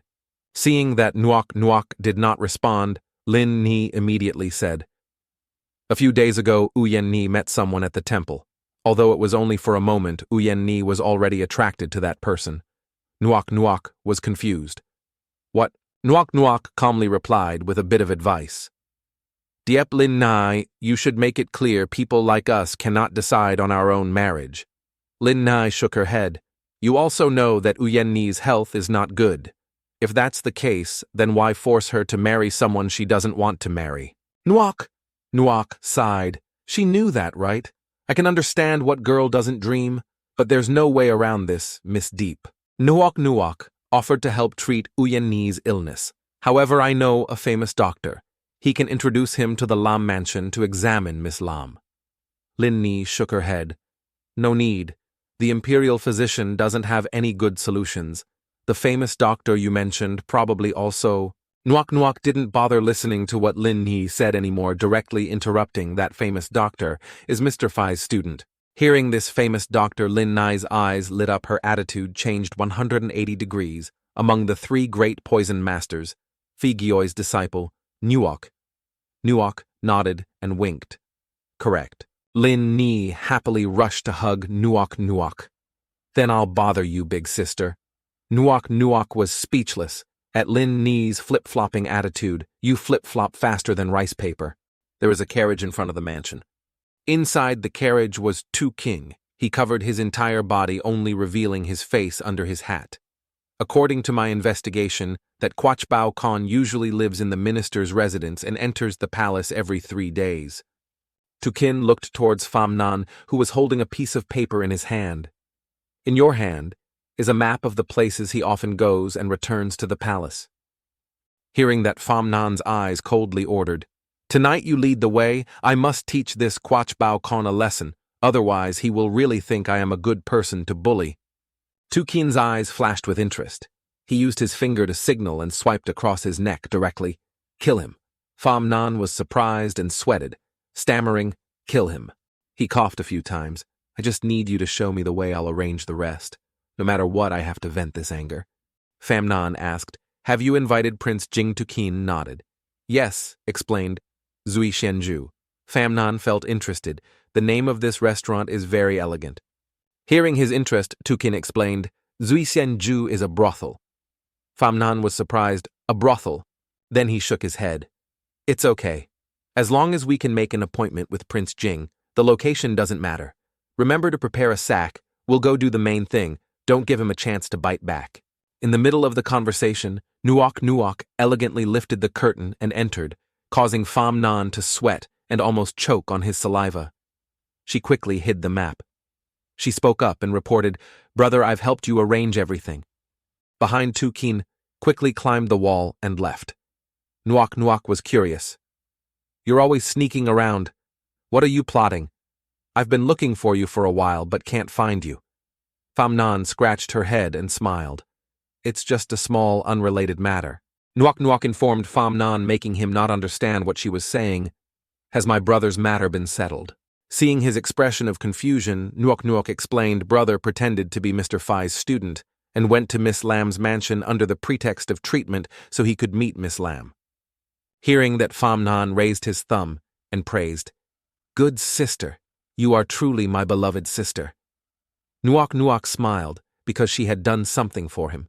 As long as big brother is happy. She was curious. It's just that Nuok is very curious. Where are you going tonight? Pham Nan just smiled, said the word I, and that was it. Zui Xianju is a wonderful place. When night falls, the place is illuminated by the stars in the sky. Colorful lanterns and flowers are floated on the river beside the boat. Pham Nan was grabbed by a smooth arm. The woman in red lay on top of Pham Nan, making him blush. She spoke gently, Young master, please cover Zui Xianju. She was Si Li. Li said in a coquettish voice, Young master is really generous. She fondled Pham Nan's face. He pursed his lips to control the beast inside him. The plump butt was sitting right in the middle of Pham Nan's lap. Li gently stroked his face. Pham Nan closed his eyes and pursed his lips, not being seduced by the beauty. His eyes glanced at the rolling hills of Li, making him break out in a cold sweat. Suddenly, Huang Than was led in by a young girl. Prince Jing, this way, please. He heard someone talking, so he threw Li on the floor and sat far away. Seeing this, Huang Than burst out laughing and explained, Miss Li doesn't know how to eat people. Why are you hiding so far away? Pham Nan covered her mouth and said, If you don't come again, I'll start eating people. The little lady introduced Vian Mong. Vian Mong walked in from outside with his shirt pulled down to his chest, as if it was about to fall. Your Highness, I have invited the young lady to come to you. Vian Mong. Li sat next to Pham Nan and poured him wine. 4 people sitting inside a curtained room. Pham Nan spoke up. I heard that Zui Xianju is not the biggest ship, but it is the most advanced ship. Luxurious scene only rich people can enter.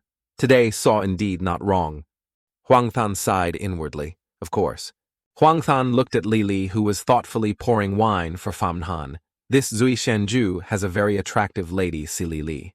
Huang Than acknowledged that Miss Si Li Li's appearance and personality are beyond question. She is also proficient in playing the zither chess calligraphy and painting. There are so many people who want to invite Miss Li Li. Huang Than's heart sank, but rumor has it that Lady Li Li doesn't bear the surname Si, and her Li isn't just any common Li but the Li of the royal bloodline. Looking at the two people laughing and joking happily. There are rumors in the martial arts world that she is the orphan granddaughter of a certain royal family in the early days of the founding of the country. Because her ancestors committed a great disaster, she fell into this state. Li Li had already sat in Fan Xian's lap without her knowing. Tonight, Fan Xian, including Zui Xianju, asked Miss Li to entertain guests and even invited me. I wonder if he knows about these rumors. Huang Than still wondered about his purpose. What is his purpose after all? Seeing that Huang Than did not say anything, Pham Han spoke up. I just arrived in the capital. I don't understand life here very well. Going out to have fun needs to be with friends, to be interesting. But my younger brother is still too young, not suitable for this place. He stood up and held his glass of wine, inviting the emperor, so I invited the crown prince. The emperor politely clinked his glasses. Brother Pham is too polite. Then the two sat down together to drink wine and chat. Pham Han put the glass of wine on the table. Leaning on Li Li to stand up, Pham Nan looked at Li Li in his arms with deep affection. It's not early anymore, or Huang Than understood and stood up, hugging the dream. The good time and beautiful scenery should really be grasped. Then Pham Nan looked at the backs of the two people leaving. Eyes turned cold. A great night officially begins. Pham Han led Li Li back to the room where there were only two people. He pressed Li Li under him. Li Li changed position and pushed Pham Nan down on the bed. Mr. Pham, don't be in a hurry. She took off her clothes in front of him, then slowly pressed down on him seductively. The spring night is still long, enjoy it slowly. Pham Nan used his hand to gently brush Li Li's hair. Miss Li Li. Li Li's eyes suddenly became hazy. After that, Pham Nan's figure was no longer seen. Her eyes closed. Li Li fainted and fell directly on Pham Nan's body. He was silent. Then he stood up, put Li Li down on the bed, and put his clothes back on. Li Li was still lying on the bed, fast asleep. On this side, Huang Than and Vian Mong were standing affectionately hugging each other on the railing. Vian Mong said Master Pham seems to like Miss Li Li very much. The two looked at Pham Nan's back as he left. I just didn't expect to be able to endure this spring night. Go do something else. Huang Than replied, I am just a shield he brought here. But if you want me to be willing, then you cannot hide from me. Hearing that, Vian Mong turned to ask, why are you so interested in Pham Han? Huang Than hugged Vian Mong's shoulder. Do you know who Pham Han is? He is the illegitimate child that Minister of Revenue, Pham Kian, loves the most. Vian Mong nodded in understanding after hearing, I understand now. You want to seize the bloodline salary of Nam Khan.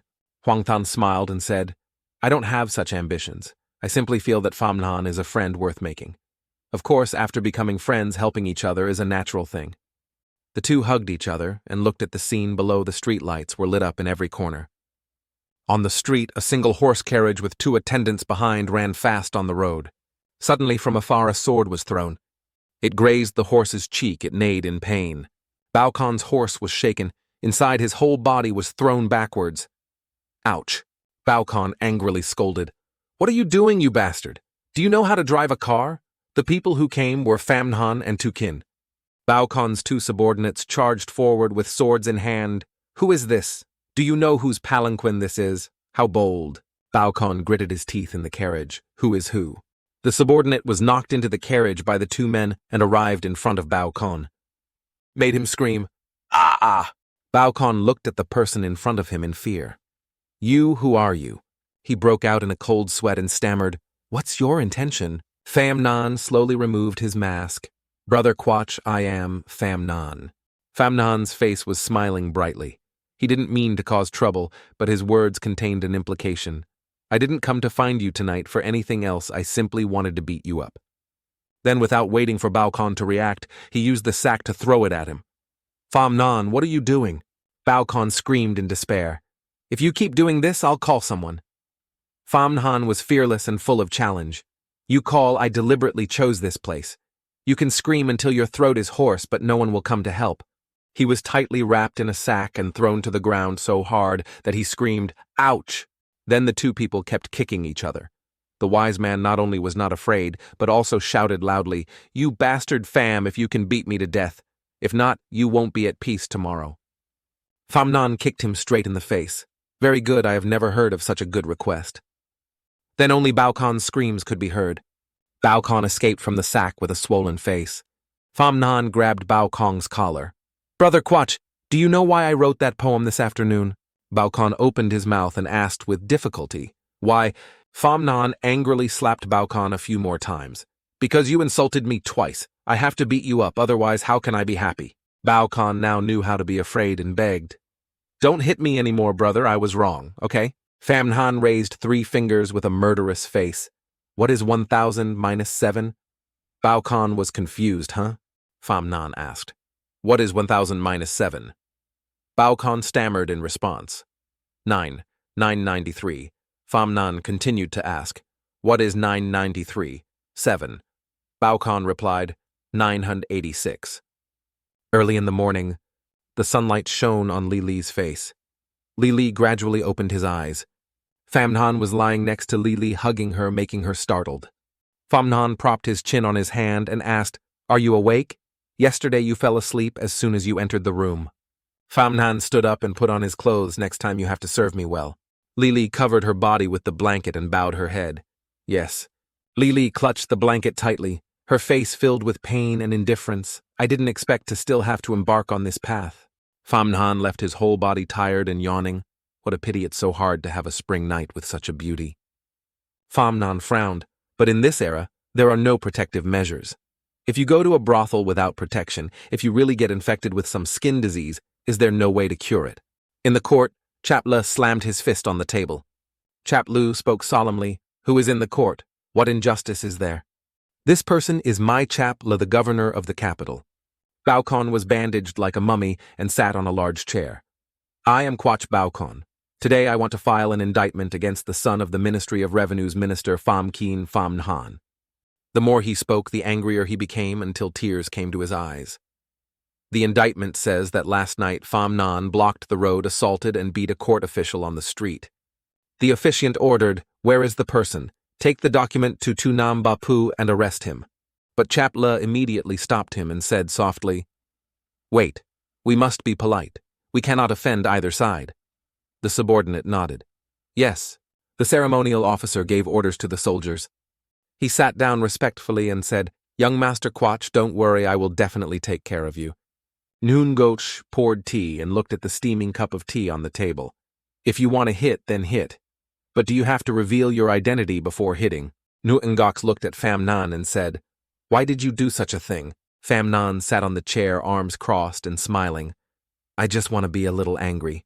If I don't let the person who was beaten know that I was the one who beat them, how can I be a little angry? Ngox took a sip of tea. The measures that need to be taken have already been announced, and the master has also prepared everything for you. Everything is settled. Just go to the yamen and make a round. Hearing Ngox speak, Pham Nan remained silent and did not respond. Then Pham Nan put his hands on his hips and asked curious son, Why are you helping me? Ngox smiled and closed her eyes. Although my surname is Lu, I am a member of the Pham family. She opened her eyes were cold. The Quach family has a strong momentum. Of course, our Pham family cannot be inferior. Pham Nan nodded in understanding, so that's it. Ignoring the 2 servants standing below waiting for orders, the students bowed and silently replied, That's all. Fatty struggled to speak. If that's the case, can we go now? Pham Nan now stood up and left. Thank you, I'll go home. Ngox nodded. Yes. Standing next to Pham Nan Trin Thak, the lawyer of the Pham family, is not the male lead. Pham Nan looked around at the crowded crowd and exclaimed, Is everyone in the capital this lively? It's only been a short while and there are already so many people. Trinthak replied, in my more than 20 years as a lawyer, this is the first time I've seen so many people outside the office. Chaplu slammed his hand on the table. Famnan and Trinthak had entered the court. Chapley saw the two and shouted, "Are you Famnan?" He nodded. "That's right, I am." Next to Trinthak, he still acted like a handsome man.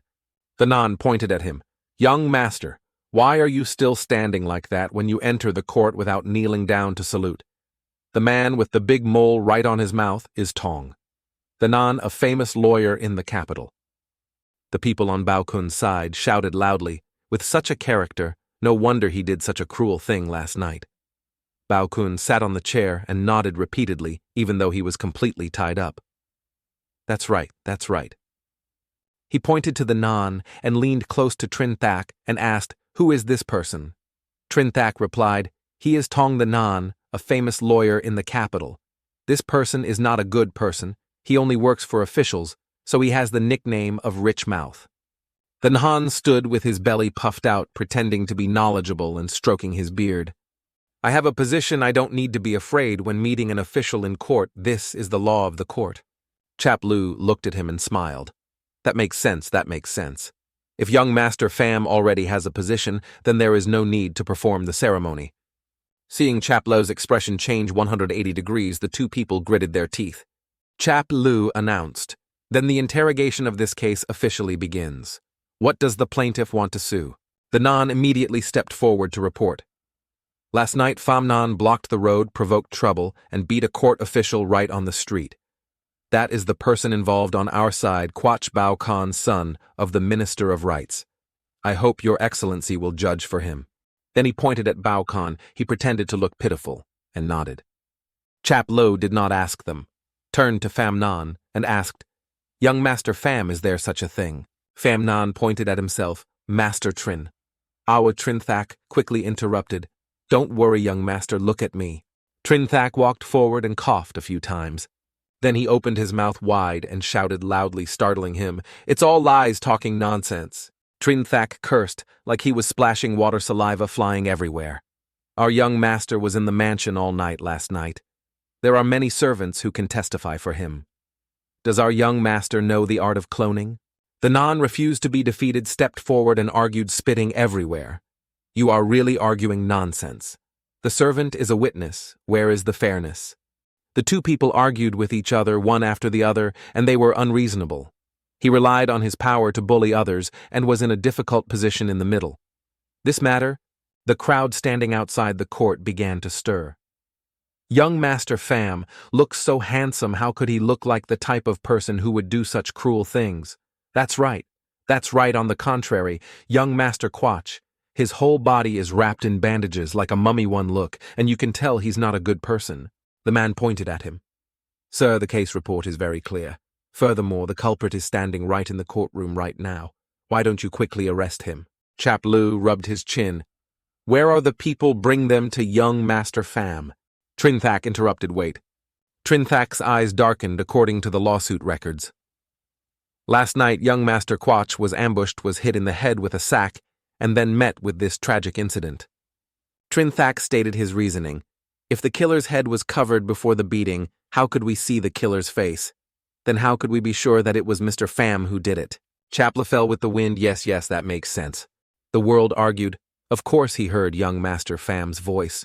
Moreover, at that time, young Master Pham himself admitted it. The Nan asked, "Are you planning on not admitting it now? As a man, don't you have even this little bit of responsibility?" Famnan immediately denied, "I don't do it."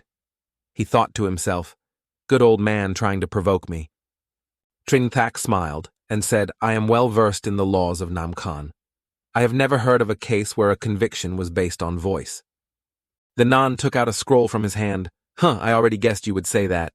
He held up the words, "If the voice is not enough to prove the identity of Mr. Pham, then I invite you to read a poem." Trinthak was startled. "What?" He opened the scroll. Then the world began to read. The wind blew fiercely. The sky was high, the gibbons cried sadly beside the clear water, and white sand birds flew and circled, countless leaves rustled and fell. The long river flowed endlessly. thousands of miles away from home. The autumn scenery was gloomy still. A guest envoy life made him sick. Alone ascended the high platform of hardship and suffering, thick sideburns stained with the color of wind and bone, old and weak body, had to stop drinking the cup of muddy wine. Chaplo listened and was delighted. The poem is so good, I wonder who wrote it. Feeling that he was being too rude, Chap, Lou cleared his throat. Ah, that's poetry. What does poetry have to do with the case? The non pointed at him. This poem was written by Mr. Pham yesterday at the Poetry Festival of King Tin District's palace, and last night when the murderer cruelly attacked Mr. Quach, he had also read this poem. Pham Nan got more and more headache as he listened. Moreover, it proves that he wants Mr. Quach to say he is sad, depressed, and sick. Trin Thak was bewildered, Cold sweat all over his body. If you want to hit someone, then hit them. Do you have to recite poetry? This time it's good. The other side has you covered. After that, thinking about a plan, Trin Thak stepped up to argue. That's really ridiculous. You mean after Mr. Pham finished writing this poem in the afternoon, he ran away in the evening to beat people moreover while beating and reciting the poem, not to mention that scene, it's really funny. Only an idiot would do something like that. The non angrily said, so young Master Pham refuses to admit that he beat someone. Trin Thak replied, 1 is, there are no witnesses. 2 is there is no evidence. You take it. Seeing the two people arguing, Chap Liu was helpless. The thing is, if there's no evidence, we might as well change the interrogation date. Trin Thak stepped forward. I just had this idea. The Nhan quickly stopped him. Wait. He stroked his beard and smiled smugly. If it's evidence, we have it. Immediately after, a group of people ran in, both young and old. They knelt down as soon as they arrived, bowing their heads and not daring to look straight. The Nhan pointed at them and said, these people are the merchants in the city. They are the witnesses who saw Pham Nan last night. Then he shouted loudly, quickly, tell me everything you saw. A middle-aged woman wearing pink raised her hand and said, yesterday I saw Pham Nan's palanquin not returning to the palace after leaving the Tin Vuong mansion. Immediately after that, a young man also spoke up to accuse. Last night I saw Pham Nan's palanquin heading towards Tai Than. Then one by one they all blamed Pham Nan. Last night I saw Pham Kong Tu's carriage in the west of the city. I saw it too. Chaplai's face was no longer joking like before. He heard them say, it was only at midnight when I went to keep watch that I saw Pham Kong Tu's carriage returning to the mansion. Then Han's eyes flashed with danger as he asked, May I ask young Master Pham, what exactly are you doing wandering around the capital in the middle of the night that you have to be so secretive? He has been silent until now. Then he moved his lips. Looks like I can't hide it anymore. Trin Thak fearfully walked over young Master. Pham Nan scratched his head in embarrassment. Last night I spent the night at Zui Xianju. As soon as he finished speaking, the whole court was as silent as a sheet of paper. The Nan turned pale. What? The crowd immediately started talking. These nobles still know how to play. So that's how it is. No wonder they say they don't leave their homes. Bao Khan angrily opened his mouth with several teeth missing and cursed, fuck. He started cursing Pham Nan's 18 generations of ancestors. Ah, you and I were clearly on Gulan Street last night. Chap Li rubbed his ears in annoyance. Be quiet. When talking in public, you have to pay attention to your manners. The world gritted their teeth in disbelief. Zui Xianju. May I ask if anyone can testify for young Master Pham? Pham Nan scratched his head. Miss Si Lili can testify. The Nan still won't let him go. Is that so? Today, Miss Si Lili left the capital for Suzhou. That's too coincidental. I wonder if you're afraid Miss Lili will say something bad, so you said it. Hearing that, Pham Nan's heart also felt a bit of admiration. In just a few hours, the Quach family was able to force Zui Shenju's trump card to leave the capital. Their strength cannot be underestimated. But using it here? The Nan did not let him continue to argue. Everything is very clear. Mr. Pham beat someone, then fabricated evidence. I hope your excellency will escort this criminal to prison to await trial. Pham Nan smiled. Actually, there is one more person who can testify. The Nan and Bao Kon did not believe. There's more. He smiled brightly, Prince Jing. Hearing this name, the Nan immediately wanted to spit blood from his mouth. Bao Kon was so angry that his eyes and nose were running. Chaplo held his official hat tightly, thinking the Guo family, the Pham family, now even the Prince Jing is involved beating people and going to brothels. Chap Lu's eyes were filled with confusion and panic. Do you want to take my life to deal with this matter? The world still did not let him go. Pham Nan is talking nonsense. As soon as he opened his mouth, he even smeared the reputation of the Prince of Tin Vuong. You must investigate this thoroughly. Chap Lu slammed his fist on the table and said, "That's right." Then he stood up and left. I have to slowly investigate this matter in a few days. We will re-interrogate this case another day. Bao Khan could not accept it and started cursing again. Trinthak wondered, could it be? Glanced at Pham Nan. Everything is in the young master's plan. In a small courtyard, a maid's voice rang out. The wind blew fiercely, the sky was high, and the gibbons cried sadly. By the clear water, white sand birds flew around, countless leaves rustled and fell, and the long river flowed endlessly. The maid held the paper and read the poem, 1,000 miles away from home. The autumn scenery is gloomy. Still a guest envoy. Life makes me sick. Alone on the high platform, hardships suffering thick sideburns, stained with the color of wind and bone, old and weak body. That's why. Queen Mother Nam Khan raised her slender hand to stop him. No need to read any more. She sighed. What do you think of the poem by the Pham family's son? She was the Empress Dowager of Nam Khan. Beside her, Queen Nam Khan spoke up. I also don't understand the highs and lows in literature. I just find it interesting to listen to. She smiled. Why stop at just good? If the previous poem could only express admiration for the Mandarin, then that would be fine. Why is there another poem being a guest for thousands of miles away from home? It's not a poem about an ordinary talented person that can be written. The Queen Mother of Nam Khan also had to admit. However, the song's emotions are too heavy at such a young age. Why does he write about the taste of an old person? I'm afraid that child is also a person of little fortune. Suddenly, Queen Mother Nam Khan noticed the eldest Princess Nam Khan. Princess Nam Khan with a tearful face, my child is also a person of little fortune. Princess Nam Khan used the corner of her sleeve to wipe away her tears. The little girl has been sick for a long time, and her health is weak in bed. The emperor still wants her to marry that even weaker child of the Pham family. What will happen in the future? She sighed. The root of Uyenni's illness is because as a mother you did not accumulate blessings for her, and now you are so shameless as to say these words. She said, His Majesty has approved this marriage. What's the use of you coming to me to settle it? Besides, what about the Pham family's child? With his talent, he is worthy of Uyenni. She said, Your Majesty, you're really something. You can get engaged to any family, but you have to get engaged to the Pham family. You clearly know that Pham Keen and Lam Nuok Pu. Hearing that, she immediately shouted, Shut up. She told the palace maids to leave. You guys go out first, and they immediately left without hesitation. Yes. She immediately slapped Princess Nam Khan in the face. She could not believe that she was slapped by her. Queen Nam Khan stood beside her, covering her mouth and calling Mother, Mother. Her eyes flashed with murderous anger. How many times have I told you don't mention that person in front of me? Looking at her blushing cheeks, she said, You don't need shame, but our royal family does. If you hadn't used your life to protect that guy named Lam, I would have executed him long ago. She rubbed her cheek that was swollen from the slap and admitted her mistake. My daughter knows she was wrong. She adjusted her mood, stood up and hugged her arm. Please don't be angry, it's bad for your health. Your daughter won't mention it anymore. Empress Nam Khan sat silently beside her. She reminded about Uyenni's marriage. Even if that guy named Lam is her father, he has no right to say anything. Is that clear? She happily nodded. Daughter understands. She picked up the teacup and ordered Queen Nam Khan. Finish what you just said. Queen Nam Khan turned around in surprise.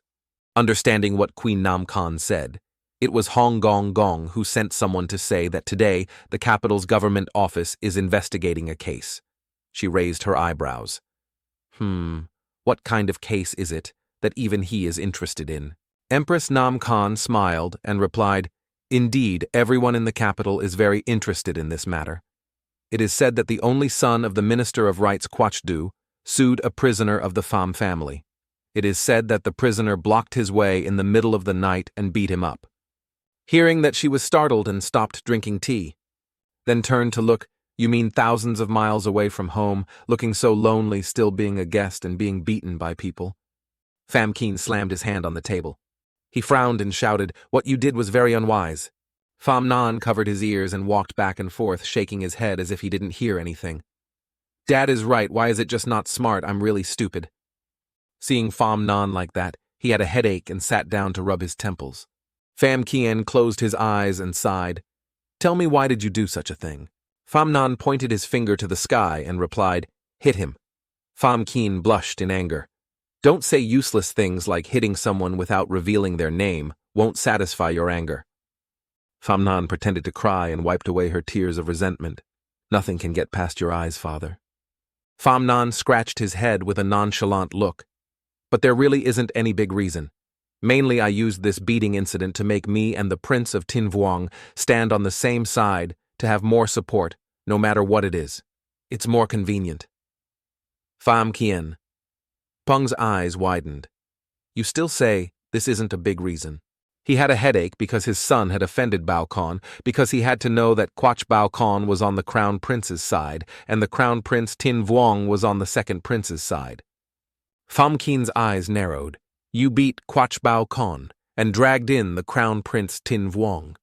In the eyes of others, this is no different than saying that the Pham family has taken refuge with the second prince." Pham Nan held his head and pretended to admit his mistake. "How could a small action of mine cause such a big impact? I really didn't think that much." Looking at his actions, Pham Kien was speechless and didn't know what to say. Pham Kien's face darkened, his eyes gloomy. "It's come to this point, and you still don't tell the truth." Hearing him say that, Pham Nan silently looked at him. Then he sighed yes. "Actually, I originally thought that the Pham family had a close relationship with King Tin. Of course, they were on the same side." He smiled and asked him back, "Isn't that right?" He was still listening to him. Hearing Pham Nan's words, he raised his head, his eyes looking at him intently. A flash of light flashed through Pham Kien's mind, explaining to him standing on one side before your majesty makes a decision is a wrong way to do it. Pham Nan no longer had the playful look from before, bowed his head respectfully. "I understand the Pham family only stands on your majesty's side. In the future, we will definitely do things carefully." After saying that, he turned around and left. "I'll take my leave first." Pham Kien could tell that Pham Nan would not easily admit his mistakes, and even if he did, he would cause trouble again. He immediately shouted, "Stop right there." Pham Kien coldly reminded him, "You must know, in order for you to be able to leave the court. How many times did we have to argue with the Quach family in the court?" He rubbed his head and sighed, reminding him, "The capital is a place of rumors and gossip. There are many things that you can't slowly learn. Moreover, you're not a stupid person." Suddenly, Pham Kien remembered something. His eyes widened. Pham Kien immediately stood up to stop. Wait, could it be? Only now did he guess Pham Nan's intentions, so he immediately asked, "Did you do everything on purpose?" In the palace where the Queen Mother Nam Khan was sitting, enjoying tea in the middle of a lotus pond. Her laughter echoed all around with contempt. "Those fools that Guo Baokan leads will only know how to lure and hunt recklessly. They are all bad guys." No need to guess that Fan Xian is definitely very good at fighting.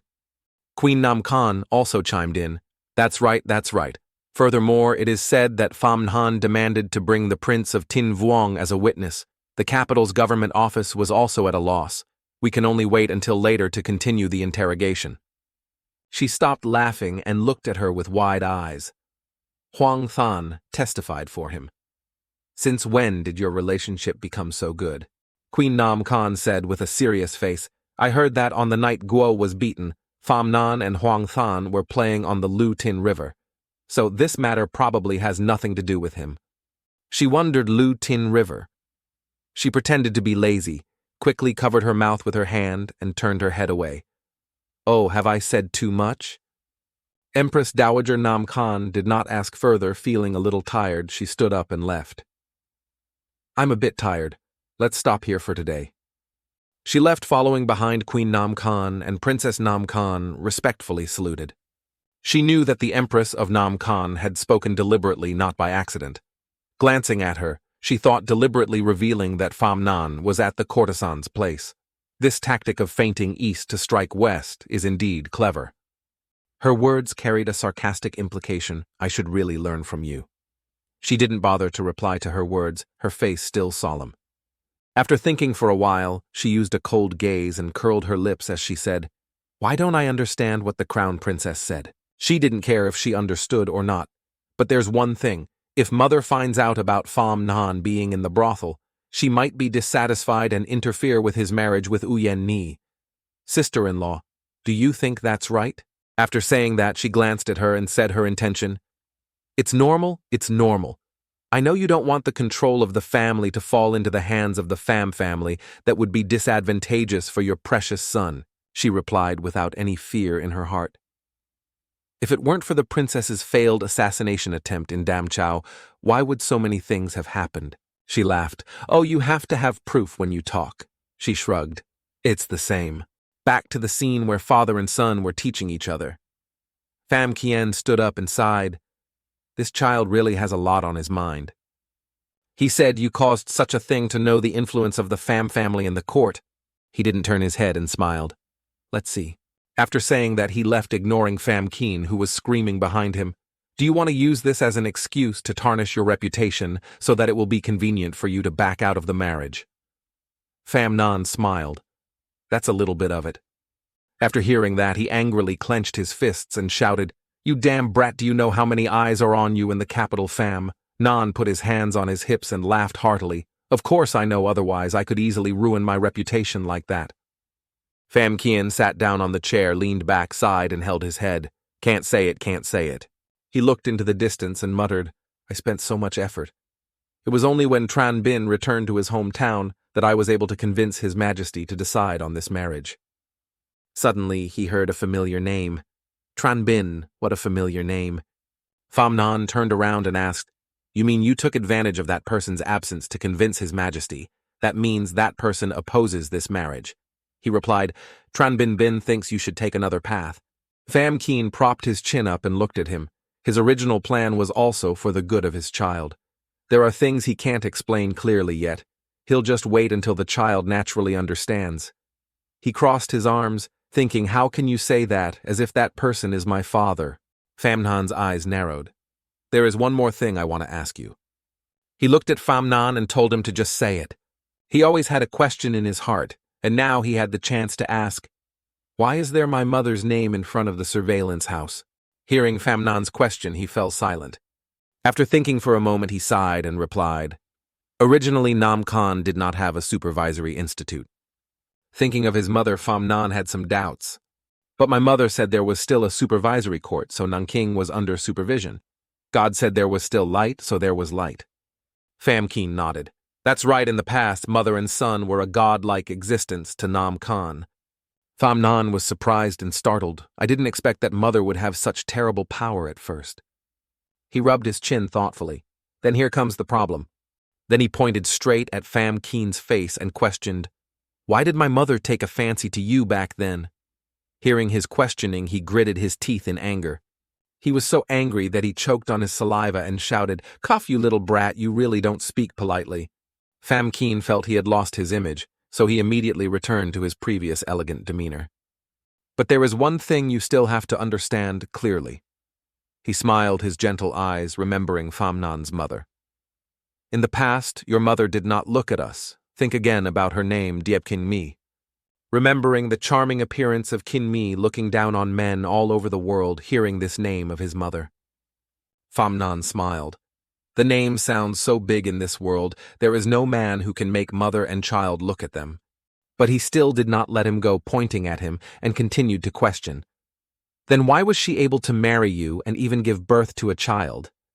Did you use some despicable trick? Pham Kien was so angry that he was about to explode. Pham Kien directly kicked Pham Nan out the door and shouted, Be careful and reflect properly on the matter of beating someone in the middle of the night. Pham Nan pouted and glanced back, complaining. What's wrong? You get angry right away after being hit in the right spot, but you're also considered the Minister of Finance of Nam Khan. Humph. He put his hands behind his head and muttered, But how would you know what God means? While he was thinking from afar, Nuak happily ran over and shouted, Brother, I have good news to tell you. He looked back at Nuak. Nuak ran over and stood in front of him, panting. Brother, I have an appointment. Seeing her exhausted, he immediately reached out to support Nuok and said, "What did you promise? Don't rush. Take your time and talk." She looked up and smiled. "Hey, I helped you make an appointment with Miss Lamb." Nuok raised her hand to spray and winked at him. "But before that, I have to prepare something for you." He was confused, his head full of question marks. After a while, Famnan disguised himself as a doctor. Nuok raised her thumb. "Brother, if you disguise yourself like this, you can meet the young lady of the Lamb family." Famnan whispered into her ear elegantly, "Isn't it an open appointment? Why do we have to disguise ourselves and make it look like we're having an affair?" Nuok hit it and said, "Shh." Nuok led Famnahan away. "Isn't this a secret love affair? After all, it's true that she doesn't agree to meet you. People inside and outside the palace are paying attention. We can only meet secretly." As she walked, she reminded Famnan, "Don't forget, brother. Remember to act a little more realistically later.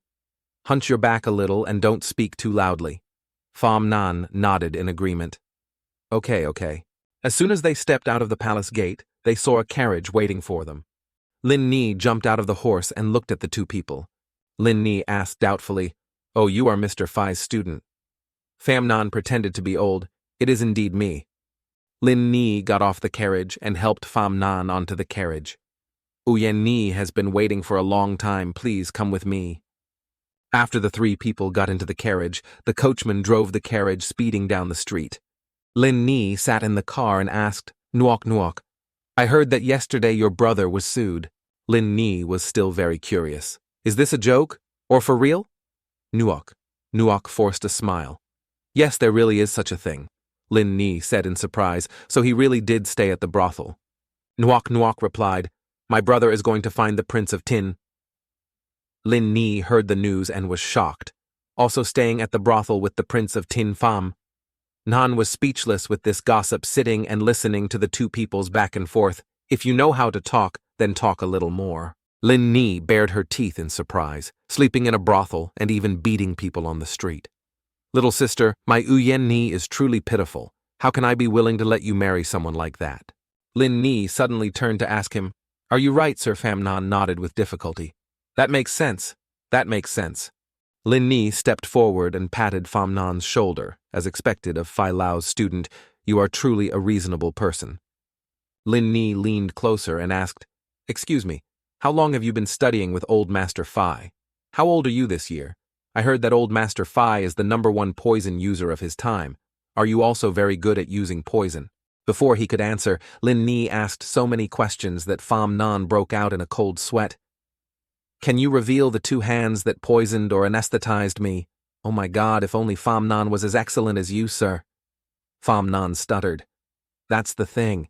Nuok immediately coughed to relieve Famnan. Cough. Nuok replied, "I can assure you my elder brother is definitely not the type to hit people indiscriminately or flirt with girls everywhere." Lin Ni returned to her seat in disgust. "What are you still thinking about this?" After a while, the carriage stopped in front of the gate of Diep Phu. The 3 people got off the carriage. Lin Ni went first to invite the 2 people in. Just as he entered the gate, the guard stopped him. "It's okay for Miss Deep to enter, but the other 2 cannot enter without permission." Lin Ni pointed at Famnan and Nuok and introduced, "This is the young lady of Count Tu Nam, a famous, talented woman throughout the capital, Pham Nuok. The other one is Fai Lao's student out of respect for Miss Pham. She came here to treat her older sister." The guard did not understand. A big question mark appeared on his face. "Student of Lord Fai." The guard's eyes stared at Famnan. Why have I never heard of this before? Seeing the guard's doubtful eyes, he moved his lips. Then from inside, took out a token. "I have a token given to me by my master. Surely this can prove my identity." Seeing the token in his hand, the guard was startled. The guard respectfully opened the gate and invited the 2 of them in. "I am only doing my duty. I hope you don't mind. Please come in." Lin Ni went ahead to lead the way for the 2. Famnan walked behind and observed the surroundings. After a while, the 2 people came to a large room.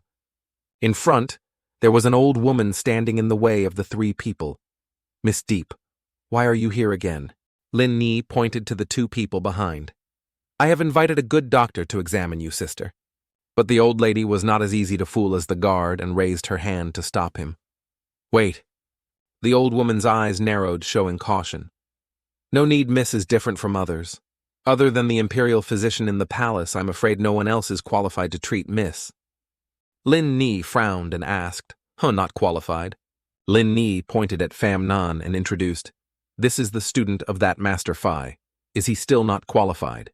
The old lady frowned, her lips pursed in disbelief.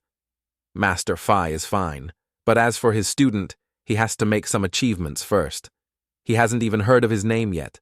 How could he dare entrust the young lady to him, then directly chase the guests away? Please go home. Lin Ni was so angry she couldn't say anything, ma'am. Lin Nai shouted, Old lady, you are really stubborn. The old lady didn't show any mercy, pointing straight at Lin Nai's face and scolding her, you impudent little snotty girl. The two argued back and forth, each saying something. Pham Nan's ears hurt so much that he covered them. Suddenly the old woman turned purple and her whole body could not move. The old woman hugged her body and trembled. Lin Ni was afraid that the old woman would throw a tantrum, so she stayed 100 meters away. Hey, what's wrong? Lin Ni pointed at the old lady and said, I haven't done anything yet, don't act like a jerk. The old lady was sweating profusely, her face stuttering stomach. The old lady ignored the three people, held her stomach, and ran straight to the toilet. Stomach hurt so much. Lin Ni absent-mindedly looked at the old woman's back as if she was being chased by a ghost, wondering, could it be that my verbal attack is effective? Nuok did not think so and looked at Pham Nan. Could it be, brother? Pham Nan blinked and thought, the medicines I always carry are laxatives, sleeping pills, and aphrodisiacs. The magic weapons I always carry are daggers, crossbows, and Uncle Ningu Truck's magic weapons. He laughed. With these things in your body you can travel the world. Looking at his smile, Nuok could guess. As expected, Big Brother is really formidable. Lin Nai pointed. No matter what, let's take this opportunity to quickly go inside. Without further hesitation, the three of them went straight in without anyone stopping them. Lin Ni opened the door and called out loudly, Uyen Ni. Pham Nan poked his head in to see the situation. In the room, Uyen Ni lay on a bed covered by a curtain next to a maid. A soft, clear voice rang out, Lin Ni. I can hear you arguing outside from inside the room. Lin Ni immediately pulled Pham Nan forward and happily introduced, I brought a great doctor to examine you. Uyen Ni's words carried a hint of sadness. She didn't think her illness would be cured. Why do I have to go through so much trouble? You also know about my illness. Even the imperial physician is helpless. Pham Nan said nothing, sat down on the chair next to the bed, rolled up his sleeves, raised his hand to the curtain, and said, Miss, please extend your hand. Uyen Ni had no intention of raising her hand and remained silent. Seeing that she was still hesitant, Lin Ni spoke up to advise Uyen Ni, this is Mr. Phi's student, let him examine you. Hearing Lin Ni say that she had no choice but to stretch out her white hands with slender fingers. I know. Pham Nan looked at Uyen Ni's soft hand and was a bit surprised. His eyes lit up thinking this hand. Pham Nan grabbed Uyen Ni's hand and lifted the pot like an egg. The person with this soft, beautiful hand, I wonder if she is the chicken leg girl. If not, what does she look like? Pham Nan secretly scolded himself in his heart. Pham Nan, you are such a flirt. The chicken leg girl and the young lady of the Lam family are both members of a big family. They can only be wives. It's hard to be concubines. How could they have such thoughts? Seeing that he had no reaction, the maid beside him spoke coldly, making him jump. Sir, we're starting to ask about his condition. Pham Nan made a natural gesture of raising his hand, then used his finger to place on Uyen Ni's wrist. As soon as he put his hand on her pulse, his eyes widened in surprise. Looking at the figure in front of the blurry curtain, he was silent. Lin Ni stood behind and applauded. Testing your pulse with one finger, you are truly a student of Mr. Phi. Hearing Lin Ni's compliment, he smiled like a flower, feeling electricity running through him. If I could marry the owner of this wrist, I could touch it more in the future. How wonderful that would be. The whole room became silent, only hearing each other's breathing. The maidservant beside her worriedly asked, Doctor, you have been examining patients for a long time now. Can you guess the condition of our young lady? He replied with a serious face. Your young lady's pulse is a bit weak but very chaotic. The pulse is weak and feels hot inside, weak to the point of being about to break. This is a bit troublesome. Famnan smiled and looked at the maid. To be able to diagnose better, may I see the young lady's face? After hearing that, the maid angrily turned her face and flatly refused. No, my young lady is a lady. How can you just come near her? Famnan ignored the maid's vicious attitude and stood up to ask, Does your young lady get tired easily? Does she often cough? She nodded. Yes. Famnan continued to ask, Is the weight still decreasing and getting thinner? Hearing Famnan's correct diagnosis in the question, she now did not dare to be rude anymore. Yes, that's right. He glanced over. Does she feel hot often? The maid hurriedly replied, Yes, that's right. Then his voice turned cold. Did the imperial physician still tell you that she has tuberculosis? Hearing his guess, the maid said, Yes. Could it be that the imperial physician's diagnosis is wrong? He pretended to stroke his beard and said something that made her blush. The imperial physician is right. It is true that your young lady has tuberculosis. Lin Ni still had hope. Sir can accurately describe such a disease. There must be a cure, right? The maid calmed down. That's right, sir. You're so good you must have a way, right? He dipped his pen in ink. He picked up a pen to write a prescription and asked, Are you coughing up blood? She nodded. Yes. After writing, he gave her the paper fill this prescription. She took the prescription and read it aloud. The imperial physician has prescribed this medicine before, but it's a bit different. After looking at the medicines, the young maid was curious. I want to ask you something, sir. The scutellaria in the prescription has a cooling effect and clears heat, but it is too damaging to the vital energy. I'm afraid it can't be used. Fan blinked. If the young lady has coughed up blood, then her illness is quite serious, so she must recuperate well before taking the medicine. She continued to ask, The illness that the young lady has is tuberculosis. She cannot eat raw food. How should she recuperate? Miss Deep is looking for a man named Lang Bam.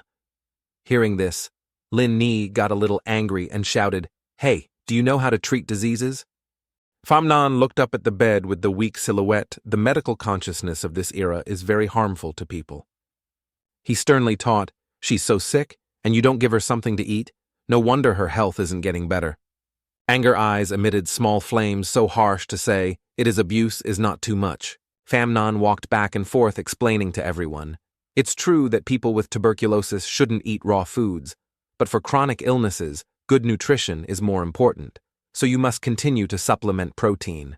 The maid and Lin Ni were both surprised and confused. What is protein? What protein? Famnan pretended to rub his chin and replied, For example, goat's milk, fish red meat, and shrimp are proteins. If you can't adapt to them immediately, even if it's yam or coarse rice, take 1 ounce of each and cook it until soft. Add in the powder from dried persimmons, stir well, and drink.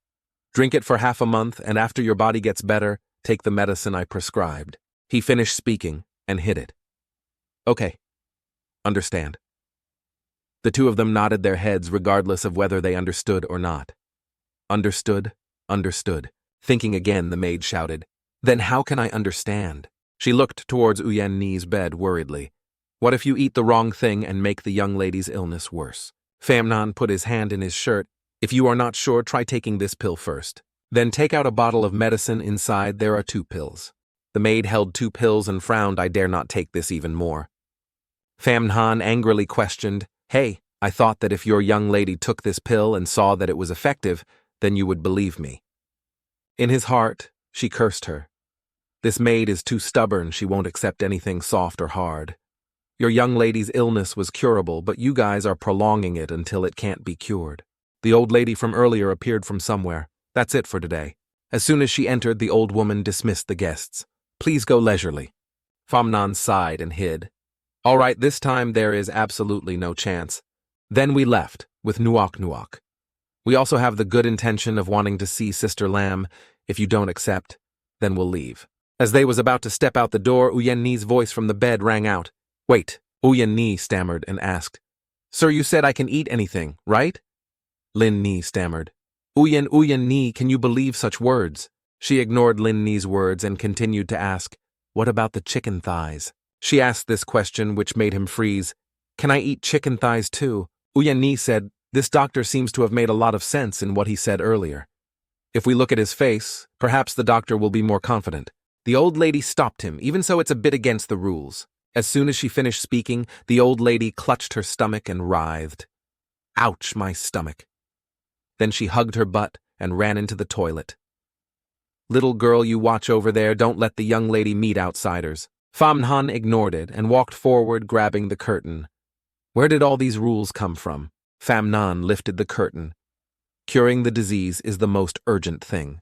The three people behind him gasped at his audacity. Uyenni looked blankly at the person in front of her. Both of them looked at each other, still no one said anything. Famnan was surprised. He didn't expect it to be an acquaintance. He thought I didn't expect it to be her. On the contrary, Uyenni was a bit disappointed. Why isn't it him? The voice is clearly his, but his appearance is completely different. It was right that Uyenni did not recognize Famnhan because he had disguised himself to the point that only ghosts would recognize him. His face had changed to an ugly one, and he was still blushing. The maid beside him saw him staring at her young lady and got angry. Very good, this doctor's eyes dare to be so rude. Lin Ni walked forward with her hands on her hips. This damn old man must be tired of living to dare pull open Uyenni's curtains. Famnan felt like she was being caught and pretended to leave. Oh, if you saw me, then I'll just see you once and for all. She stood behind confused, not understanding what was going on. Huh. After a while, Famnan also sat down. Miss Lamb. He gently reminded, you must eat and take the medicine according to the prescription I just gave you. Understand? Uyenni was still thinking about Famnan and ignored him. This familiar voice must be his. Uyenni politely replied, I'll trouble you. But Uyenni believed in her intuition. Her eyes still fixed on him, but this strange feeling. The two people behind twitched their mouths and widened their eyes, just that. Nuok Nuok stood there in surprise. Could it be? Lin Ni stepped forward disdainfully. I thought you had discovered something new. You're really mediocre. Famnan replied without anger. If we can't help Miss Lamb, then we won't bother you any longer. Uyenni quickly spoke up. Doctor, you still haven't answered my question. Famnan nodded. That's right. If you're hungry, you can really save a few chicken thighs to eat. Uyenni covered her mouth in surprise. But my appetite hasn't been very good these past few days. I often feel nauseous. He winked. Don't worry, just vomit, you'll get used to it. Uyenni now realized her intuition was right. It's you. After saying that, he left. Uyenni was tired, so she lay down. But he still turned back to remind. Also, you can go out to breathe some fresh air now. But remember to close the windows at night. Uyenni was a little shy, isn't that bad? The two people stood listening to him and her argue back and forth, but in their heads there was a constant equation that needed to be solved. I understand what you're saying, but I can't explain it. Furthermore, I feel something's wrong. Lin Ni impatiently pushed the two people. Go! You two go quickly. Famnan still tried to say two words. Window. The person beside him frowned and didn't understand. Yes, he's really a person who doesn't understand anything. Hearing her nagging, Uyenni burst out laughing. Uyenni muttered, what a clueless person. In the evening, in Uyenni's room, the window in the room was opened. The wind blew in and blew the curtains away. The moon rose high and shone into her room. Uyenni was still sitting there, leaning against the bed. Standing next to her was a little maid. Uyenni thought to herself, I didn't expect him to be Master Fai's student and also a great doctor. Then laughed to himself, I don't know where I heard about my identity, so I just came here. Suddenly, Uyenni was a bit surprised. Wait, if he knows my identity, he must also know about my marriage with the young master of the Pham family. Uyenni blushed and covered her face. Oh my God, he clearly knew about these things, but still came to see me and said those words to me. He's truly a man with as much guts as the sky. In her mind, she was struggling fiercely, looking out the window. Should I close the window or not? Uyenni lay down again and covered her face with the blanket. Oh my God, I hate it. I'm so hesitant. The maid beside her saw her constantly changing expressions and was confused. She thought to herself, could it be that my young lady's head is broken? It's broken. The young lady has been like this for hours now. She must have been infected by that mentally unstable doctor. The maid left. Miss, let me go get some more incense to burn for you. Uyenni was still lying on the bed, lost in her thoughts. What are you thinking about, Lam Uyenni? Her eyes looked out the window. With your status and already having an engagement, how could you let a man sneak into your room in the middle of the night? Thinking so, she stood up and walked to the window. If I let him in, wouldn't that be harming him? Close the window directly. In her heart, she thought it could only be fate's way of teasing having fate but not destiny. On this side, Famnan was flying at his fastest speed. He jumped from one roof to another, then jumped into Uyenni's room railing. Thanks to Uncle Truk's teachings over the years, I was able to get in so easily. He moved closer. My fiancée is so smart, she must have left the window for me. But still couldn't open it, he wondered. Can't open it. Famnan stood outside the door and knocked lightly. Uyenni was lying on the bed when she heard the knocking and was startled. Uyenni closed her eyes, her voice trembling. You go quickly, we won't get any results. Famnan didn't know when he was standing in front of her bed waving good evening. His voice made Uyenni jump. She stammered. How did you get in here? He raised the knife and confidently replied, It's not that difficult. He sat down on the bed, causing Uyenni to jump up and move to the other side. Famnan smiled and said, Don't be afraid, I'm the doctor during the day. Didn't I say I would come back tonight before I left? Uyenni broke out in a cold sweat. You clearly said to close the windows at night. Famnan didn't believe she was that stupid, I guess you understand. He slowly moved closer to her. What do you mean? Suddenly a knife appeared in Uyenni's hand and was placed against Famnan's neck. Uyenni trembled and begged, Young master, please pay attention to your words and actions. It's best if you leave now, just pretend we never met. He fearlessly pushed the knife aside. Speak slowly, I still brought something for you. He took out a delicious chicken leg from his body and gave it to her. Uyenni was surprised. Chicken thigh. Famnan gently replied, I'll stay for a while and then leave. I just came to visit you today. Uyenni took the chicken leg shyly, then let's give the chicken leg some face. Famnan happily nodded. Okay. Uyenni looked at the chicken leg in her hand and thought to herself, to risk so much to come here just to give me the chicken leg, what an idiot. Then she imagined a bunch of things in her head, but if he's already here, why can he only give a chicken leg? There must be another intention. Uyenni still held the knife tightly and shouted, I don't care who you are, if you want to have bad intentions towards me, I will end you with one sword. Famnan lowered his eyes and confided, Ever since I met you at Qingmiao, your eyes and smile always appear in my mind. The more she listened, the more absent-minded she became. Today, after knowing that you are the young lady of the Lam family, I couldn't help but want to see you. Uyenni stuttered in embarrassment. What nonsense are you talking about? I'm already engaged to the young master of the Pham family. If you dare to be disrespectful to me, you will definitely die. Famnan understood her thoughts and laughed. Oh, are you talking about this? Then he looked straight into her eyes and asked if I said I was your fiancé, Famnan. Hearing this, Uyenni angrily raised her hand and pointed it straight at Famnan. Because you wanted to do something shameful to me, you talked nonsense and impersonated me. I never thought you would be such a person. Famnan shook his head and pointed at himself. No, I am indeed the illegitimate son of the Pham family, Famnan. Uyenni lowered her voice. Young master, please respect yourself. She shed tears, her hand holding the knife trembling. We girls can't joke about these things. Famnan patted his chest and assured, At this point, how can I joke with you? I am really Famnan. This is true, it is definitely true. Heaven and earth, the sun, the moon, and the egg dare not give it to me. Uyenni held the chicken leg and looked bewildered. Uyenni said, You are really far away from home, looking so lonely, still being that person's guest.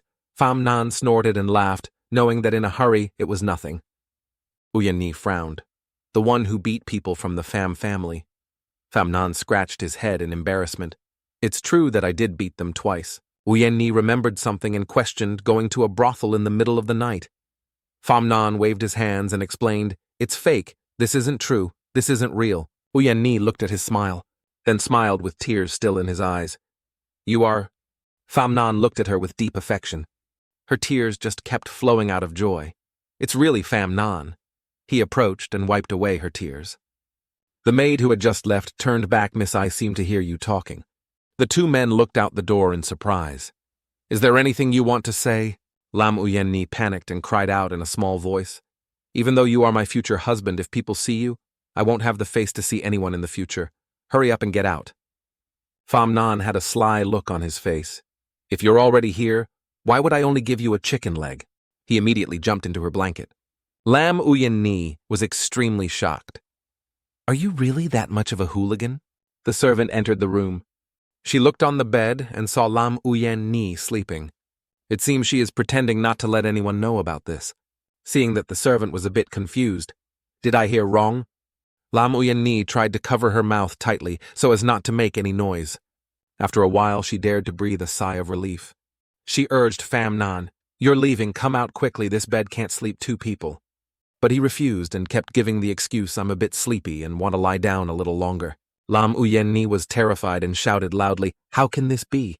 If you continue like this, I won't care about you anymore." At this point, Pham Nan didn't dare to mess around anymore. He jumped up. Okay, I'll get up, okay?" He said, "My whole life has been so lucky," he added as he walked out the door. "Liking a girl who was already my fiancée is God being merciful." Lam Uyen Ni was a bit sad, but this wife has been weak and sick since childhood. If she really marries you in the future, I'm afraid it will implicate you. Pham Na was more serious. "What I said this morning is that you need to take care of your health first, then you can take the medicine I prescribed to definitely restore your health." Lam Uyen Ni still doesn't quite believe it, but the imperial physician also said that this disease cannot be cured at its root. It can only last from year to year. Pham Nan shouted loudly, "Don't forget my teacher is Phai Gyoi. I have many strange ways of curing diseases." He confidently told his fiancée, "Wait until my teacher returns to the capital, then there will definitely be hope for your illness." Lam Uyen Ni was moved to tears. "If that's true, then I've troubled you, Mr. Pham."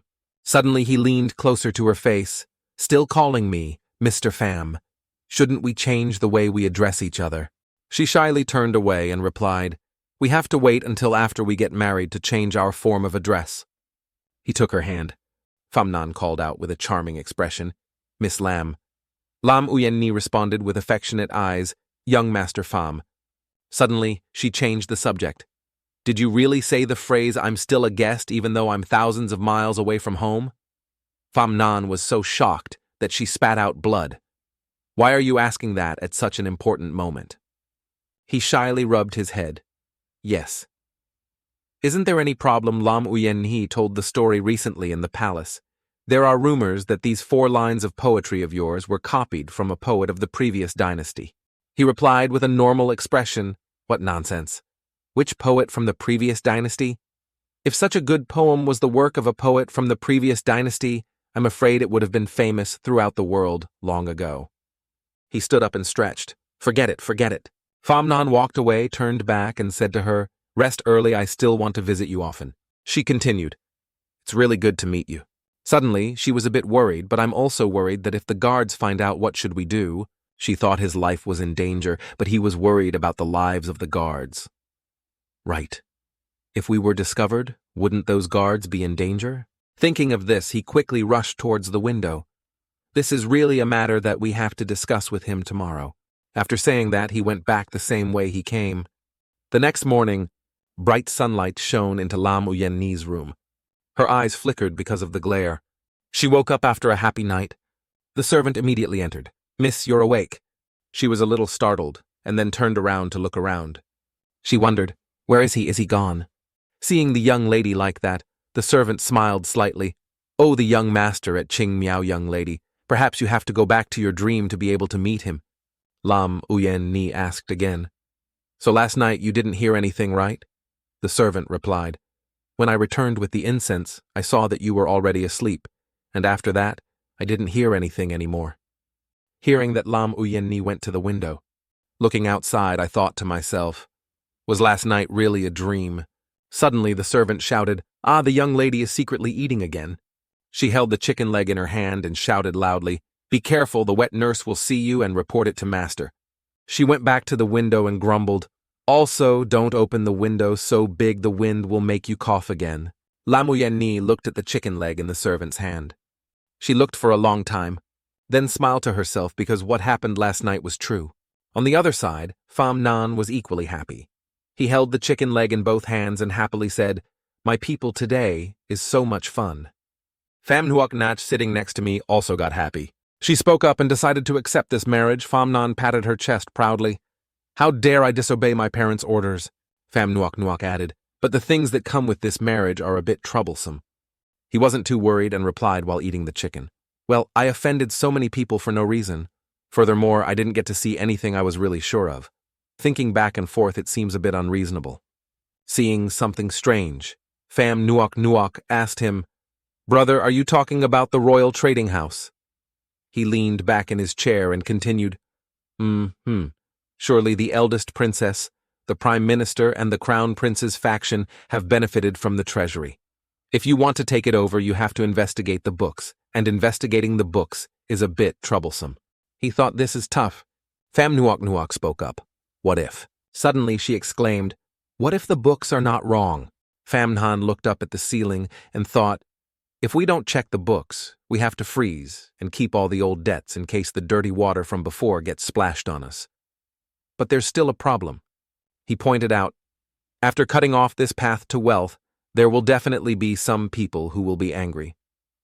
Pham Nuok worried, or maybe just marry the young lady of the Lamb family and don't need the business anymore. He shook his head.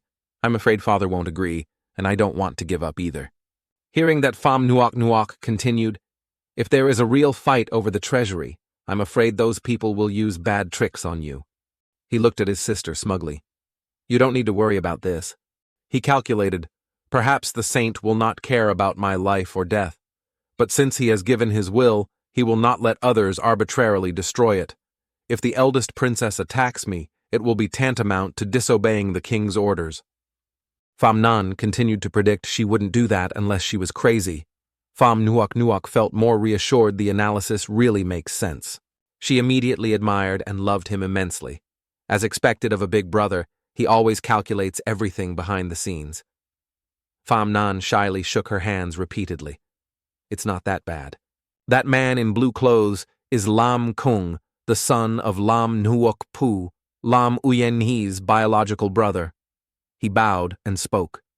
Very good this time, thanks to the master. After the news of Pham Nan marrying my sister and inheriting the treasury was spread, the empress and the crown prince were no longer close to us. Ngoba An replied, Young master, rest assured, as long as we deal with Pham Nan, everything will return to the way it was before. He was still worried. I'm worried that I'll leave a trace, and then I'll bring disaster upon myself. After all, the Pham family is a big family in the capital. The strength behind them cannot be underestimated.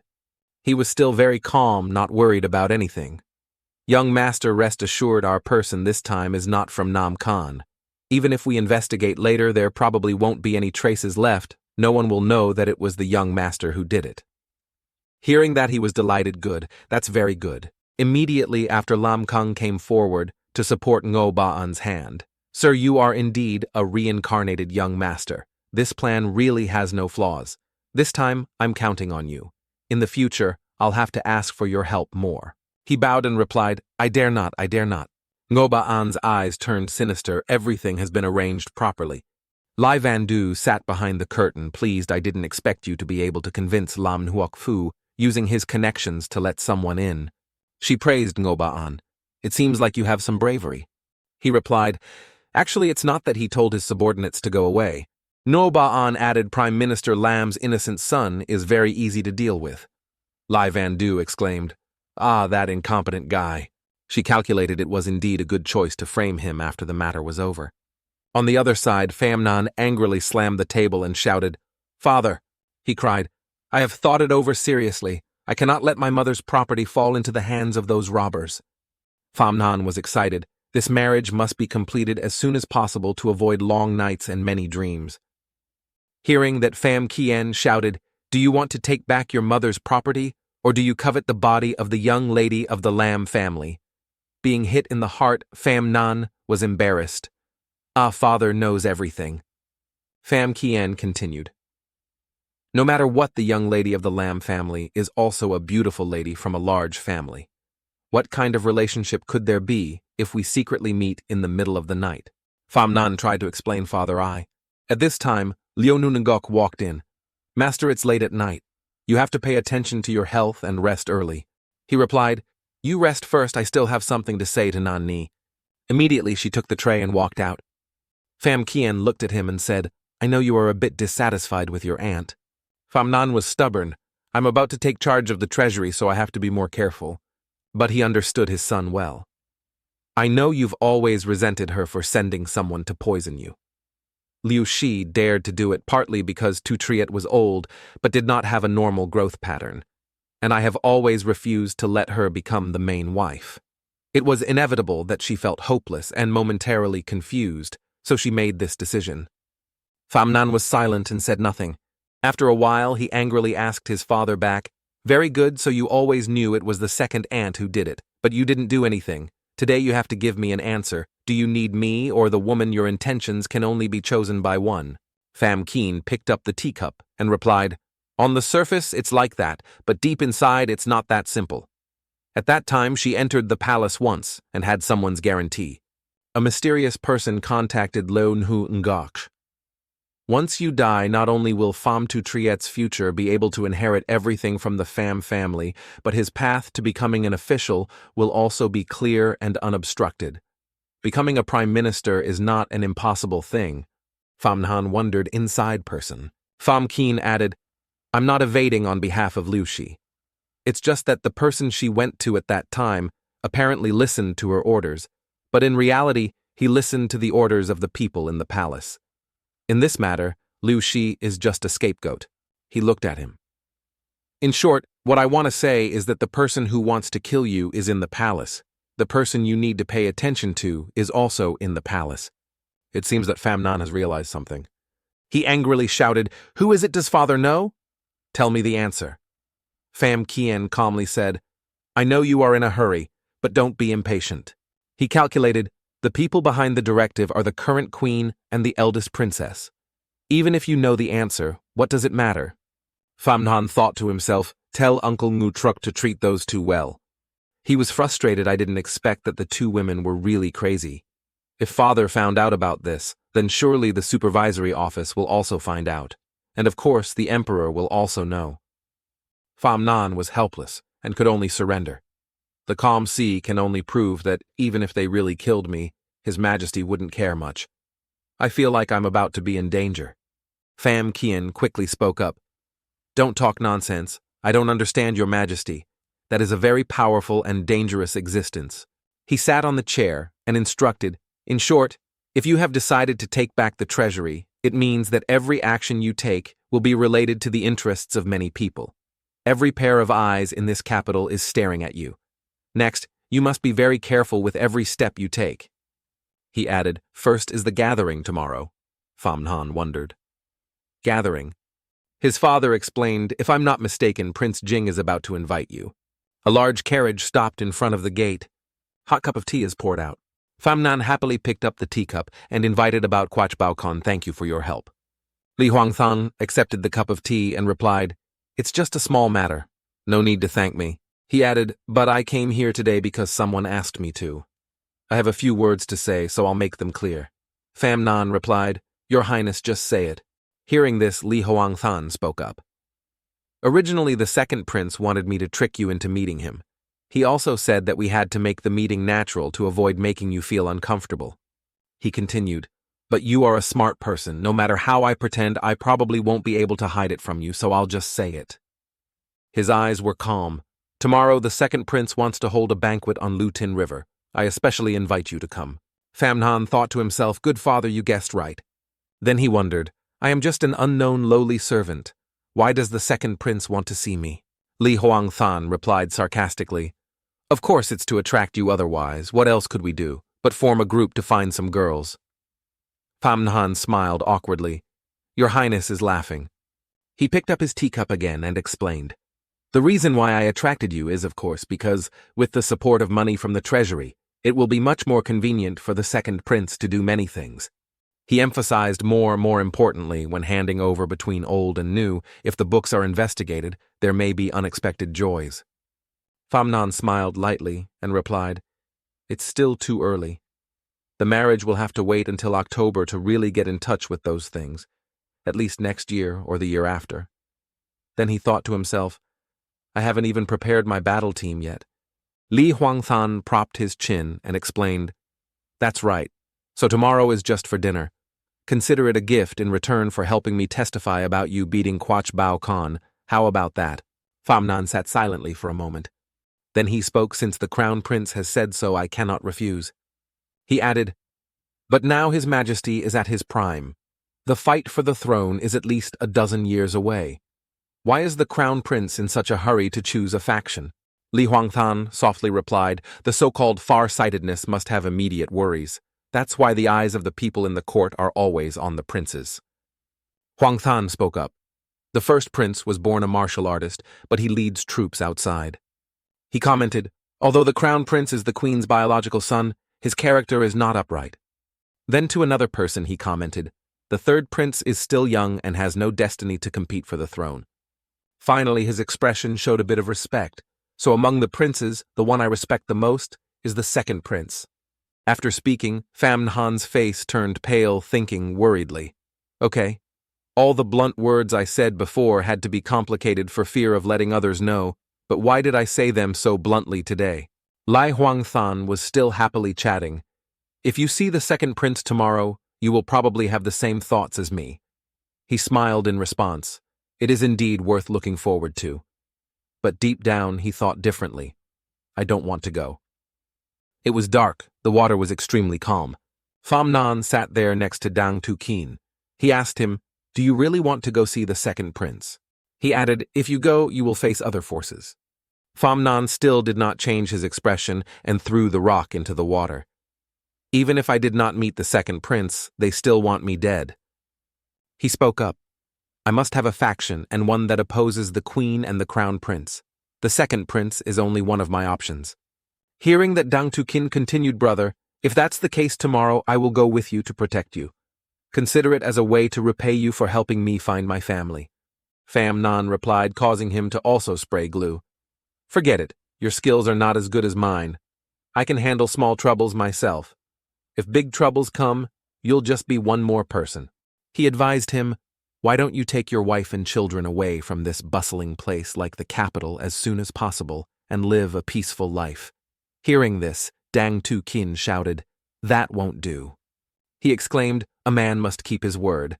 I said, I would help you for 3 years. Not even a day, an hour, a minute, or a second is acceptable. Helping you and then abandoning you, making me owe you a lifetime of gratitude, don't even dream of such a good thing. At this time, Pham Nhan said, do you know, actually I have an uncle named Ngu Truk. I just need him to take action. Before he could finish his sentence, Dang Tu Kin interrupted him. Our appointment has nothing to do with your uncle. This is a promise between men. Pham Nhan asked him back, what about your promise to your wife and children? Dang Tu Kin was a bit surprised, Pham Nhan said again. They have waited for so many years. It was so hard to wait for you now. They have to wait for another 3 years for an outsider like me. You already owe them, but don't let down the person who has always been waiting for you at home. Dang Tu Kin pondered for a long time. It's morning.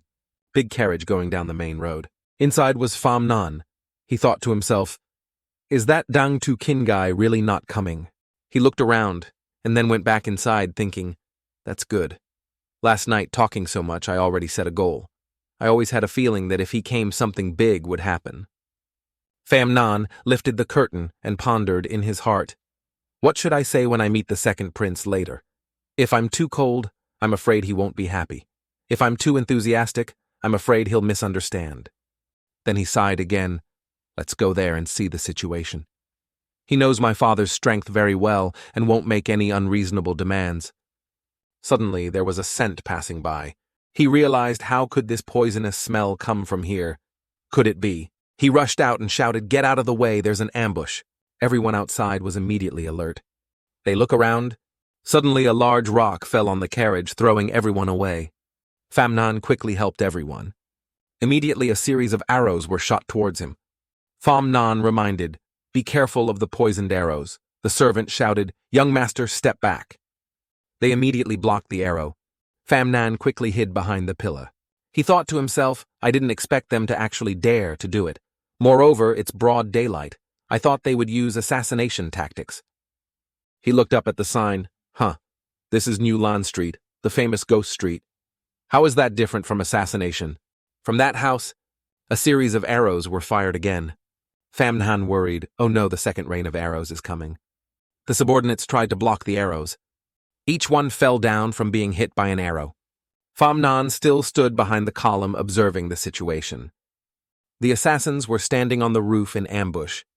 Immediately Pham Nan shouted loudly, "The archers are in that room. Take advantage of the time they change their names and deal with them." The subordinates replied yes. Immediately they jumped up to confront the masked men. Blood flowing. Suddenly a dark aura appeared from somewhere. Pham Nan saw it. He immediately dodged it neatly. Two girls rushed out to attack him. He dodged the sword path is too dangerous. The two girls' faces looked extremely fierce. Pham Nan calmly observed the situation, his face not panicking at all. It seems like they don't intend to let anyone survive. The purple-haired girl continued to throw hidden weapons at him. At this moment he was really angry and shouted, "But you guys only have strength below the 7th rank." He unleashed an extremely powerful move. "Such saber techniques are too slow in front of me. You are full of loopholes." Pham Nan suddenly turned around and choked them. He shouted powerful true energy. He grabbed both of their necks with both hands and shouted, "Die!" At this time the assassin's flesh was already torn into pieces. Pham Nan just put on his clothes and thought to himself, "Just these guys want to kill me. They look down on others too much." Suddenly, he had another more cautious thought. No, it's probably not that simple. He recalled the initial situation. The sneak attack with large rocks that happened earlier was definitely not something these people could do. He was a little worried. Could it be that there are still others behind? He looked around at the assassins dead on the ground, then looked back at his subordinates. One of them, after finishing the battle, happily said, "I have 12 people, you have 11 people. I won, you'll pay for the next drink." As soon as he finished speaking, a chained hand squeezed his face hard, then threw him away. Next, that hand threw another subordinate in front of the confused and surprised. Pham Nan turned back to see, is there still an ambush? While he was thinking, suddenly a dark shadow rushed towards him. It's the body of the subordinate from earlier. He touched Pham Nan and exploded, sending him flying away. Make a loud vibrating sound. A huge giant bound by chains, he was Trin Ku Thu. He staggered towards the sound of the explosion. Inside, Pham Nan was hugging his chest and coughing a few times. He frowned. The internal force is too strong. I'm afraid this strength is also at the 8th rank. Looking at Trin Ku Thu, who was slowly approaching Pham Nan, he thought, looking at the opponent's momentum, he is determined to fight to the death. With my current strength, I definitely have no chance of winning. He took it out from his pocket and calculated, looks like I have to use the spirit pill that Master gave me. He recalled his master's words. My current strength is at the 7th rank. But with the guidance of the 5 great men, even if an 8th rank comes, they won't be able to kill me. But if they do, I'll have no choice but to run. Phai Gyoi also said, the pill I gave you can help you increase your cultivation by 1 level in an instant. It's not a problem for an 8th rank expert, but the pill has 3 parts poison, and the side effects are not small, so you have to use it carefully. Phai Gyoi also said, the pill I gave you can help you increase your cultivation by 1 level in an instant. It's not a problem for an 8th rank expert, but the pill has 3 parts poison, and the side effects are not small, so you have to use it carefully. He held the pill in his hand with some hesitation, but he still ate it whatever. Let's do it first and think about it later. As soon as he finished drinking, a huge powerful force radiated from his body. A bright yellow light burst out from Pham Nan's body. Seeing this, Trin Ku Thu's expression also changed slightly. On the other side, Pham Nan is in the process of unleashing his power. The power he radiated flew straight up into the sky. Even the eyes are sparking. Like an arrow, he shot towards Trin Ku Thu without hesitation. His expression remained unchanged. Chung Jushu smiled slightly. Go ahead, Liu Meng. Suddenly, he was about to attack when his strength was gone. Pham Nan was surprised my power disappeared. It turns out there's a woman inside using puppet magic to make him lose his magic. Trin Ku Thu threw a weight of iron at him. Immediately, Pham Nan was chained tightly. He pulled the chain, then threw him again and again. Pham Nan was terrified. Is it about to end? He raised his fist again. Nan bit her lip. No, I still have one more move. One move that I think I definitely won't lose. Immediately after that, he shouted loudly, Uncle Ngu Truk saved my life. It turned out that Uncle Ngu Truk was already standing there. He said, don't worry. She used puppet magic and found it strange. You still have an assistant, but the next second, she was pierced by a sword. Puppet fell to the ground. The one who killed her was Dang Tu Kin. He said, I don't know who Ngu Truk is, but today I Dang Tu Kin saved your life. Remember that for me. Trin Ku Thu saw Liu Meng being killed. He shouted, Liu Meng. On Pham Nhan's side, the yellow power had reappeared. He thought to himself, the power is back. Then he unleashed his power and broke the chains. Trin Kuthu shouted angrily, "You want to die!" He rushed towards Dang Tukin's direction.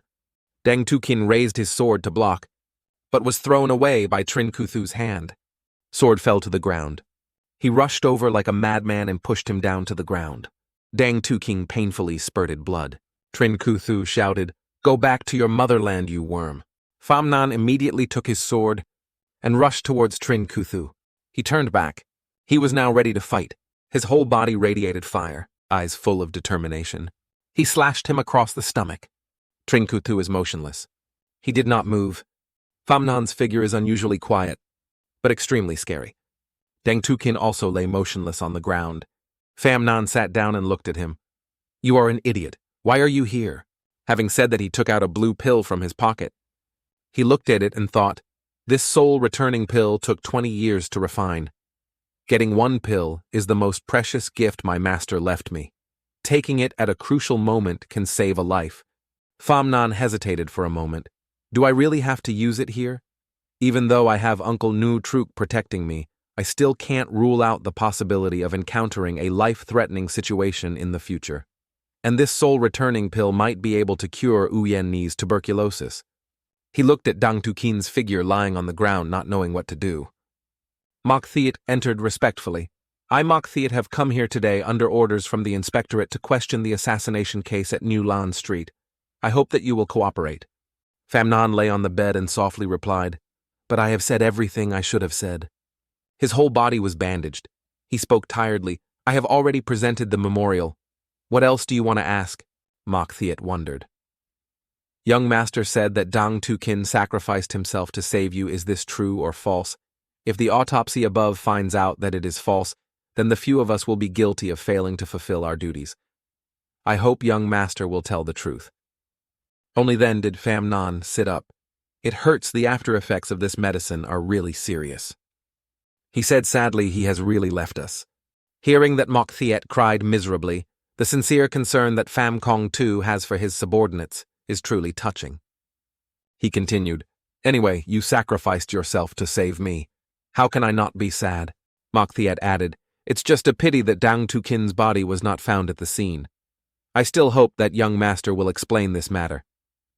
Hearing that Pham Nhan was stunned and didn't know how to respond, he threw the token out and asked for an explanation. Pham Nhan said, "Here is the explanation." Seeing the token, Mok Thiet immediately knelt down. The order's title is that I have eyes that cannot see the mountain. He spoke up. Although Dang Tukin once voluntarily left the surveillance house out of respect for him, he saved Mr. Pham without sacrificing his own life in the assassination on New Lan Street. Therefore, from now on, no one will be held responsible for his wife and children. There is no longer anyone named Dang Tukin in this world. After saying that, he quickly asked Pham Nhan, "Is this arrangement okay, sir?" He replied, "It's okay." Pham Nhan gently reminded, if possible, periodically give some relief money. Hearing that, he happily said, "I understand. I will arrange it right away." Pham Nhan stood up and asked again, "That's right. Tell me the status of the assassination investigation. This time it must be detailed." Mok Thiet immediately explained in detail. This time, with the heroic and swift action of the Lord, all the assassins were killed. All the bodies of the enemy's main force were preserved on New Lan Street. Otherwise, this case would have become another mysterious case in the history of Nam Khan. He talked for a while. Pham Nhan yawned. He was annoyed and got to the point. Mok Thiet replied, "Probably the person behind this assassination is from the northern Chi country. That tall guy, his name is Trin Kuthu, is a fierce man with a reputation in northern Chi." He said, although that pair of sisters were from Dongdi, they were actually assassins controlled by northern Chi. Mok Thiet speculated. The most direct evidence is that the place where the Lord and the second prince, Zui Xianju, met happens to be a secret base of northern Chi in the capital. It's probably the spy they planted in Nanking who heard about it. Young Master Fan might inherit the royal merchant business, so they planned this assassination. Pham Nhan replied, "What you said is unreasonable. Me taking over the treasury has nothing to do with them." He wondered, what good would it do them to kill me? He explained, "That's where they're terrible. If this assassination is successful, and the Northern Chi people retreat safely, then we don't know where to start the investigation.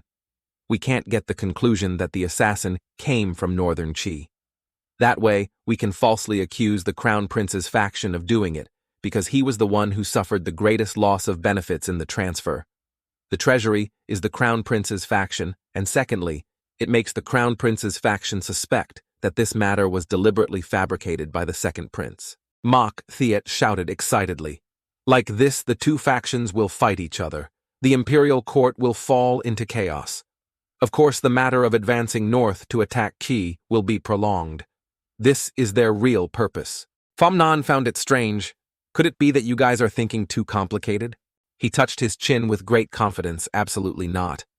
Hearing that Famnan did not know what else to say, Mach Thiet happily spoke up. If your excellency has any more doubts, just say them. I will not hide anything from you if I know.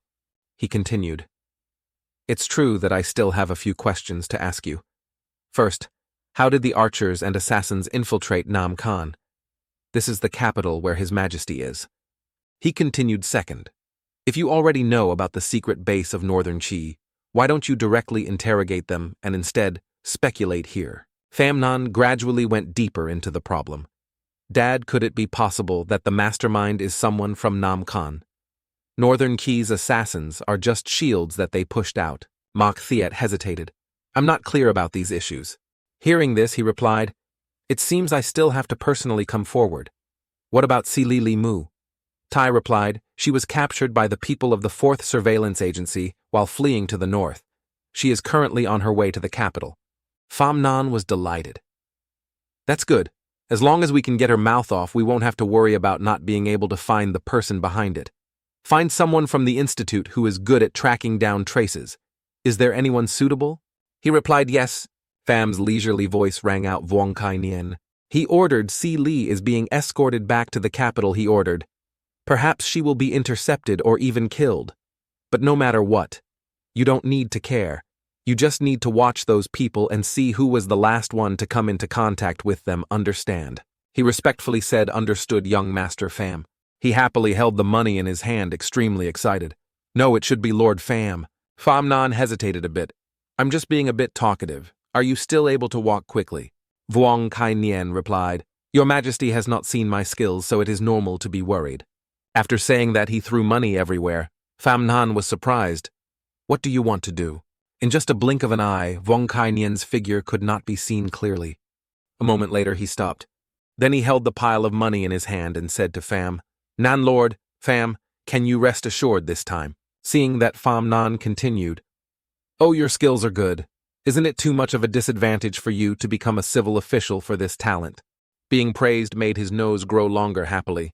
I'm not bragging, but I've never seen anyone faster than me.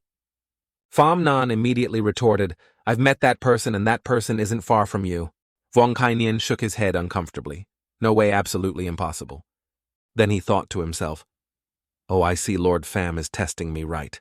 He was still looking for the person Famnon mentioned. At a cottage, Famnon and Uncle Ngu Truck were there. He asked his uncle, Can I ask you something? He replied, Ask away. He looked at him very seriously. Why don't you help save Dang Tu Kin to Uncle? It's just a small matter. Uncle Ngu Truck calmly spoke, I'm only protecting you. Others have nothing to do with me. Hearing that, Famnon angrily shouted, But Dang Tu Kin, he encountered danger because he saved me and those guards too. Can't you go save them for me? He turned and walked away in response. You are you, they are they. I only protect you, as for the others you protect yourself. Famnon felt resentful in his heart sometimes. I really doubt whether people's hearts are made of iron or steel. The two of them walked into the room. Dang Tu Kin was lying there with wounds all over his body. Behind him, Dang Tu Kin's wife and children were whispering. He leaned close to Uncle Ngu Truc and asked, With your good hearing, can you hear what that child is saying? The uncle answered honestly. The boy said he looked like a bad guy. He doubted I'm sure the boy was talking about me. The uncle continued, The boy is right. A voice called out, Pham, young Master Pham. Dang Tu Kin woke up. He said, Thank you for saving my life, sir. He sighed and lamented. Although your life has been saved, your meridians have been severed. I'm afraid you won't be able to use martial arts anymore. Dang Tu Kin felt pain in his heart. Young master, it's actually good for you to lie sometimes. He calmly thought, Keeping this life I've seen enough, but I'm afraid I can't keep my 3-year promise to the young master. Pham Nan looked at him and replied, "This time you saved me is already 3 years old. We both call it, even no one owes anyone anything. Anymore, from now on, we will go our separate ways." Deng Tu-kin was silent for a while. Pham Nan warned, "If it's not necessary, don't meet again." Hearing that, he understood what he meant. "I know you're afraid that I'll be targeted by someone else." He thought about his wife and children. "To be honest, I'm actually a little scared." "Then good luck to you," he added. Deng Tu-kin looked up at him, "Young master too." Then he and Uncle Nutruk walked out. "Take care." Suddenly Deng Tu-kin sat up. "That's right, the person next to the young master is—" Pham Nan looked pleased and proud. "He is my Uncle Nutruk. There is never a time when he is not by my side." Hearing that, he also stammered in response. Oh, is that so?" But in his heart he also felt a bit regretful. If I had known that there was that person, I would have just stayed by the side and watched the drama. Pham Keen's voice rang out. "I know you're very angry, but right now, you need to be calmer." He calculated, the one who colluded with Northern Chi in the dark, we in the open, blindly suspect, when we get a hold of him, will only cause enmity for ourselves. Pham Nan thought deeply. "I understand what you mean, but we can't just defend forever. We have to take the initiative to attack." Pham Keen wondered, "So what do you want to do?" He replied, "The eldest princess's private residence, the prime minister's guest house, the palace, the crown prince often visits, the soccer field the second prince likes, and the back garden of Prince Jing's residence. These places all require people to be sent to watch over them, and no suspicious person can be spared," he continued. "The places you mentioned are already guarded. I just find it strange that you just arrived in the capital not long ago. How do you know these places?" His eyes slightly evaded. "It was Deng Tu-kin who told me, but he's gone now."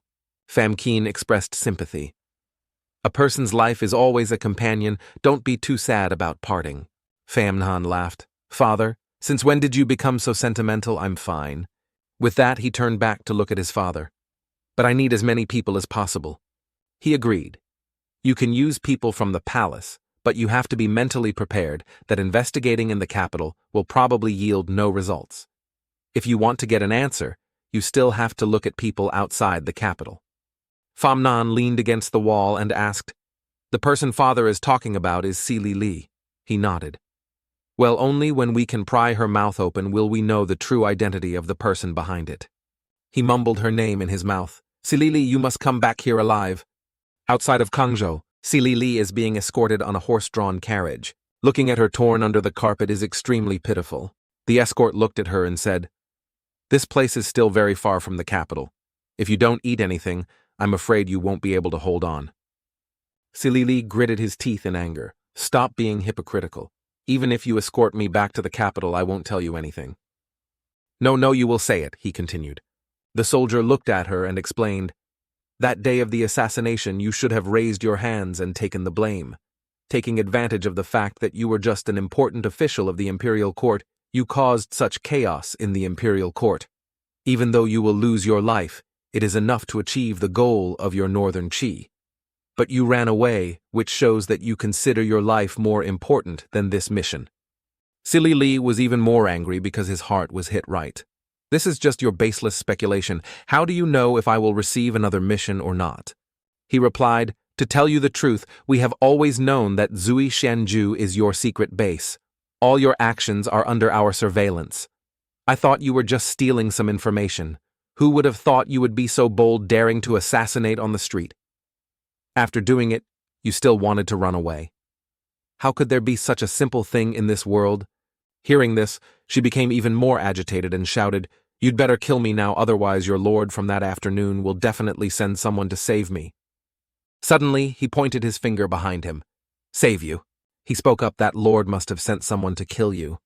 Li turned around and saw a group of people standing in the distance. The leader was bald, but looked extremely ferocious. Li's whole body trembled, her face showing extreme fear. A figure stood on the cliff looking towards Li. The soldier saw this and spoke up. Li, it looks like you're going to die here."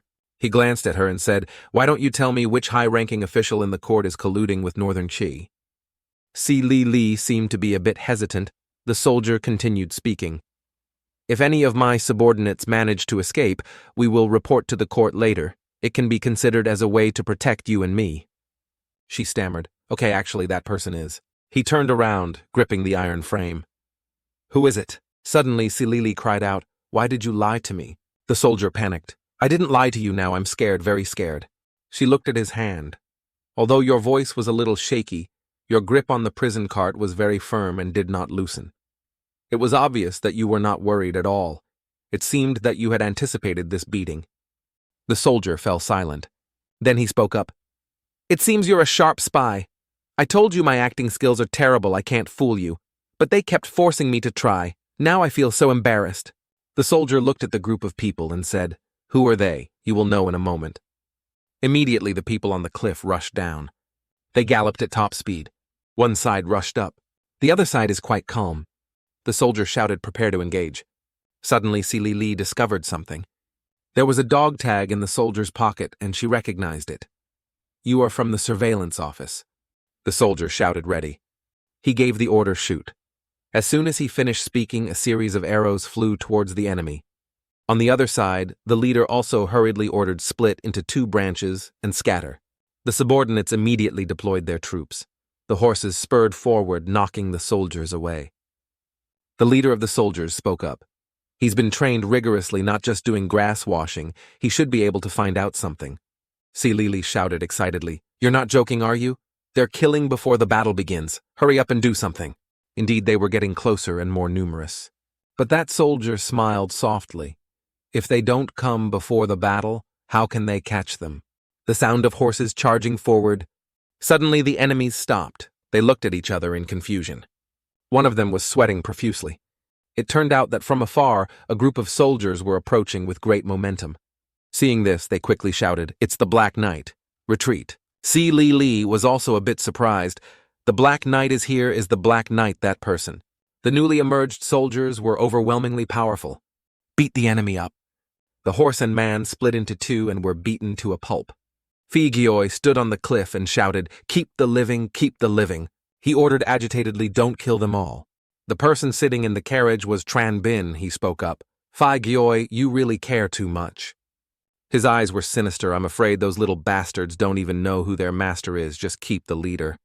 Figioi angrily shouted, That old man Pham took advantage of our absence to trick little Pham to come to the capital. Now that this has happened, how can I not hurry?